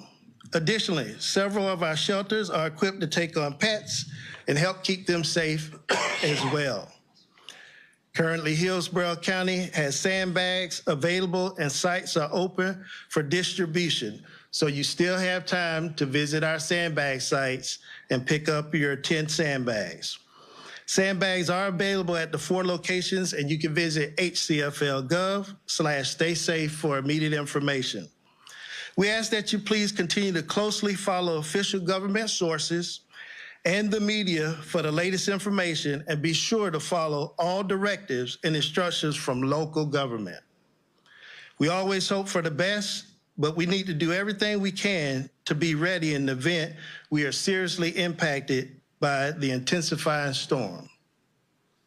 Rest assured, Hillsborough County is working very hard, around the clock, and all our public and private partners to prepare for this potential event, and are doing everything we can to protect the residents and their property. Please know that we are in this together. We will get through this. Be prepared. Stay safe. Thank you for your time. I would now like to invite the Fire Rescue Chief, Chief Doherty, to say a few words. Excuse me. All right, good morning. Thank you, Tim. Good morning. I'm Hillsborough County Fire Chief Jason Doherty. Thank you for joining us today. As Tim said, Hillsborough County is prepared, along with our partners, to navigate Tropical Storm Helene's threat to our community. As you know, we are under a state of emergency, and residents should be using this time to prepare ahead of the storm. I cannot stress enough to our residents and our businesses the importance of being prepared. All storms are very different. This storm brings some unique threats, most importantly, the storm surge that Tim talked about. As we've seen, every storm is unpredictable. Don't rely on the main forecast line, and don't be complacent. The cone exists for a reason, and the effects will be felt far from the storm's center. So now is the time to prepare. If you delay until the storm arrives, emergency responders will not be able to help you until the threat passes. You will essentially be on your own. If you delay until the storm arrives, you will be on your own. Monitor weather forecasts and make sure you know your emergency plan and your hurricane supply kits are prepared. It is not too late. Get your home and businesses storm ready now. Do not wait. I can't encourage you enough. Please do not wait. Make sure you have a supply of your medicines and your medical supplies for at least 2 weeks. Gather emergency items, including flashlights, radios, weather radios, batteries, water, non-perishable packaged and canned foods, and of course the non-electric can opener. Take pictures of your valuables and secure your documents if you have the need to evacuate. Please continue to stay alert. Visit hcfl.gov/stay safe and monitor local news outlets as well as Hillsborough County social channels at Hillsborough FL. As we say in Hillsborough County, the safest way through a bad weather is together. Take care of yourselves and take care of each other. Thank you for your time, and now I'd like to invite County Administrator Bonnie Wise to share a few words. Thank you. Thank you, Chief Doherty. Good morning. My name is Bonnie Wise, and I'm the Hillsborough County Administrator. As Chief and Tim said, we are continuing to closely monitor Tropical Storm Helene. The storm is forecast to be a major hurricane, and as it approaches Florida, and we are taking it very seriously. There remains uncertainty as to the storm's forecast, but we are working to make sure everyone is prepared for what will likely be a major hurricane making landfall in Florida with a threat of extreme storm surge in our region. In anticipation of the storm, all Hillsborough County offices and facilities will be closed on Thursday, September 26th for regular operations to allow staff to focus on the emergency response to Tropical Storm Helene. Additionally, all recreation centers will be closed today. Neighborhood parks, athletic complexes, and the new Tampa Performing Arts Center will remain open today. Conservation parks, preserves, and trails will close by 3 p.m. today. As Chief said, there is still time to prepare. Hillsborough County's Disaster Preparedness Guide provides valuable information about our shelters and more. It is available via hcfl.gov/staysafe in both English and Spanish and contains comprehensive information on how to prepare for any hazard. Residents also should register for HCFL Alert, Hillsborough County's official public notification system, for emergency alerts and other vital information. You can choose to receive messages by email, phone, and text in both English and Spanish. Go to hcfl.gov/HCFL Alert to register. I also want to share an important phone number. Our main information line for the storm is 833-427-8676, or more easily, 833-HC-STORM. Again, 833-HC-STORM. Please write the number down. Should you lose digital access, it is the best way to access the latest information. There are many preparations involved when a storm is coming our way. Everything from making sure our generators and vehicles have fuel to staging heavy equipment across the county for removing debris and other post-storm work. The county has 5,000 employees, and we are working throughout the year to make sure they know their role when activated for an emergency like Tropical Storm Helene. We identify the greatest needs and assign employees to those needs regardless of their regular duties. We also continue to work extensively with partner agencies, including the National Weather Service, TECO, the City of Tampa, Water Management District, HART, and many others. We will get through this together, and residents should listen to the instructions of governments, local agencies, and other trusted, verified sources. Thank you. Now I'd like to invite Board of County Commissioners Chair Ken Hagan to say a few words. We are listening in as Hillsborough County issued a mandatory evacuation order ahead of Helene, which is set to come ashore tomorrow night, late evening. We do have to go away for a quick 2-minute break on Live Now from Fox. When we come back, we have a lot more live coverage on this. Stay with us.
Welcome back to Live Now from Fox as we continue to track Helene, again giving you a live look at our XRAD radar. We were just hearing from Hillsborough County, Florida officials as they are also giving an update. We've been hearing from officials all morning, and we do want to head back to that, turn up the sound, and listen in.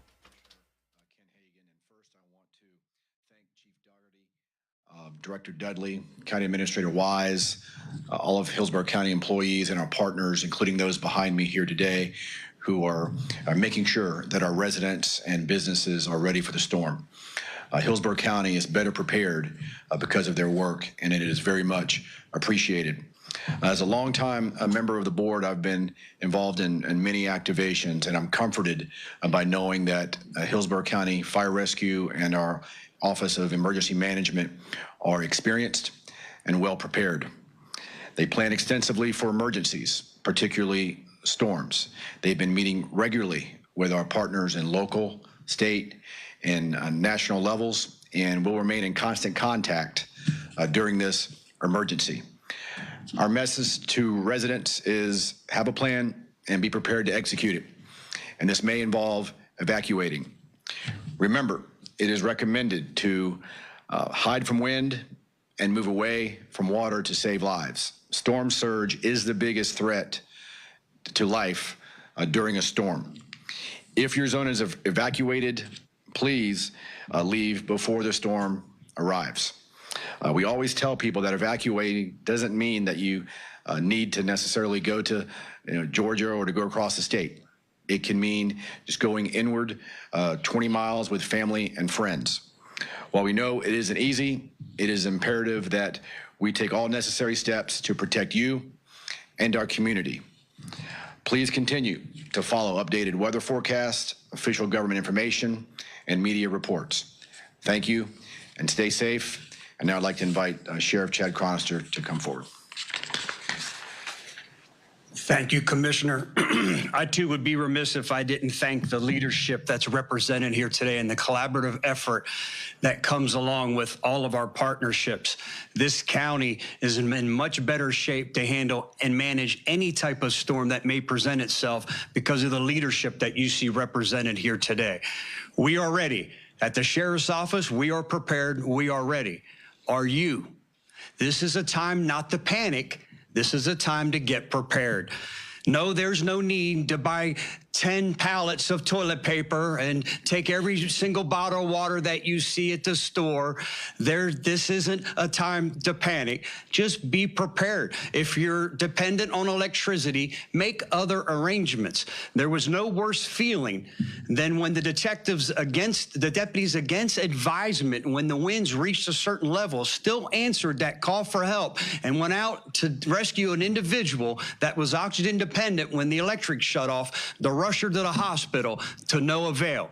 She paid with her life because she didn't make a plan. Those who have to evacuate that are in Zone A, please heed the warning. It's not the wind and the rain if this storm stays on its current trajectory up towards North Florida. It's the storm surge.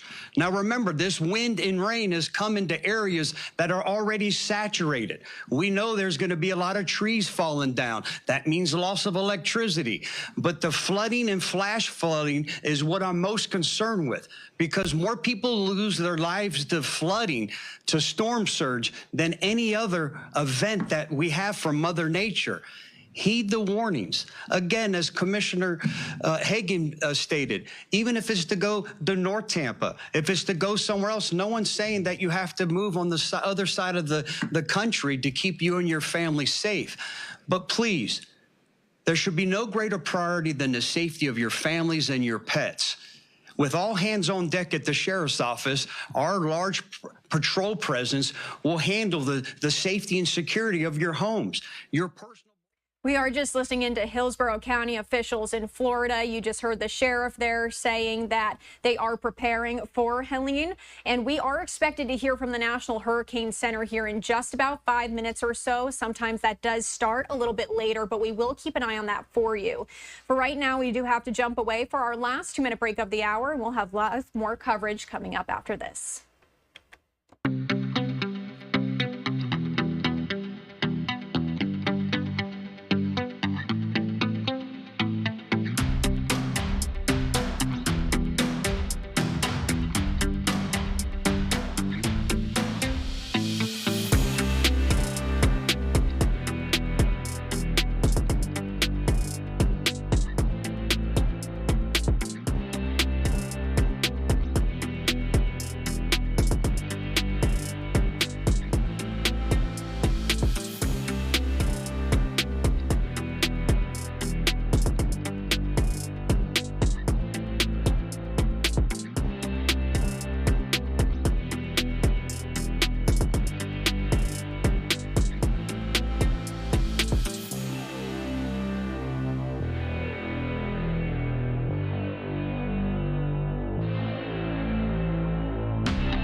Welcome back to Live Now from Fox. We thank you so much for being here. It's almost 11 o'clock here on the East Coast, and we are awaiting, I have it pulled up to my side here, the latest from the National Hurricane Center on Helene.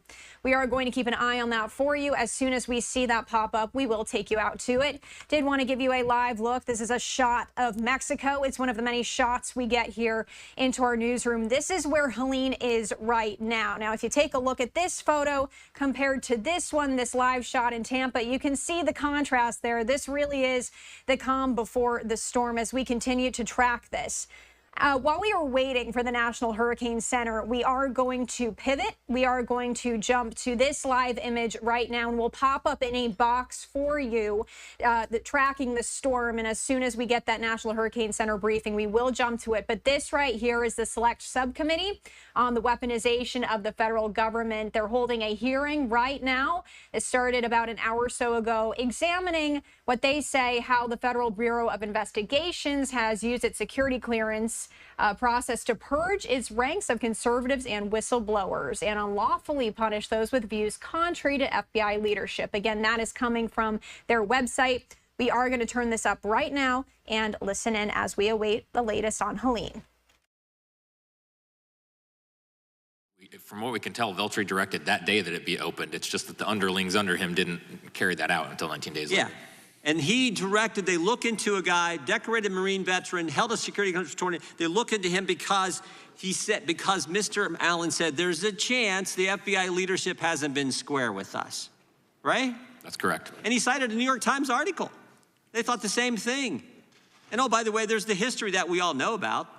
FBI spied on the president's campaign, lied to the FISA court, investigated parents at school board meetings, said if you're a pro-life Catholic, you're an extremist. So we got all that history, and he gets investigated for that because he simply questioned the leadership, went through the appropriate channels.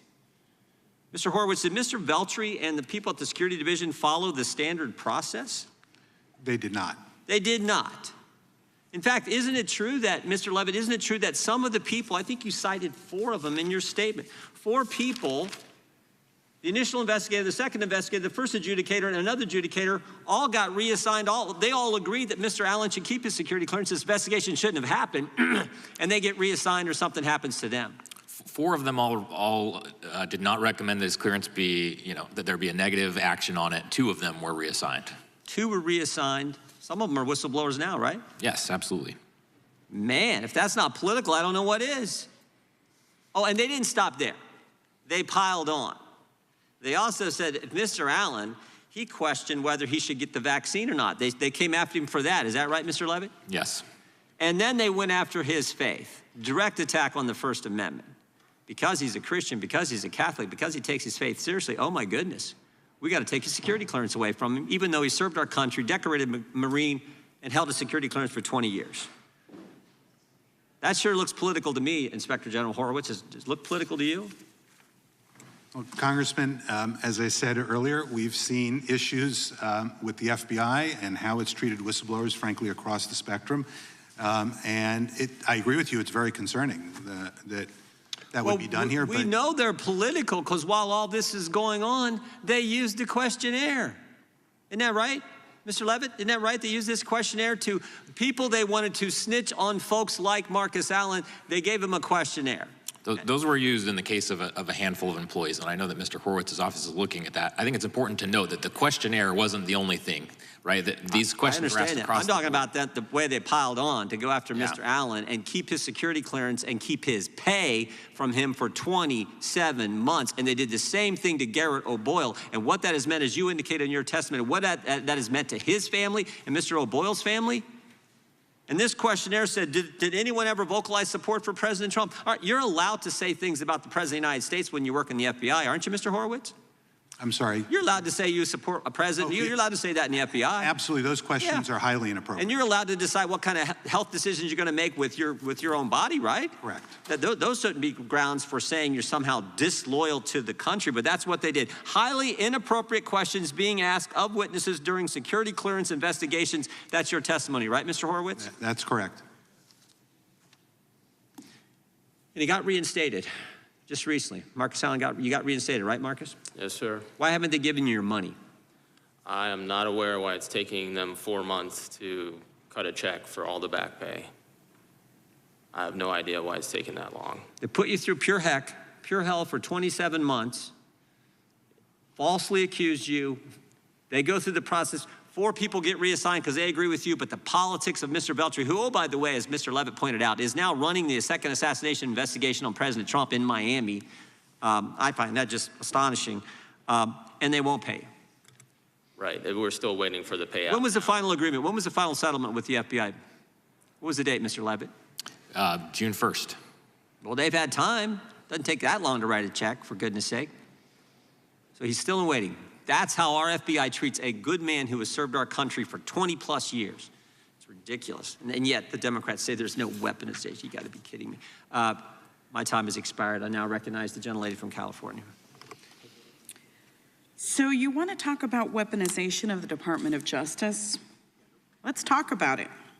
Because sadly for Republicans, weaponization tends to be in the eye of the beholder. They delight in talking about false allegations of politicized attacks on Republicans, but I want to talk about the real weaponization, the one that would come from a second Trump-led Department of Justice.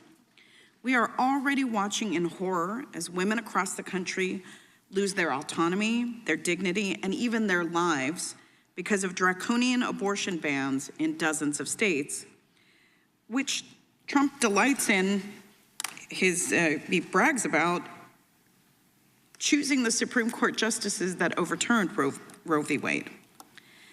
And if we get into a second Trump presidency, the weaponization we are witnessing will be orchestrated by the DOJ at Trump's demand. Trump's Project 2025 mandate for leadership calls for some of the most restrictive abortion and healthcare bans imaginable. In short, it lays out the path to eradicate reproductive health care and women's privacy. It calls for the CDC and HHS to closely monitor and report on individual women's health and abortions, keeping track of when women travel across state lines to seek reproductive health care and at what stage of their pregnancy they're in when they do. And alarmingly, it calls for the DOJ to criminally punish abortion providers who distribute abortion medication through the mail. Mr. Kirshner, one of the proposals I mentioned is for the CDC to track women's movements to access abortions across state lines. The mandate also calls for the president to be able to direct the investigations and litigation by the FBI and the DOJ. So hypothetically, even though that CDC-related part of the proposal didn't mention DOJ prosecutions, there are risks that a far-right government outlined in Trump's Project 2025, collecting that data, could weaponize it against the women seeking health care in a criminal context. Is that correct? So in other words, it would be possible to take CDC data about women who have sought abortions and direct the DOJ and the FBI to target those individuals. Is that correct? It is, yes. Tracking women who are pregnant, it's horribly reminiscent of, tracking and hunting animals. It really endangers people. It's like stalking, let's be honest. Tracking the movements of women. The mandate also calls for the enforcement of restrictions on DOJ grants to comply with conservative ideology, such as prohibiting sanctuary cities from receiving federal funding. Would it be possible then that DOJ grants could be conditioned on jurisdictions limiting abortion or other healthcare access? Under Project 2025, it seems like the sky is the limit. Thank you. These extreme restrictions are far from the only alarming agenda points in Trump's Project 2025. The document also calls for dismantling the Department of Education, which former President Trump claimed he would do during a rally in Pennsylvania just this week. It calls for allowing businesses to discriminate against protected classes. It calls for reversal of the LGBTQ+ equity focus of the Biden administration. And if any of these proposals were to be challenged in court, Trump's corrupt Justice Department, led by loyalists, would defend these awful provisions. Mr. Kirshner, if any of these offensive proposals are challenged, they will be defended by the Department of Justice. What could be the result if the DOJ is more loyal to President Trump than to the Constitution? You know, they could decline to take up challenges, or they could decide to take up challenges not based on the rule of law, not based on, what is right for the American people, but based on the whims and preferences of a president. And Mr. Horowitz, my final question is for you. Would we want agents at the FBI or any other government agency who would be seeking to promote any cause that might conflict with the Constitution, whether that be religious or ideological or loyalty to an individual rather than the Constitution? We would not. We swear our employees in with an oath to abide by the Constitution, the laws of this country. So does it seem like a great idea to scrap our complete civil service and pack every federal agency with people that are loyal more to an individual than to the Constitution, or more to religious ideology, or more to some other kind of ideology? I think over the years, Congress has found where the appropriate balance is between having non-career officials and political appointees leading agencies on policy issues and having a career civil service. All right, we do have some breaking news as Helene has officially become a hurricane. And we did want to just give you some live looks at images here. You can see the bottom right hand of our screen is the XRAD tracking this, and this live look of Cancun, Mexico, as that is where Helene currently is. We are just getting this in from Fox Weather. Here's what we know. Hurricane Helene now is a hurricane. It's rapidly intensifying, and it's on track to become a dangerous Category 3+ hurricane. The storm's massive size and future intensity will lead to devastating impacts for Florida and southern Georgia. It is forecast to become at least a Category 3 hurricane before making landfall into Florida's Big Bend area on Thursday evening, so that's tomorrow night. It is still possible for it to reach Category 4 or 5 before landfall. This storm is expected to cause widespread life-threatening storm surge flooding, significant destruction of property and infrastructure, and major flash flooding across the southeast. Hurricane warnings and storm surge warnings are in effect for most of Florida's Gulf Coast. Tropical storm warnings extend all the way to South Carolina, and that's a sign of just how far-reaching the impacts are going to be from this massive storm. Again, if you are just joining us here on Live Now from Fox, Helene has become our hurricane, and per Fox Weather, just in our newsroom, it is on track to become a Category 3+ hurricane. We are awaiting the latest here from the National Hurricane Center. I'm refreshing the page as we speak, as we are awaiting for them to give the latest update on this. Again, giving you a look at our XRAD as that storm is heading towards Florida, and you can already see in Cancun, Mexico there, that live look, just how stormy it is looking to get. That sky, from what we can see on the camera, is looking pretty dark. So again, Helene now is a hurricane, and again, we are awaiting still for the National Hurricane Center to speak. They were supposed to come on about 10 minutes ago, but of course, with this news, this may be just a bit delayed. But you can count on us here on Live Now from Fox to bring you the latest. Again, we have been hearing all morning from officials. We most recently heard from Florida Governor Ron DeSantis, and you heard him saying to Florida residents, time is running out to get your plan into place and to prepare.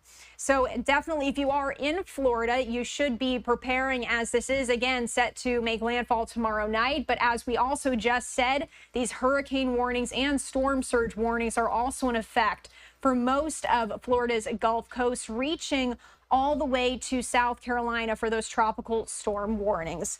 Again, that is just in from Fox Weather. We are going to continue to monitor the latest here on Live Now from Fox. Let's go away for a quick 2-minute break. When we come back, more coverage. Stay with us.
Welcome back to Live Now from Fox, giving you back this live look as we are hitting this breaking news that Helene has become a hurricane.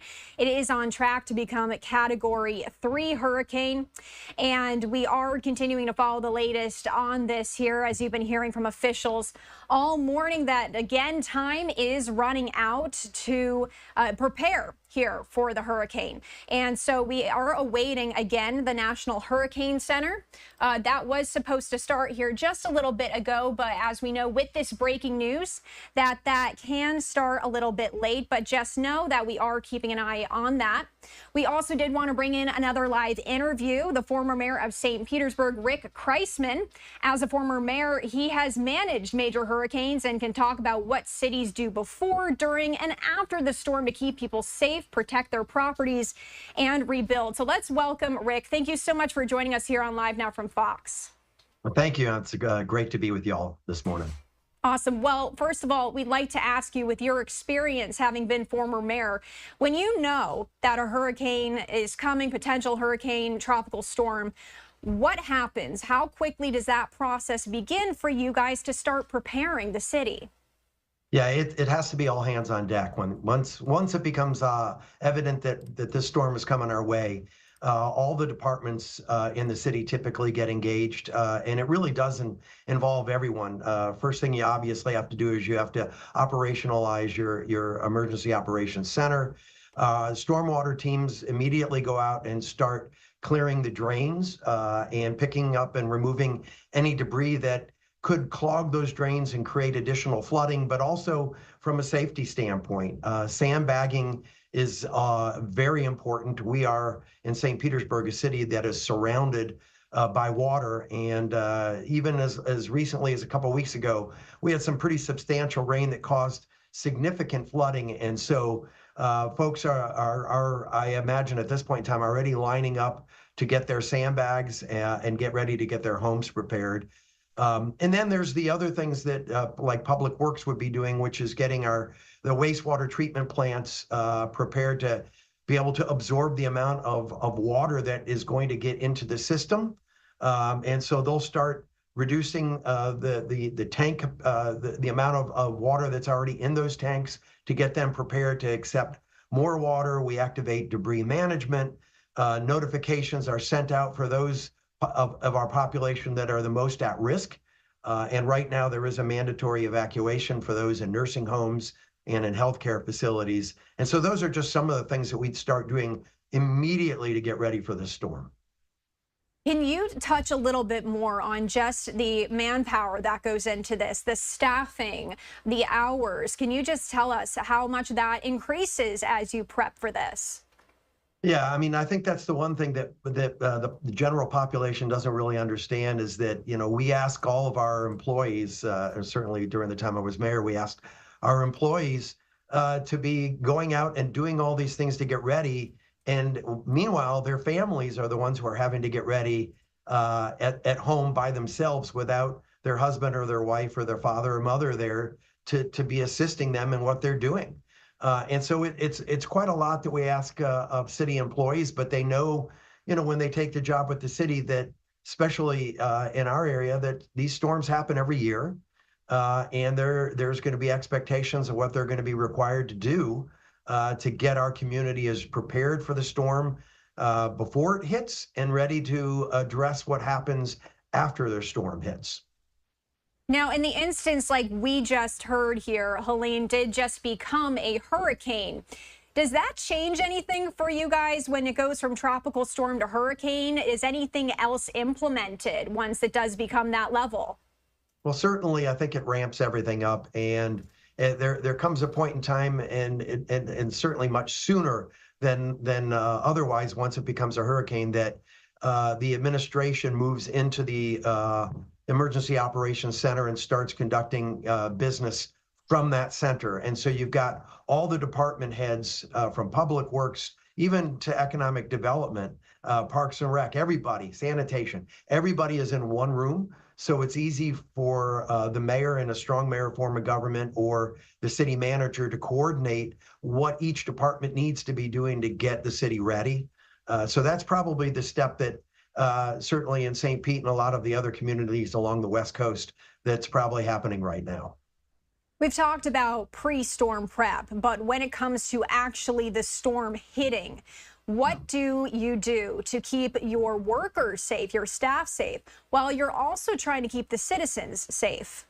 Yeah, there certainly is a point in time where, and we communicate this to the citizens, where emergency workers are not going to be able to go out. You cannot send police and fire out when conditions get to a point where it's not safe for them either. And that's the last thing that any of us want to do, is send out our first responders into a really dangerous situation if it's avoidable. So, there's a number of steps that we take prior to that point. There's a lot of communication that has to happen with the community to make sure that they have an understanding of the significance of the storm that's approaching and that they're taking it seriously. Because the worst thing that can happen is when you have folks that, kind of get numbed by the threats that have happened over the year that maybe didn't pan out, and as such don't take this thing seriously. And this could be a significant storm, and so I think it's incumbent on everyone to be taking it seriously, and city staff does their best to make sure that they're communicating that out to the public. Let's talk after the storm now. How quick is that response time? What do those cleanup efforts look like for you? Yeah, and again, it's a lot of it is determined by when it's felt that it's safe for our workers to go out. But we, as a city, the city contracts with debris removal companies, and so those contracts are already being, put into place, not put into place, but activated.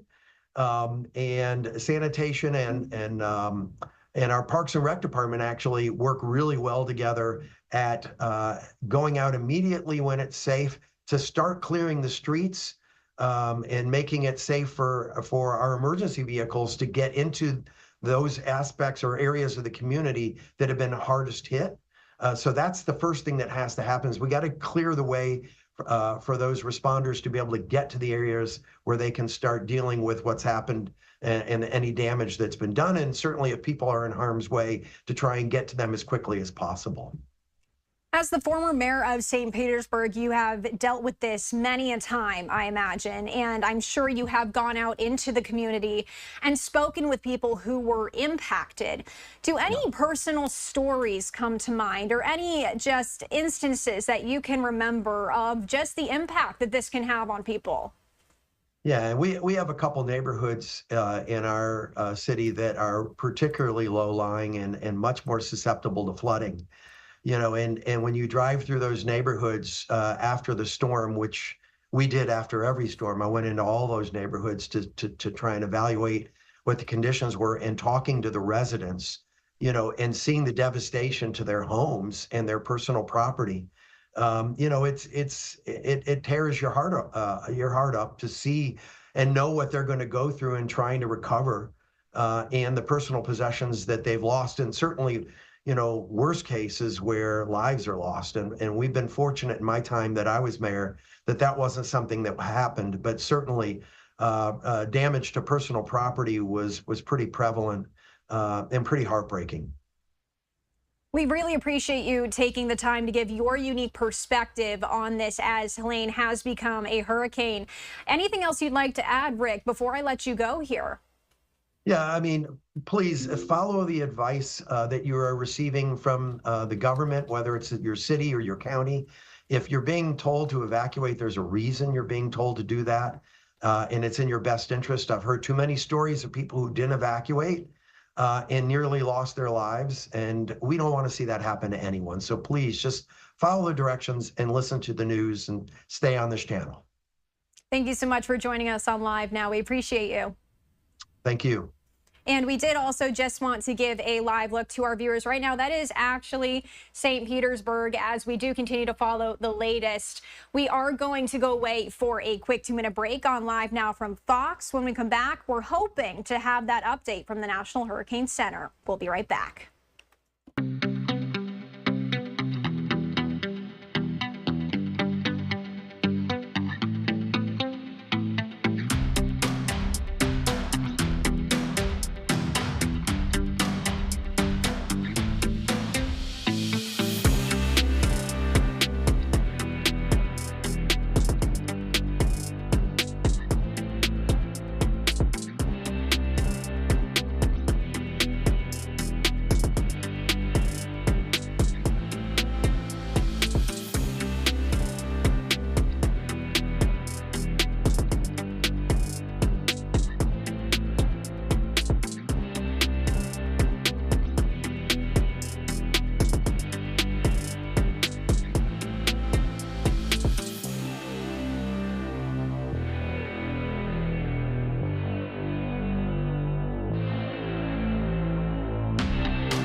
Welcome back here on Live Now from Fox. We did want to give you a live look at the calm before the storm as Helene has become a hurricane. This is out of St. Petersburg, Florida.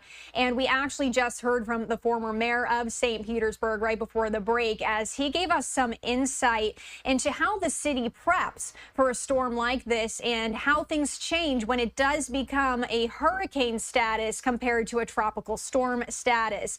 Now, speaking of St. Petersburg, we are expected to hear from the current mayor, Kenneth Welch. He's holding a second press briefing today. That is set to start here in just about 4 minutes. You can see no one there at the podium quite yet, but we are going to continue to follow this for you here on Live Now from Fox. As soon as we see him step up there, we will pivot.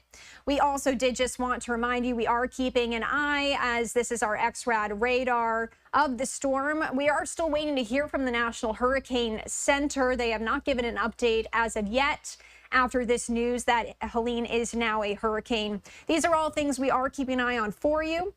For right now, though, we did want to pivot to a live event right now. House Minority Leader Hakeem Jeffries is holding his weekly presser. We will pop up some boxes for you so you can see when an update on Helene does happen.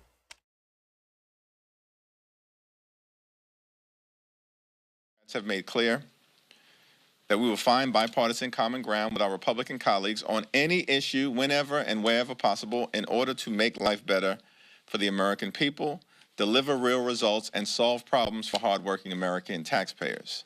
We have repeatedly done it.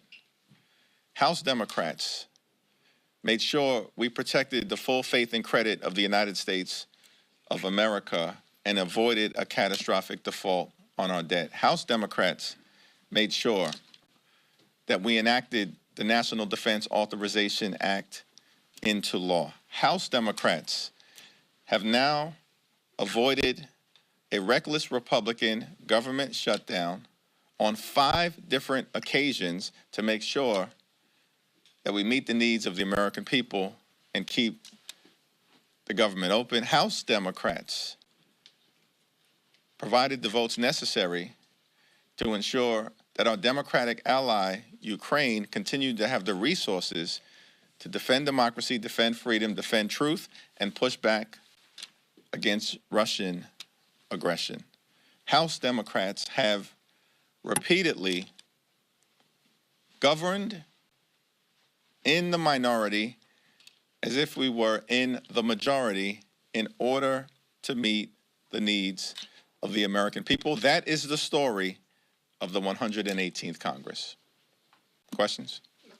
Leader Jeffries, as you talk about the road from the minority to potentially the majority, do you see that road as going through New York? Where do you think we should be looking on the map, given this is not, well, this is probably the last time we'll see you here till the election? We have important races all across the country, and certainly there are several in New York, which include Long Island, the Hudson Valley, and in central New York. There are also important races in the Central Valley of California, in Southern California as well. And of course, there are races in the Deep South that will be incredibly important in Alabama and Louisiana, and many races that are in the presidential battleground states of Arizona, Nevada, Pennsylvania, Michigan, North Carolina, as well as Wisconsin. So this is going to be a race that will play itself out all across the country.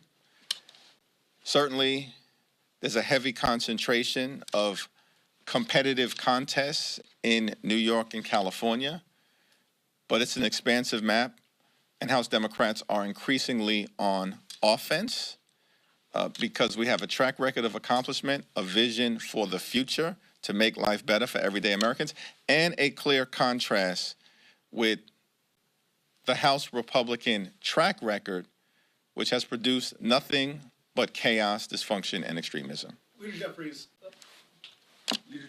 yesterday I asked Speaker Johnson if he would commit to observing regular order in the certification process for the 2024 elections. He said, well, of course, if we have free, fair, and safe. We are just listening in there to House Minority Leader Hakeem Jeffries. He's answering questions from reporters. You did hear him just speaking about the election there. We are going to go away for a break, though, because it does look like this St. Petersburg presser on Helene is about to start any minute now. Let's go to that break, and we'll head there after that.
Welcome back. Let's head out to this live event as the St. Petersburg, Florida mayor is giving an update on Helene.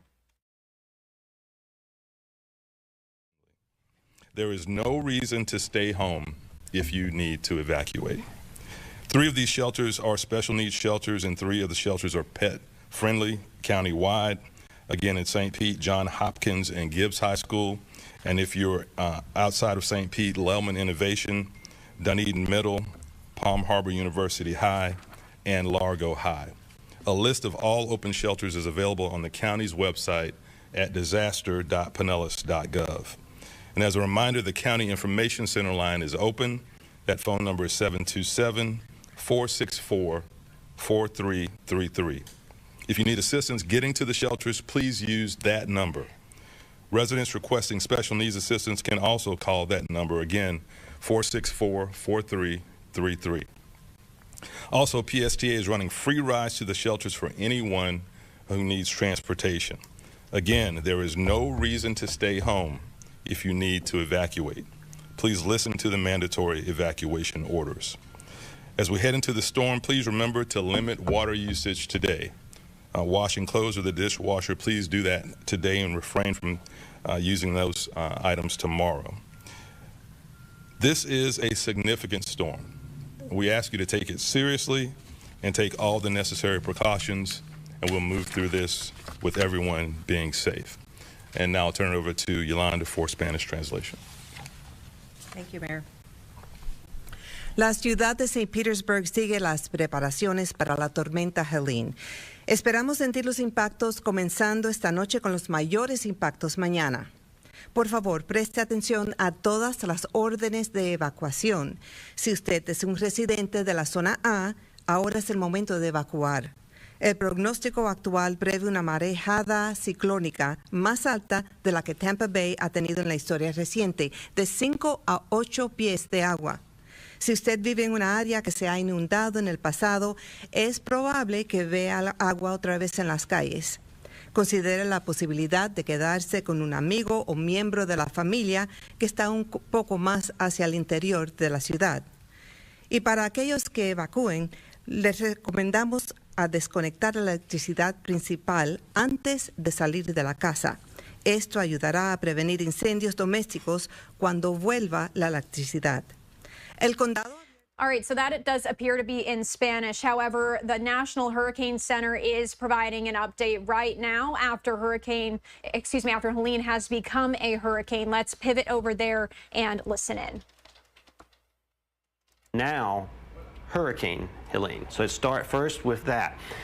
We've had 2 Hurricane Hunter aircraft in the storm this morning, indicating that it's strengthened, and unfortunately now it is Hurricane Helene with maximum sustained winds of 80 miles per hour and a central pressure. The central pressure continues to fall. It's now down to 979 millibars.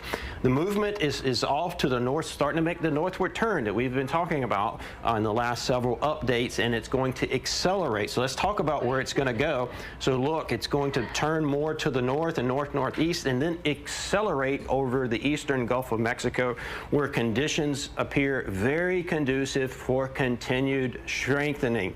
And in fact, we anticipate this storm will become a Category 3 on the Saffir-Simpson scale, or a major hurricane, before moving over the Florida Panhandle or Big Bend area sometime late on Thursday. The colors on here denote the areas that are currently under watches or warnings. And if you followed along from the last couple of briefings, you notice that this has filled in substantially since our briefing yesterday. So let's sort of walk you through the existing watches and warnings. So the blue area here is a tropical storm warning. So this means that tropical storm conditions are expected within this area. The red area is a hurricane warning, which means that hurricane conditions are expected. And what's most important here, and should jump off the map, is just how far inland over southern Georgia those hurricane warnings extend. So we're talking about areas like Valdosta, Albany, Georgia. You need to be prepared for hurricane force winds. Now, if you're not familiar with what that can do, that has the potential for widespread power outages, down trees, impassable roads, and just otherwise unsafe conditions. So you need to start getting ready to be home, stay put, and weather potentially several days without power. Also notably in the hurricane warning is Tallahassee. You need to be prepared, taking this seriously, depending on exactly where the storm makes landfall. You could see catastrophic winds impacting this area within some of this red area here. The other thing to note here is this yellow area, which has started to fill in. This area is now under a tropical storm watch. So this means that tropical storm conditions are possible within this area. And what's so interesting, or so alarming, I should say, about this particular upgrade, we don't normally issue tropical storm watches this far inland, especially here over the Appalachians area. So that's unusual. You really need to be paying attention. There's also a big flood threat that we're going to talk about here in a second. So let's switch over to storm surge. Storm surge warning remains in effect for virtually the entire west coast of Florida. This has also been extended a little bit to watch now on the west-hand side to reflect updates and evolutions of the forecast. Why is this area under a storm surge warning? It's because we've talked about this. The large size of the storm is going to push so much water. When it comes to storm surge, the size of the hurricane is often more important than the intensity, which is hard for people to digest. So let's look at specifically some of these values. Within the Florida Big Bend area, Nature Coast, 10 to 15 feet of storm surge. Stand 6 feet tall, that would be 2 of me, or double of me in terms of height. Working our way down the coast here, Anclote River area, 6 to 10 feet of storm surge. Tampa Bay area, 5 to 8 foot of storm surge potential. And then even all the way down here on the southwest coast around Inglewood area, 3 to 5 feet of storm surge. Then if we look over here around Indian Pass area, 6 to 10 feet of storm surge. This is a lot. These are big numbers. These are big numbers, and it's the reason evacuation orders have been going up over the last 24 hours. If you've been asked to evacuate or ordered to evacuate, it's probably because of these storm surge values. And I will note that this storm surge extends well beyond the cone. Now we're going to end with what is a rapidly evolving situation for the Southeast and Appalachians. Basically, all of this water and moisture is going to get pulled up in here, where we're looking at a potential for a big flooding event. I think this is evolving as we speak, and I urge anyone who's viewing us within this area here, so Atlanta, Knoxville, Charlotte, Columbia, and the Appalachian Mountains, to tune in at 5:30. I think this graphic is going to evolve, and I want to make sure you get the latest information. So if you're watching within this red area, please be sure to come back and watch us at 5:30. So we'll have another briefing at 5:30, but as always, you can get the latest and most up-to-date information at hurricanes.gov. Again, that was the National Hurricane Center giving this update. You did just hear him say that there will be another one around 5:30 p.m. today. And of course, we will bring that to you here on Live Now from Fox as we continue to track the latest. We are going to head back to that briefing in St. Petersburg, Florida, as the mayor is also giving an update on storm preps. Let's turn back there. Now we'll ask our emergency management manager, Amber Boulding, to give us some information. Thank you. Thank you, Mayor. Good morning. I'd really like to take a minute today to focus on storm surge and the threat that we're talking about with this storm. And when I talk about storm surge, I just want it to be clear what that storm surge is. So we're talking about the water out in the Gulf of Mexico that's being pushed in from this storm. The winds are pushing in water to our coastline, and it goes up into Tampa Bay, and that's the water that we're talking about. So I just want to make sure, when we talk storm surge, it's that coastal flooding that's coming in. It's not from the rain or things like that. Please don't write off the impacts from the storm, because we see on the maps it looks so far away, right? This is not a Tampa Bay storm. It's a Panhandle storm. That is not the case with this storm. It is a very large storm. If you look at it on the satellite, it's 250 miles east from the center of the Eye of Helene. That's a really large storm, and it's a very fast-moving storm when it comes by Tampa Bay. So it really couples together to really create that wall of water and that storm surge. That's why our forecast is so high when we look at the 5 to 8 feet. It's easy to look at that and say, well, I've been through Idalia. I went through Ada. It was bad. It wasn't that bad. No two storms are alike. So please take this storm seriously. Understand the impacts from that storm. Don't just focus on the cone. We are outside of the cone. The cone is simply where the eye of that storm is likely to travel. Impacts, again, are well to the east of that storm, and we are well within the path of the surge. So please, please, please take that seriously. A note on Hurricane Idalia last year. No two storms are the same, but we can always learn from those storms. If your house flooded during Idalia, or you were close to flooding during Idalia, this is a storm that you have to watch. We have higher storm surge expected. To give you an idea, with Hurricane Idalia, we saw just under 4 feet of storm surge. We're expecting 5 to 8. All right, so just to put it into perspective for you, if you flooded during Idalia, you have to watch this storm. Everyone in a level A is being ordered to evacuate. Everyone should go, but especially if you flooded during those other times, you must take this serious. During Hurricane Idalia last year, we did over 70 water rescues in areas that were ordered to evacuate. We don't want to have to do that. That's for your safety of you and your family, and it's for the safety of our responders who are having to go out in these conditions to help bring people in. And also, there could be a point in time where we can't come out to get you when you call 911. We're expecting tropical storm conditions here in the Bay Area. When winds reach a certain miles per hour range, we can't safely come out anymore. So there could be an opportunity or a point in time when you call 911 and we can't respond. We'll have to wait till those winds come down. So again, learn from what we've seen in the past. If you're ordered to evacuate, please go. We're not asking you to leave the county, the city, or the state. As Mayor mentioned, we just need you to get to higher ground, whether that's with a family or a friend that lives outside of the evacuation area, whether that's at a hotel, or as Mayor mentioned, we have shelters in the area, whether it's to a shelter for the night until that water goes back down on Friday. So please, again, heed the warning. We understand it's frustrating. The best information that we have is the information that the National Hurricane Center gives us, and right now that is 5 to 8 feet, which exceeds what we saw last year during Idalia again. So thank you. Thank you, Em. That concludes our update. Are there any questions?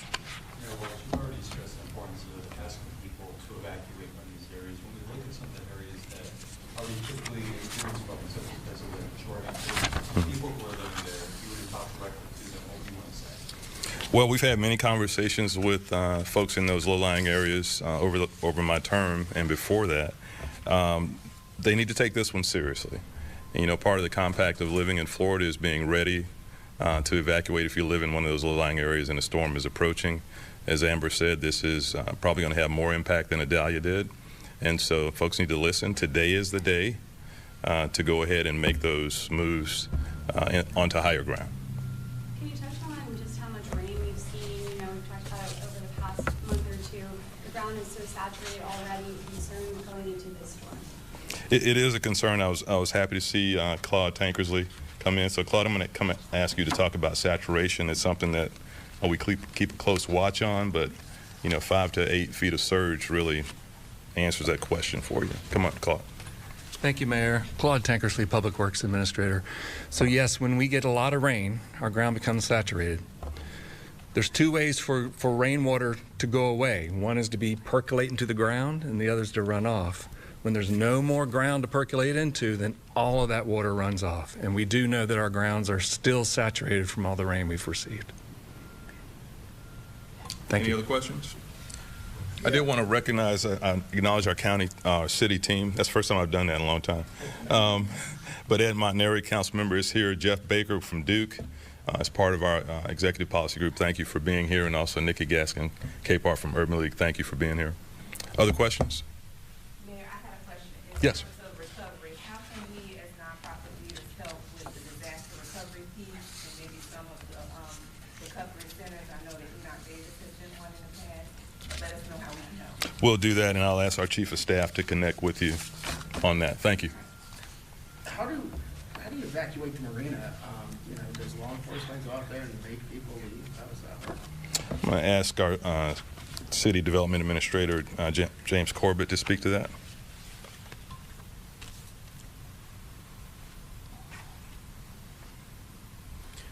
Good morning, James Corbett, City Development Administrator. As our marina is in evacuation zone A, we will notify everyone at the marina that they are ordered to evacuate. We will make contact with everyone. Because for safety reasons in a storm surge, we have to cut power to the marina, but we do not force individuals to leave the marina. It is obviously in their best interest, and as Amber mentioned, for their safety and the safety of our first responders, that they evacuate, but we do not forcibly require anyone to remove themselves from the marina. And also, I know the high-rise cranes are on windmill mode or Weather vane mode. weather vane mode. Yeah, I like that term. You know, how do we ensure that that's taken care of? So our building inspectors yesterday and today are going around to all of our sites to ensure that there are no windblown debris issues, as well as ensuring that the cranes are placed in weather vane mode. And basically what that means is it allows the crane to move with the wind as opposed to resist the wind. So if you see a crane spinning in the wind, it's doing what it's supposed to do. Sorry to keep asking questions. Can anyone tell me what the process is for ensuring that our homeless residents have a place to go to evacuation? I know we've been working with, come on up, Rob. Amy Foster is probably in the field working on that right now. Rob Gertis, our administrator. Good morning, Rob Gertis, City Administrator. First of all, I just want to say to all the residents of St. Petersburg that we hear your concerns. You know, over the last 5 years or so, we've had multiple flood events that have impacted safety and property, and we understand your concerns, and we're here to support you, and we're working diligently to help you, and we want you to know that. Related to our unhoused population, we've had our social service teams out, our PATH police officer teams out, notifying them of shelter capacity. Our transportation department has worked with PSTA to ensure safe and free rides for the unhoused to shelter, so we're working on that aggressively. We don't want anybody to be left out in the storm.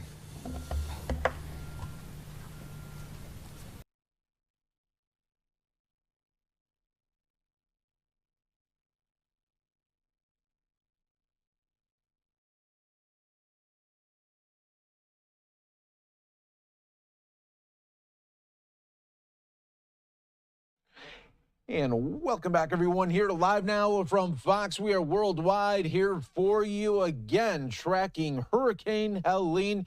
I'm your host, Mike Pace. We'll be with you for the next several hours on Live Now as we provide you storm coverage as Hurricane Helene tracking towards Florida as it now strengthens into a hurricane. Let's show you the latest right here, as always, for you on Live Now from Fox as we break down the latest track for Hurricane Helene as it surges towards Florida. So we're keeping an eye on this. Of course, we will be providing you the latest updates, just like our team has been doing all morning long. If news conferences pop up, we will bring it to you here on Live Now from Fox regarding municipalities out in Florida. We already heard from a few, including Governor Ron DeSantis, St. Petersburg, and so much. But here's the latest that we can tell you. Hurricane Helene has become a hurricane strength this morning as it continues to undergo rapid intensification along its journey into the Gulf of Mexico, where it is aiming for a destructive landfall along the Florida Gulf Coast tomorrow.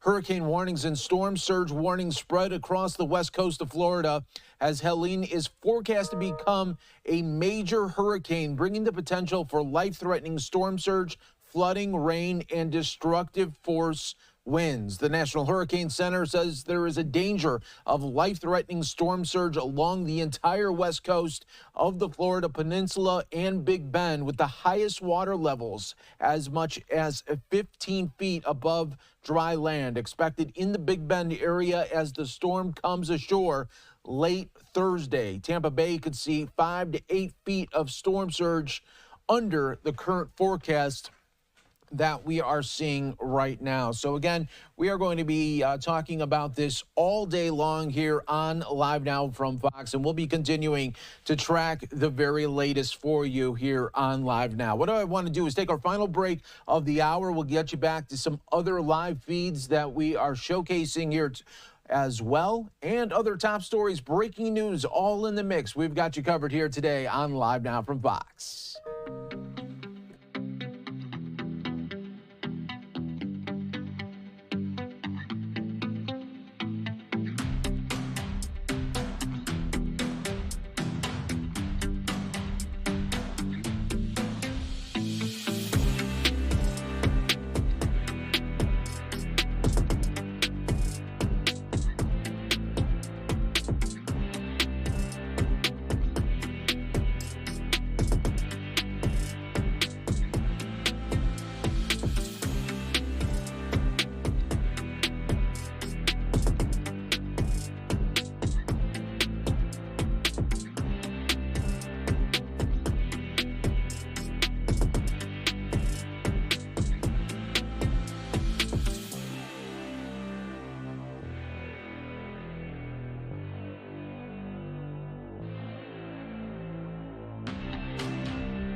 And welcome back, everyone, here to Live Now from Fox. I'm your host, Mike Pace. Always great to be with you as we continue to bring you the latest top stories, the live feeds, and, of course, breaking news elements all right here. We are about an hour away from Donald Trump, remarks out in North Carolina. This comes just hours after his campaign puts out an announcement saying that he was approached and his campaign by the FBI, by the Secret Service, talking about the threats on his life that are active from Iran. And we'll continue to track that and talk about that leading up to Donald Trump's rally. So far, everything is still on schedule out in North Carolina for the Donald Trump remarks. And as we say that, we do have this shot that just coming up in North Carolina here. But we'll keep an eye on that. Of course, there's always speakers ahead of Donald Trump making those remarks. But I do want to go out to New York City. We do have Secretary of State Antony Blinken making remarks right now at the United Nations. Let's listen on Live Now from Fox. Transition to clean energy, keeping us on track to cut our own emissions by half by 2030. At the same time, we're working with partners like Brazil to preserve the Amazon, dedicating billions to help people in developing countries adapt to and manage the impacts of the climate crisis. 3 years ago, President Biden pledged to quadruple climate financing to developing nations. This year, we're on pace to provide $11 billion toward that goal. Effectively addressing any of these challenges, economic inequality, food security, climate change, requires us to reform global institutions to better reflect today's world, not the world of 80 years ago. Developing countries in particular must have a greater voice in the multilateral system. That's why the United States strongly supported the African Union joining the G20, and we're so glad to have them with us today. Earlier this month, Ambassador Thomas Greenfield announced that the United States supports expanding the UN Security Council to include 2 permanent seats for African countries, a non-permanent seat for small island developing states, and to move from talk to action, text-based negotiations through the intergovernmental negotiations process. We've reaffirmed our support for permanent representation for Latin America and the Caribbean, as well as those countries we have long supported for permanent seats, Germany, India, Japan. It's critical as well that we reform the multilateral development banks, an effort that India did so much to advance during its own G20 presidency, to better deliver on the Sustainable Development Goals, to ensure that the benefits of greater prosperity are shared more equitably. Our collective efforts have increased the capacity of our international financial institutions to support low and middle income countries as they respond to climate shocks, public health challenges, crushing debt. As the G20 Global Governance Call to Action and the Pact for the Future underscore, all of these reforms must be rooted in the principles at the heart of the UN Charter and international law. And I would add, we were glad to see the near consensus on the Pact for the Future. It's unfortunate that there was one outlier.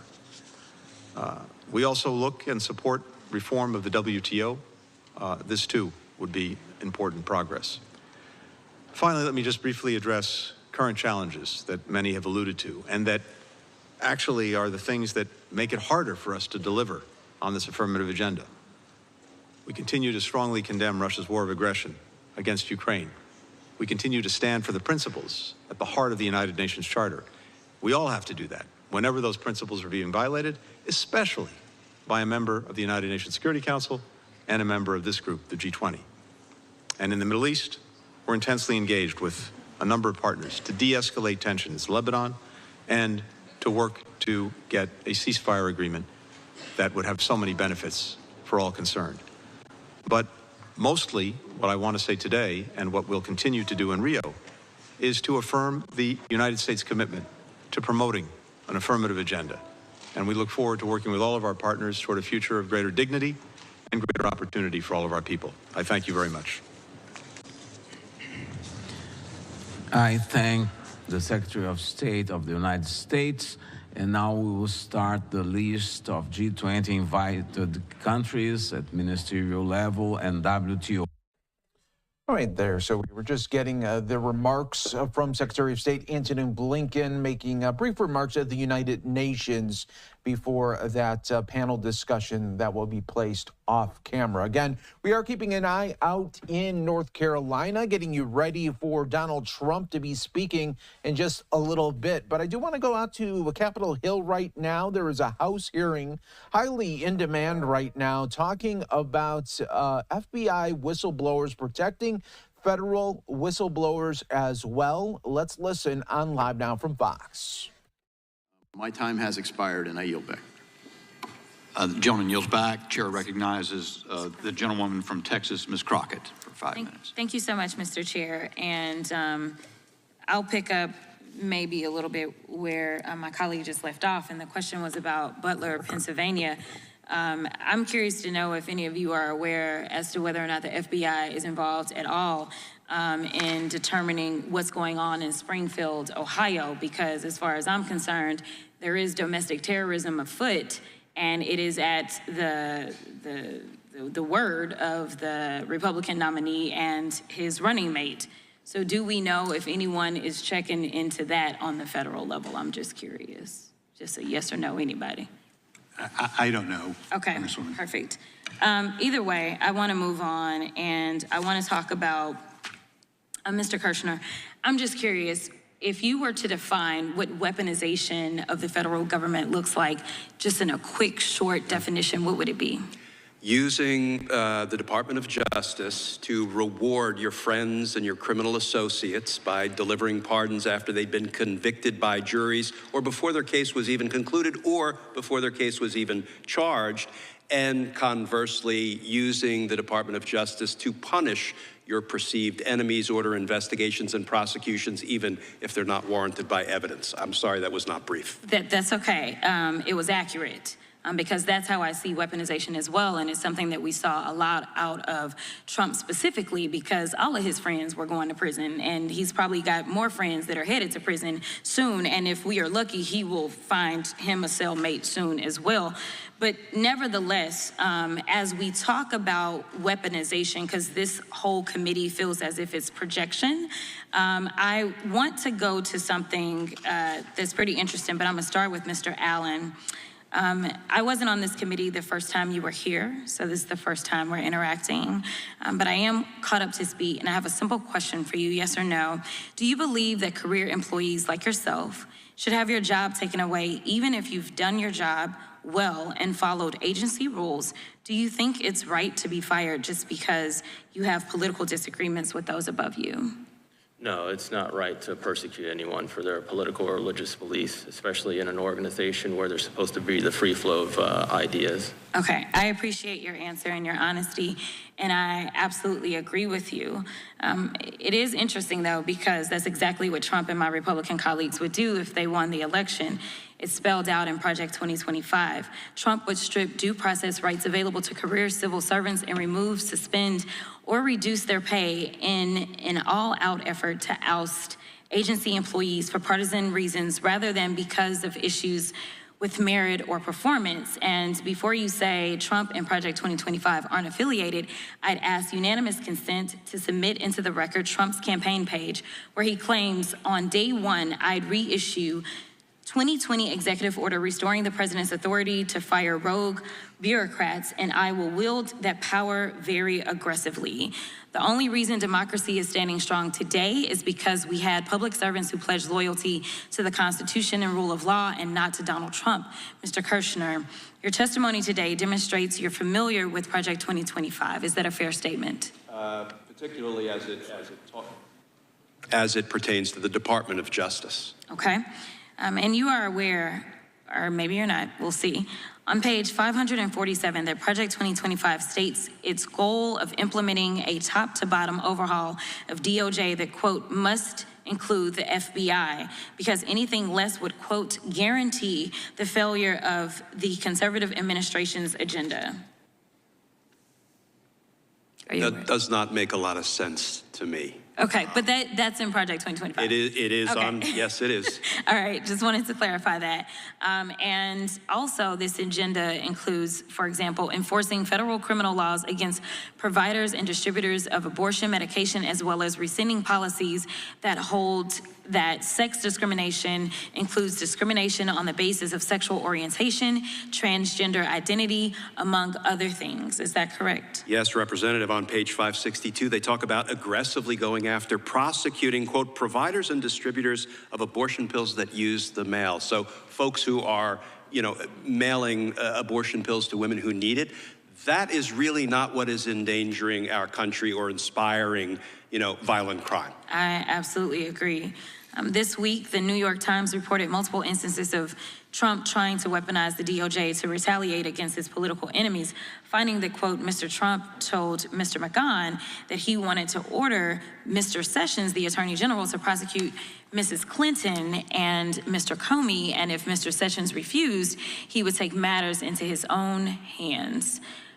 I know my time is running out, so I just have to ask, Mr. Chairman, given you've convened this hearing, theoretically it's you, given that you've convened this hearing on weaponizing federal agencies, will you commit to publicly condemning Trump for attempting to weaponize the government and condemn Project 2025 for its efforts to do the same?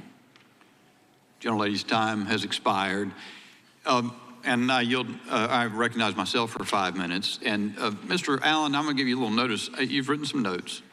As far as I'm concerned, you're the person I'm most interested in hearing from. I'm from Charlotte. I've been to the Charlotte field office. I know some people there.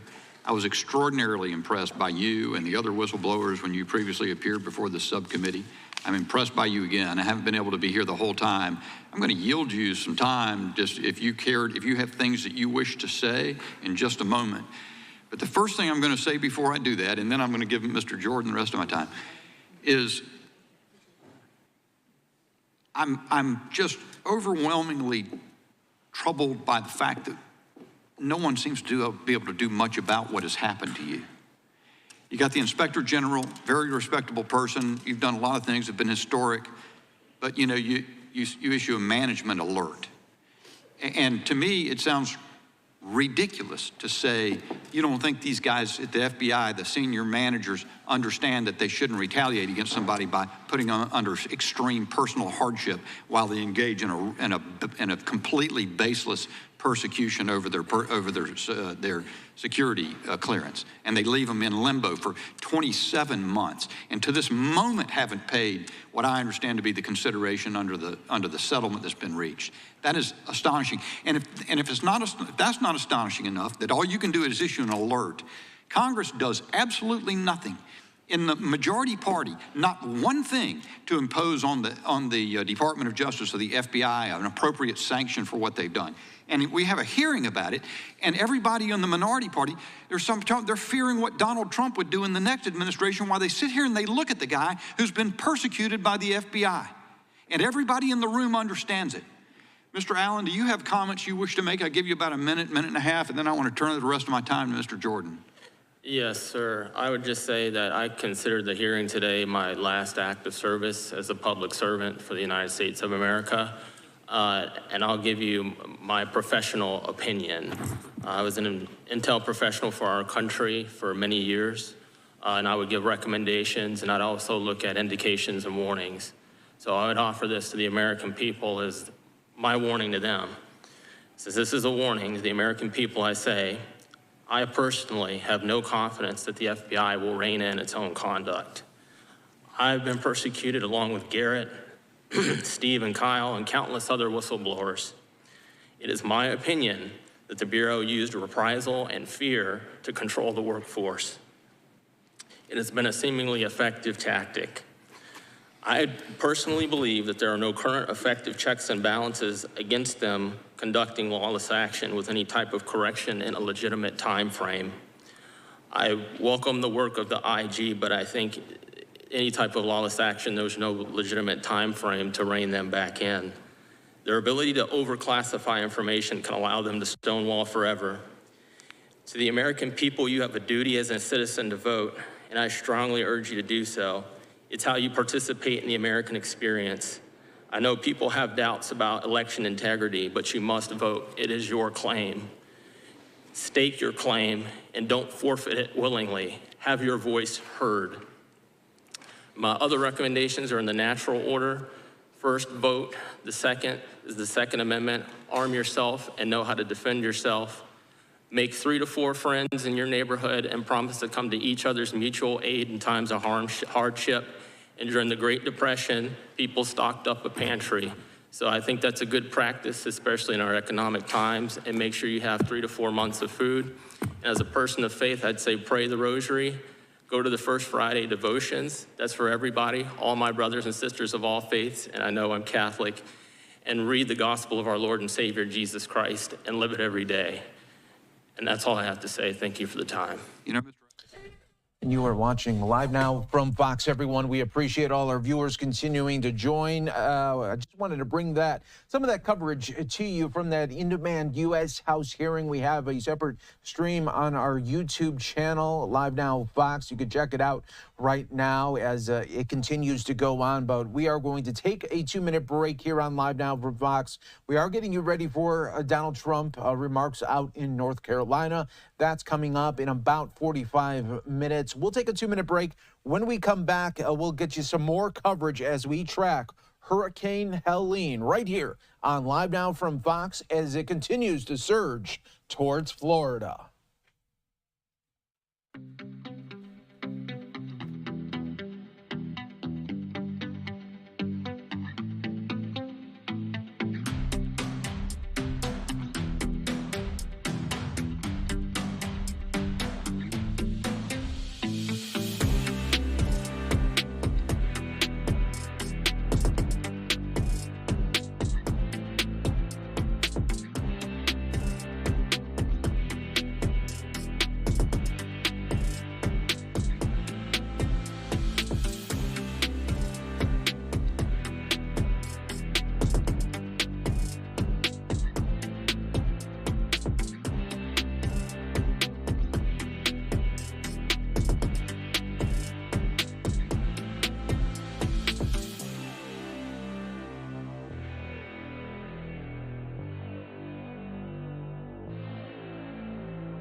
Back, everyone, here to Live Now from Fox. I'm your host, Mike Page, as we continue to track Hurricane Helene for you as it gets closer to Florida. I do want to give you the latest radar as it just became a hurricane within the last hour. I do want to take you out to some of the coverage from Fox 13 in Tampa as they continue to get ready for Hurricane Helene coming to Florida.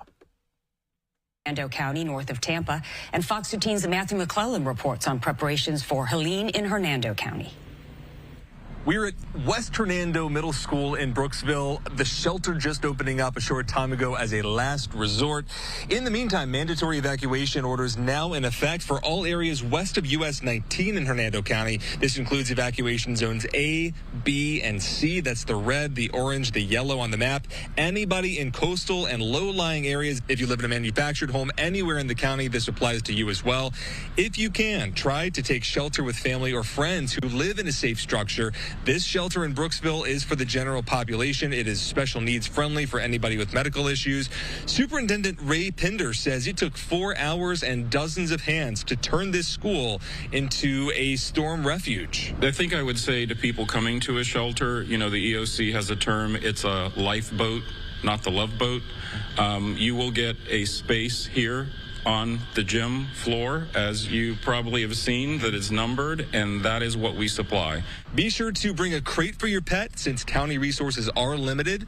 Also bring your pet's medications plus several days worth of pet food if you're bringing a companion animal, and make sure that your dog is current on vaccinations. The county says as well that although your pets will be staying separately from you, you will still be able to have access to them, and you will of course still be responsible for them if you bring them with you. They also say that if your dog is known to bite, bring a muzzle. Reporting in Brooksville, Matthew McClellan, Fox 13 News. Well, here's so much about the dangers of storm surge, and this graphic from the National Weather Service could help you understand it.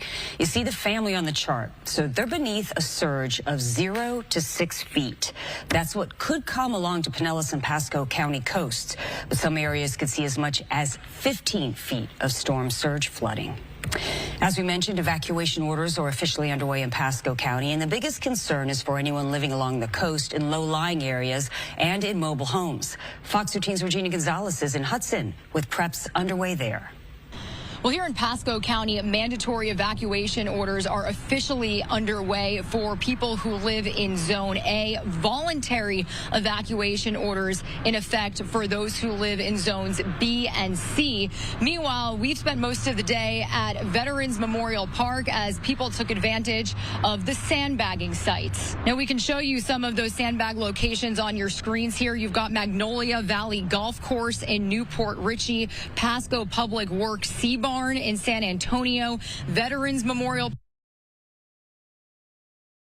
All right, and we will continue to track the very latest here for you on Live Now from Fox. We do want to get you back out to more coverage from Fox 13 in Tampa as they continue to track live right now Hurricane Helene.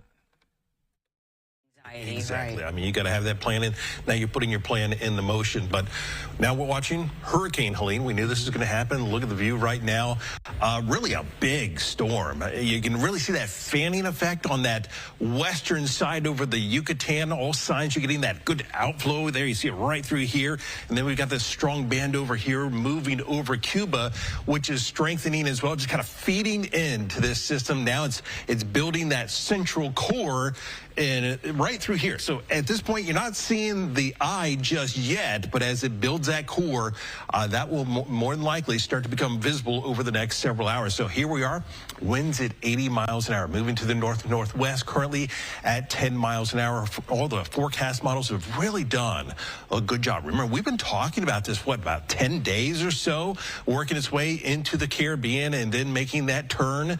And here we go, pushing up into the Gulf of Mexico and really looking at that prospect that this is going to rapidly intensify. Very warm waters, really ideal conditions over the Gulf of Mexico, then heading right up towards the Big Bend, Category 3.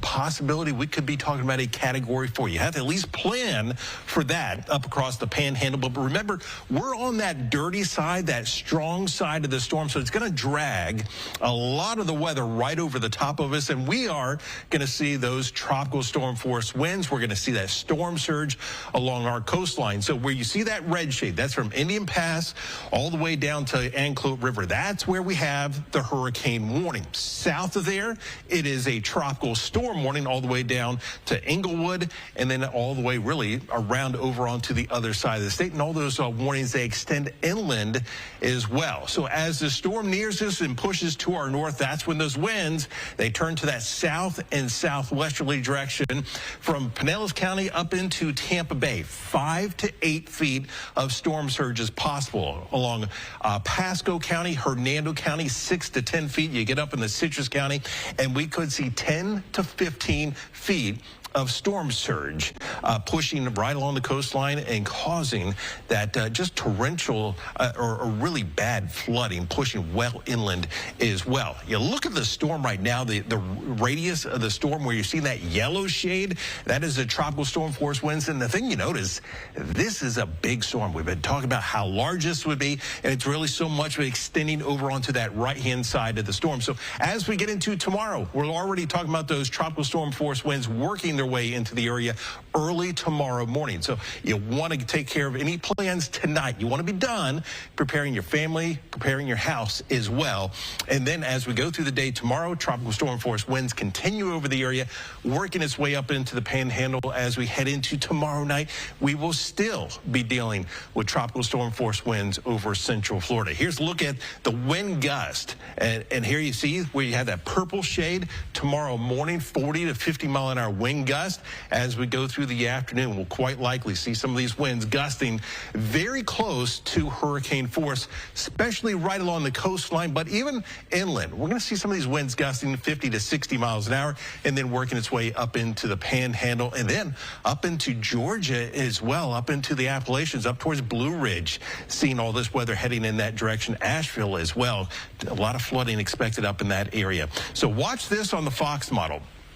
You can see these rain bands well in advance of the actual center spiraling through the area. Those winds coming as we go through tomorrow morning out of that south and southeasterly direction. And then as we go through the day, the winds are turning more towards that southerly direction. It's once the storm passes to our north, that's where those winds will start to turn more towards that southwesterly direction, piling that water up right along the coastline. That's when we're going to see really that maximum risk of that storm surge just as the storm is passing by. It's making landfall, looks like, as we head into tomorrow night and then working its way up into Georgia, up into the mountains as well. And our winds still coming out of that southwesterly direction. So what can you expect where you live? Well, as we go through Hillsborough and Pinellas County, winds 50 to 70 mile an hour wind gusts, 5 to 8 feet of storm surge, the threat of tornadoes, 4 to 8 inches of rain is possible across our northern counties, especially as you head up into Citrus County. That's where you're going to see that storm surge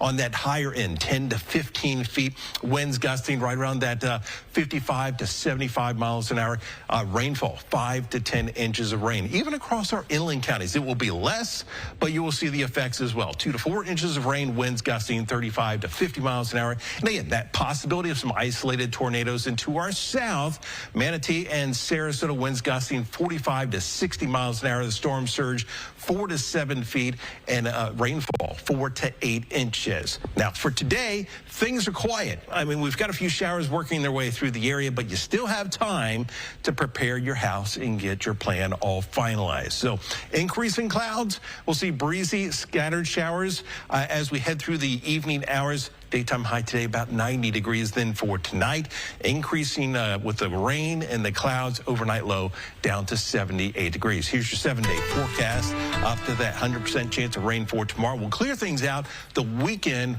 looking nice, back into the upper 80s, and a few of those scattered showers as we go through the day as well. Linda? Thank you, Jim. Well, we told you earlier that teams from outside of the state are heading our way. They're getting ready to get the lights and AC working again once Helene is gone. See the work to bring this up. All right, that was just some of the great coverage from Fox 13 in Tampa. I know we'll be depending on them a lot as we get you going here on our coverage of tracking Hurricane Helene for you on Live Now from Fox. We are going to take another 2-minute break. Stay right here with us, everyone. More to come in just moments on Live Now.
Welcome back to Live Now from Fox, everyone. I'm your host, Mike Page. Always great to be with you as we continue to track right now Hurricane Helene as it gets closer to Florida. Let's give you the latest look right here from our radar systems. Right now, Category 1, but it could strengthen into a 3 or a 4 as it continues on the west coast there of Florida. Let's go back out to the coverage. Fox 13 in Tampa, always doing such a great job.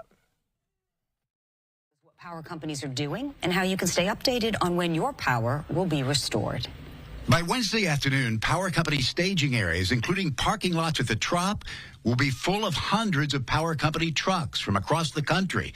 This is video from past storms. Basically, we stage these folks far enough from the storm so they're safe and the resources, both people and materials, are protected. But they're close enough to the storm that when that storm hits, as soon as it's safe to respond, we'll be able to deploy the resources so that they can get the power back on as quickly and safely as possible. Thousands of tree trimmers are also being called in from outside the state. Bucket trucks will be invaluable. And these resources are being added by the minute. So you're going to continue to have more linemen brought in. You're going to continue to have more beef added to these staging areas. If you do lose power, you can do more than just wait. If your power company has an app where you go to their website, you may be able to get updates that come right to your phone. So we're able to communicate with our customers down to their very specific address.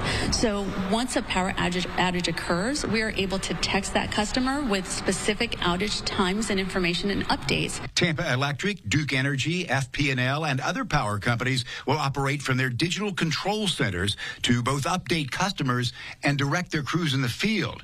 So if Helene does put us in the dark, they can get the lights back on just as soon as possible. Lloyd Sowers, Fox 13 News. Power companies are warning to be careful if you have a portable generator. Never run it in an enclosed space like your garage. And plug appliances directly into your portable generator. Don't hook it into your home circuits. That could make power flow the wrong way and put line workers working outside in danger. Much more to come in our next half hour, including the latest evacuations and alerts from Pinellas County. Plus an update on the investigation into the plots against former President Trump. What we've learned about Secret Service. All right, everyone. Thanks so much for joining us here on Live Now from Fox 13 in Tampa. Coming up in just about 15 minutes. So we will be talking with a storm chaser out there in Florida, prepping and getting ready to storm chase Hurricane Helene. All that and more coming up in about 15 minutes. But let's continue to keep an eye right now on the in-demand House hearing on protecting federal whistleblowers on this U.S. House hearing. Let's listen on Live Now. We're doing a security investigation on Mr. Allen as an example. And if you don't answer it, your security clearance is in jeopardy. And oh, by the way, here's the question. Did Mr. Allen ever voice support for President Trump? Did Mr. Allen ever express concerns about the COVID-19 vaccination? Did Mr. Allen ever attend a gun rally? That is as troubling as it gets. And right at the top of this questionnaire, FBI Security Division, Security Integrity and Investigation Section, Clearance Investigation Unit. Mr. Levitt, have you ever seen anything like this? Not before this last round of whistleblowers, but I do think the point I tried to make earlier is even if this questionnaire was only typed up by a couple of individuals, and to be clear, those are the same ones that were worried about the Kelly cart. So they're the same ones that were worried that they're right.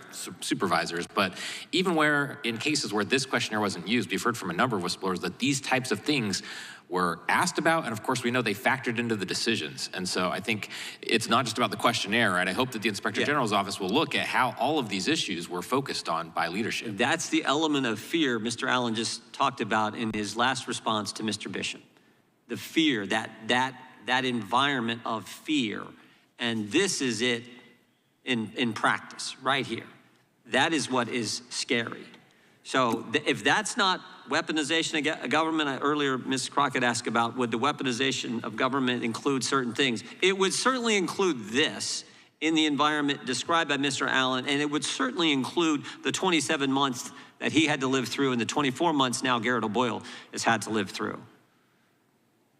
Again, I want to thank you all for being here. Oh, Mr. Kirshner, would the weaponization of government include lying to the FISA court to spy on a presidential campaign? You got asked a series of questions. What did it include? I'm just curious if you thought that would be the weaponization of government. You know, lying to a court, any court, FISA court or otherwise, is deeply troubling. That wasn't the question. Would the weaponization of government include lying to a FISA court to spy on a presidential campaign? I would suppose it could. Could? Yeah. Oh, good. Okay. Would it include text messages written by people who were involved in that effort to spy on presidential campaign? Text messages like, "Don't worry, we'll stop Trump." Would that be the weaponization of government as well? You know, I think that's inappropriate language because we're supposed to be doing our work, you know, apolitically, without fear or favor. So, you know, I think that's ill-advised. Sure was. It's so ill-advised. Mr. Mueller kicked those individuals off his team. So ill-advised that Kevin Kleinsmith got prosecuted for lying to the FISA court in order to go spy on a presidential campaign. That seems to me to be the weaponization of government as well. I'm going to thank all of you for being here. Mr. Allen, we really thank you. You're the one who's had to endure this.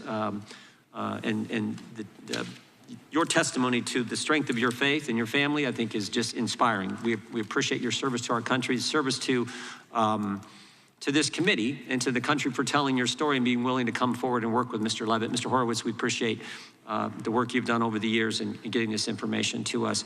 And with that, the committee stands adjourned.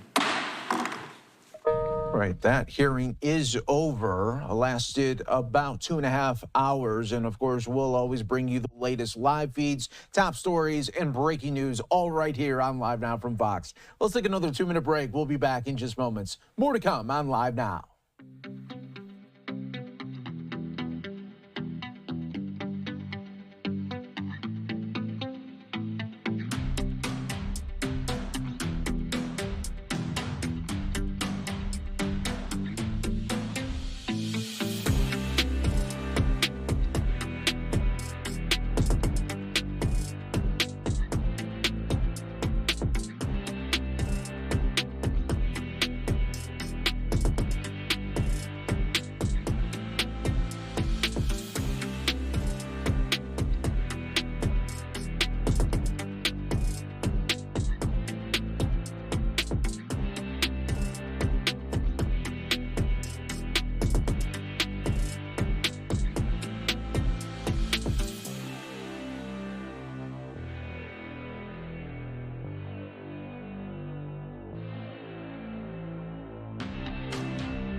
Welcome back, everyone, here to Live Now from Fox. Coming up in about 10 minutes, we'll be talking to a storm chaser out there in Florida as we continue to bring you coverage of tracking Hurricane Helene on Live Now from Fox, everyone. We'll be keeping an eye on that, as always, for the next 36 hours on Live Now from Fox for you. I'm your host, Mike Page. Thanks again for joining us on Live Now. We're coming up, getting closer, about half an hour away from Donald Trump out in North Carolina. When he does get to the podium, we are bringing you his full remarks from the beginning all the way until the end. In the meantime, do want to show you we have House Minority Leader Representative Hakeem Jeffries speaking. Let's listen of on the Live extreme Now. MAGA Republican effort through Trump's Project 2025 to exercise total control over the lives of the American people.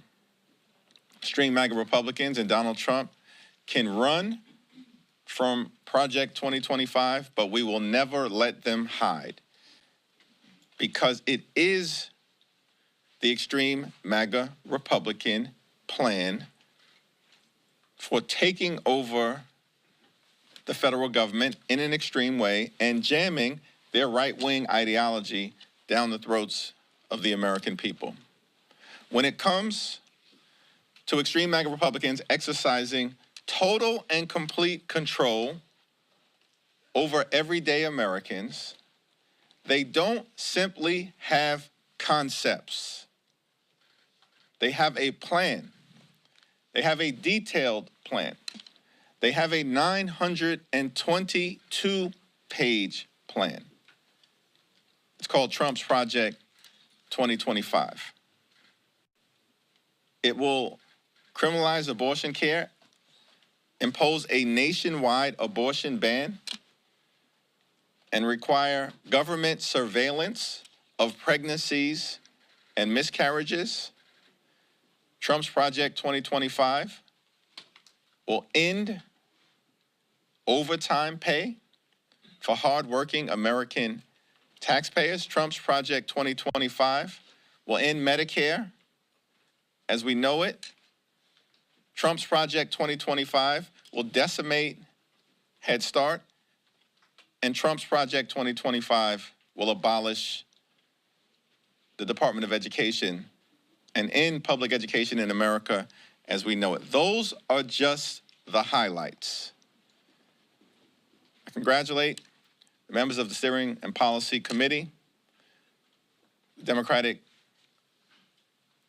Campaign Committee on the outside for making sure that the American people have the information to process what Trump's Project 2025 is all about. And we will continue to make sure that that information is available to the American people as they process our future. Later on this afternoon, we will have a continuing resolution that is before the American people that will keep the government open, prevent a reckless Republican shutdown, and make sure that we meet the needs of the American people over the next few months. From the very beginning of this Congress, House Democrats have made clear that we will find bipartisan common ground with our Republican colleagues on any issue, whenever and wherever possible, in order to make life better for the American people, deliver real results, and solve problems for hardworking American taxpayers. We have repeatedly done it. House Democrats made sure we protected the full faith and credit of the United States of America and avoided a catastrophic default on our debt. House Democrats made sure that we enacted the National Defense Authorization Act into law. House Democrats have now avoided a reckless Republican government shutdown on 5 different occasions to make sure that we meet the needs of the American people and keep the government open. House Democrats provided the votes necessary to ensure that our democratic ally, Ukraine, continued to have the resources to defend democracy, defend freedom, defend truth, and push back against Russian aggression. House Democrats have repeatedly governed in the minority as if we were in the majority in order to meet the needs of the American people. That is the story of the 118th Congress. Questions? Leader Jeffries, as you talk about the road from the minority to potentially the majority, do you see that road as going through New York? Where do you think we should be looking on the map, given this is not, well, this is probably the last time we'll see you here till the election? We have important races all across the country, and certainly there are several in New York, which include Long Island, the Hudson Valley, and in central New York. There are also important races in the Central Valley of California, in Southern California as well. And of course, there are races in the Deep South that will be incredibly important in Alabama and Louisiana, and many races that are in the presidential battleground states of Arizona, Nevada, Pennsylvania, Michigan, North Carolina, as well as Wisconsin. So this is going to be a race that will play itself out all across the country. Certainly, there's a heavy concentration of competitive contests in New York and California, but it's an expansive map, and House Democrats are increasingly on offense because we have a track record of accomplishment, a vision for the future to make life better for everyday Americans, and a clear contrast with the House Republican track record, which has produced nothing but chaos, dysfunction, and extremism. Leader Jeffries, yesterday I asked Speaker Johnson if he would commit to observing regular order in the certification process for the 2024 elections. He said, well, of course, if we have free, fair, and safe elections, we're going to follow the Constitution. Do you believe him, given his actions in 2020? House Democrats are going to do everything necessary to protect our democracy, defend the peaceful transfer of power, and ensure that the winner of the presidential election is certified on January 6th without drama or controversy. Chad. Good morning, thank you. There's been so much consternation about AI. There hasn't been significant legislation that has advanced on AI in this Congress, probably not through the end of the year. Do you think that lawmakers have taken their eye off the ball? We're talking about that being used in the campaigns this fall. It's already too late for that. But what happened as to why people didn't focus on that to get to a legislative solution to address it? Bipartisan task force on artificial intelligence has been working as hard as they can to come up with a series of recommendations embraced by both Democrats and Republicans to meet the challenges in this environment with the explosive growth of artificial intelligence, which can be game-changing from a positive standpoint in terms of society, but also presents significant challenges. I think that recommendations from the bipartisan task force on artificial intelligence will be forthcoming, and we'll see whether there can be some movement upon our return in November. Thank you. I'll go back over to this side. Thanks. Third row. Yeah. So as Democrats look toward potentially being in the majority in 2025, you'll have a lot of committee chairs who have been in their spots for a significant amount of time. Do you think the caucus should consider putting term limits on chairs just so that they could only serve, say, like 3 terms like the Republicans have, or something similar? We're focused right now on making sure we keep the government open, avoid a extreme MAGA Republican shutdown that will hurt everyday Americans, and then we'll be off throughout the country to make our case to the American people. Under the leadership of Chairman Pete Aguilar, the Committee on Caucus Procedures will convene over the next few weeks to receive input from members about possible rules changes. That is the process that has been put into place for decades. That's the process that will continue in the 118th Congress as we prepare for the next term. Leader Jeffries, thank you very much. We've seen tons of chaos, whether it was the speaker fight or whether it was, potential government shutdowns, Ukraine. Is this will Democrats be making the case that this kind of chaos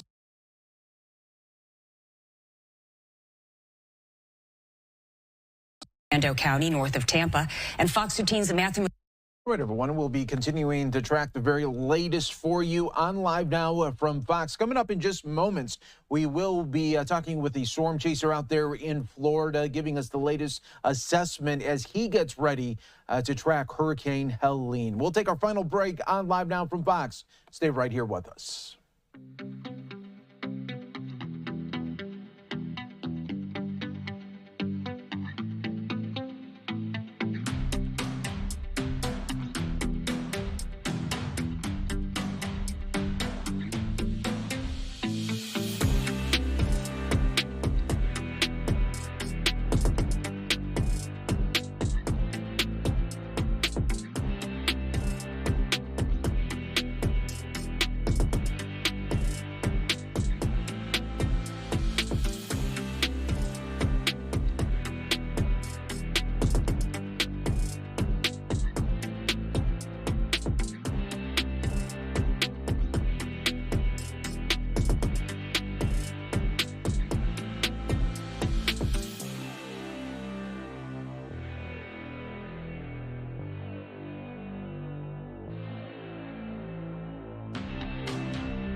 And welcome back, everyone, here to Live Now from Fox. We appreciate everyone continuing to join us all in real time. I'm your host, Mike Page. Always great to be with you as we continue our coverage, tracking Hurricane Helene as it gets closer to Florida. We're bringing you this coverage right here on Live Now from Fox, and we'll really ramp it up as it gets closer to the west coast there of Florida, and we'll be continuing to track it these next 24 to 36 hours on Live Now from Fox. I do want to bring in our next guest to help break it all down for us, storm chaser Mike Boylan. Thanks so much for being with us. You are getting ready to take part here in the chase with Helene. Tell us where you're located right now, Mike, and where you're going to be at coming up here shortly. Yeah, I'm actually at home in Oldsmar, Florida, which ironically has evacuations here. We're sit at the top of the bay here, Tampa Bay. And this storm is so large that we have evacuations up and down the whole Florida West Coast going on right now. Even though folks focus on that center line so much, we have effects here at home too. So they're prepping here. I'm going northbound. I'm heading probably to Tallahassee. That looks like, unfortunately, where the eye wall is going to be for the big winds. And tell us, as we're looking at the radar here, what interests you so much about this current storm system that we're looking at with Helene?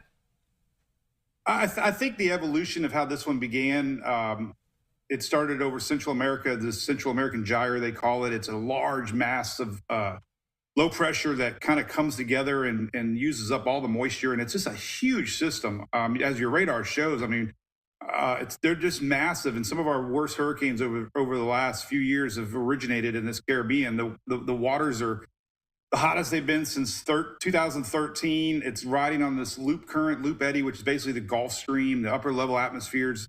Everything's coming together for this to be, unfortunately, a real major hurricane. And I think what this one more than ever is the size, and the effects are going to be so far outside of that cone. And a lot of what I do, with my weather shows is I get a feeling a lot of folks focus on that center cone way too much. And this storm is going to catch a lot of people, by surprise. Not only the Florida Peninsula, but going north. I mean, we're going to see hurricane winds all the way to Atlanta. I mean, we're talking Georgia going to have hurricane force winds. Cat 2, Cat 3 winds could possibly reach Georgia. And we have an enhanced tornado chance, level 3 out of 5 for parts of South Carolina tomorrow. And I'm sure people are like, wait a minute, this thing's making landfall in Florida. Why are we? The storm's so big, it's going to be spiraling in feeder bands with tornadoes and surge. So it's going to affect millions. I mean, and a lot of folks think people like me hype a lot, but this is one to hype about because it's not your normal everyday hurricane. No, definitely. And when we're looking at it right there, and you can tell just the strength right now, and it'll continue as it gets closer in those warmer Gulf waters right now. And Mike, I'm always interested with storm chasers. Tell me a little bit about the setup that you will be bringing out into the field and what that looks like for you. Yeah, this is something I started in 2020 and never dreamed I'd end up 4 years later, like all in now with these storms. The technology with Starlink and other, devices, I have a really cool setup. I got like a mobile office now with my laptop and monitors. I have a weather station on board, and I have a lot of camera angles, and I actually headed to the storm. And a lot of the supporters on my page are actually Florida Division of Emergency Management, FHP, fire. So I kind of connect with these towns, and it brings a little bit of, a lot of people that evacuate, really appreciate that I end up bringing a little more awareness to their smaller hometowns that might not be affected or on the news so much. And it's just a way to kind of connect with where the storm's at and share it in real time and have somebody out there in the field kind of showing people what's going on. And what I always found it interesting when you go through these communities and you talk to the people that are affected after that storm pushes through, isn't it amazing, Mike, just how many community members actually want to talk about the experience, what they felt, what they saw? You would think after such a tragedy comes to an area, you think, okay, these people aren't going to be talking to me. But boy, it seems like they all open up. Yeah, that's the one positive, if there is such a positive after a storm, is how communities come together, and I see it, the outreach, from different states come, like convoys of support and neighbors helping neighbors, and it defines a moment in our lifetime that some might only have happen once in a lifetime. So it's a very traumatic experience, and it goes on for weeks and months after. And I think one thing I've learned covering these things so much is it doesn't go away next week. The media, including myself, moves on to the next storm, and there's still months and months and months and months of recovery. Then that's where I think over the years we've all gotten better at assisting more and being there for these little communities that are affected. And the thanks that I get, it's just so overwhelming because people just want to know that you're thinking of them. And it means so much to these folks that, we don't forget about them, and they're going through something that's, traumatic. And I keep saying that word traumatic because it is. It's storm chasing lets you see things. You talk about it is one thing, but when you see it happen in your own vision and experiences and talking to people, it really makes my messaging clearer, I think, to people about the importance of evacuating and why you should evacuate. And it's a fine line of overhype and not hype enough. But this one's going to unfortunately shift a little bit more to the west. And Idalia and Debbie affected a lot of people in the Panhandle. But this one's going to affect a little bit more to the west and a lot more to the north. And then, like I said before, Georgia, Alabama, South Carolina, all the focus is right now on Florida, but they're going to get, unfortunately, some really bad weather too. Yeah, totally. And Mike, lastly, in your coverage, how do you balance that coverage? Because, of course, with the storm and storm chasing, there is an excitement level for the people that are outside of Florida looking in. They want to see, okay, what's going on now, or what's happening here with this storm. But for the people inside these communities, it's very nerve-wracking and scary. So how do you really toe that line between showcasing what is going on, but also putting it out there that, it's very serious at the same time? Yeah, that's a great question because people are pretty smart. They can see between hype and reality. And I think for me, it's just, my demeanor and my nature is just try to be consistent so that when I do raise my level, they respond to that. And that's kind of going on the lines of, who you trust, especially before a storm and after a storm, and, not making something more than what it is. And that's the biggest thing, because the people experiencing it know that it's bad. If it's bad, if it's not bad and I'm hyping up standing in a puddle, they know that too. So I'm just I try to stay neutral and be as honest as I can. And, I do forecast and predict, throw opinions, and sometimes I show the worst case.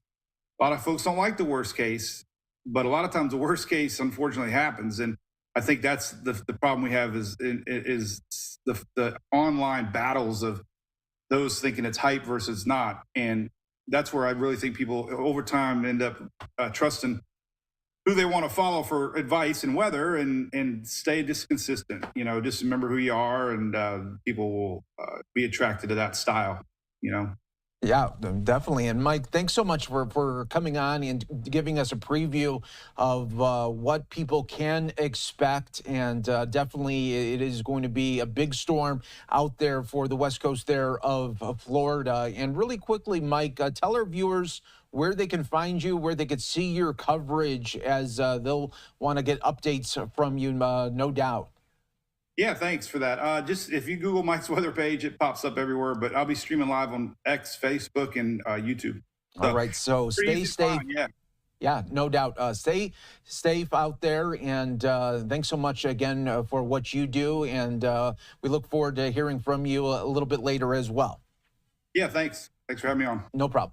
And we'll continue to track always the latest here for you on Live Now from Fox, giving you that perspective from inside Florida, as well as these communities, no doubt, are going to be taking part in Hurricane Helene right here on Live Now from Fox. Again, we are getting closer to the top of the hour, bringing you top stories, headlines, all in the mix right here on Live Now. I'm your host, Mike Page. We'll be with you for the next hour as we get you ready. Coming up in about 5 minutes, expecting the former President Donald Trump to be making remarks out in North Carolina. We're going to be taking this for you in full. That is what we do here on Live Now from Fox for these major candidates. So we are showing for you in full Donald Trump. We're showing for you in full Kamala Harris. Of course, she'll be making some remarks as well a little bit later this afternoon. So we'll have her full remarks. We'll have the full remarks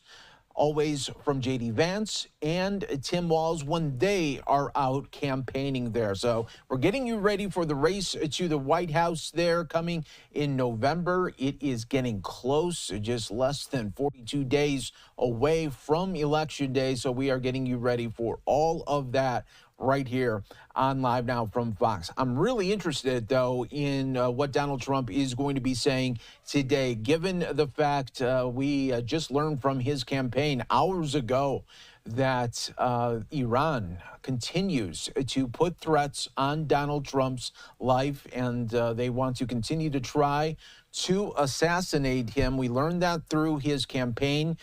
Just yesterday, Donald Trump and his team members getting information from the FBI, from Homeland Security about these latest Iran threats. So we will be keeping an eye on that for you. And no doubt he'll be talking about those remarks. He already put it out on X. He already put it out on Truth Social. But we'll be, again, taking his full remarks for you right here on Live Now from Fox. In the meantime, we do have a live event, United Nations, continuing on in New York City. Let's listen on Live Now.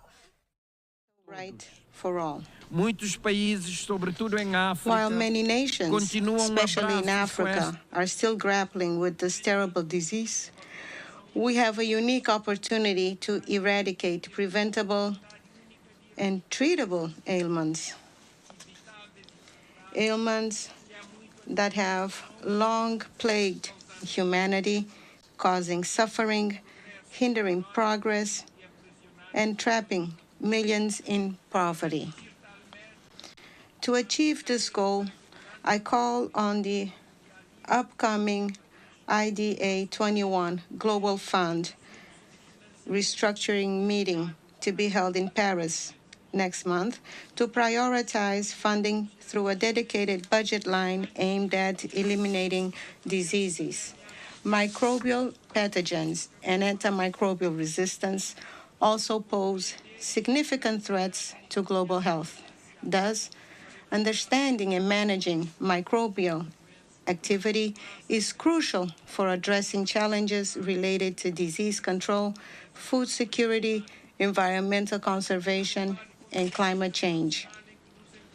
In this troubled and challenging international landscape, where multiple crises continue to impact people and the planet, I reaffirm Cabo Verde's firm commitment to being an active and constructive member of the United Nations and tirelessly championing the universal values contained in its charter.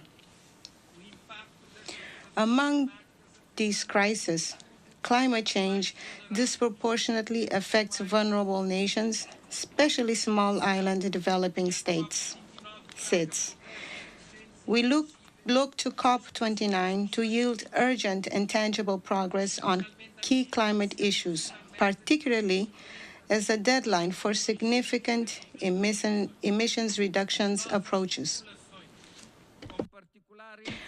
Our people, especially communities in small island developing states, seek bolder commitments, namely from high-emission countries, and swift implementation of climate policies and funding mechanisms that are not only ambitious, but also equitable and effective.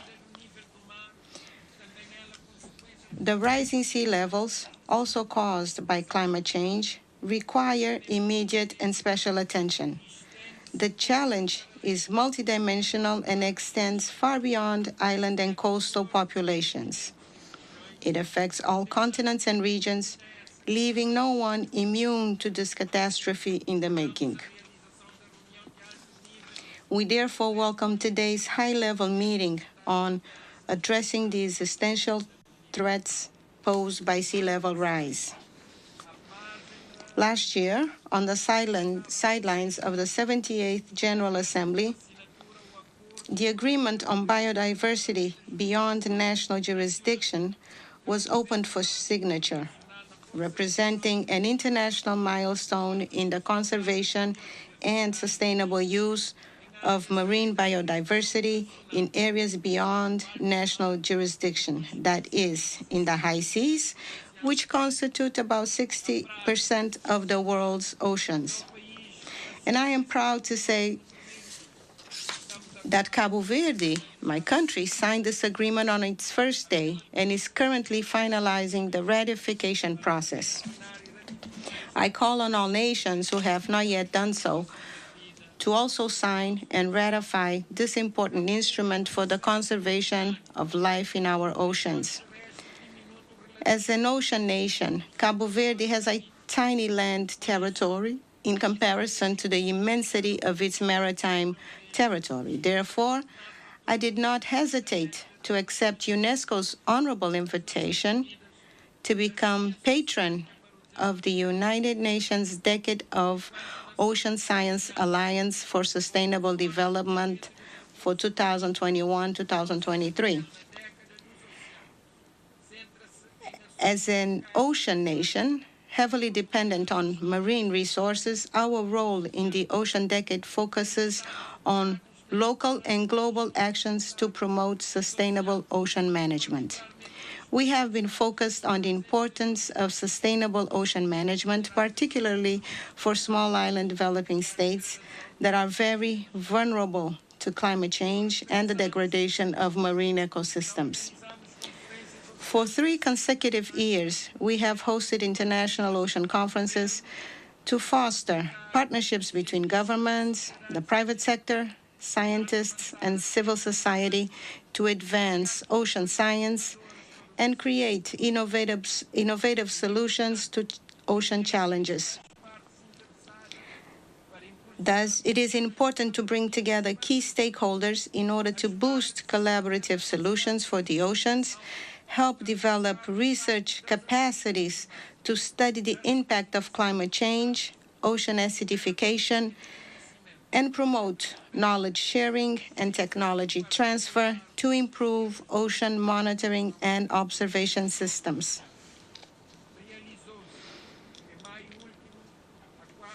The 4th United Nations Conference on Small Island Developing States, SIDS, was successfully held last month of May. However, to ensure greater resilience and sustainability of small island developing states, we must urgently begin implementing the Antigua and Barbuda Plan of Action. Cabo Verde remains committed to playing an active role within the SIDS community, and in the first quarter of All right, everyone, you are watching Live Now from Fox. We appreciate all our viewers continuing to join us all in real time here on Live Now from Fox. We do want to take you out to North Carolina, where we do have Donald Trump making remarks. He is talking about jobs, the economy, manufacturing in North Carolina. And this all comes just hours after we are learning from his campaign that the Homeland Security Secret Service came together along with the FBI yesterday to his team to discuss active threats from Iran to assassinate him. So again, there is active investigations going on and protection services to the Secret Service. And we just learned from Senator Josh Hawley, as well as another whistleblower allegation coming forward about the lack of security and measures in place for Donald Trump as well. So we'll continue to track all of that here for you on Live Now from Fox as the former president there getting ready to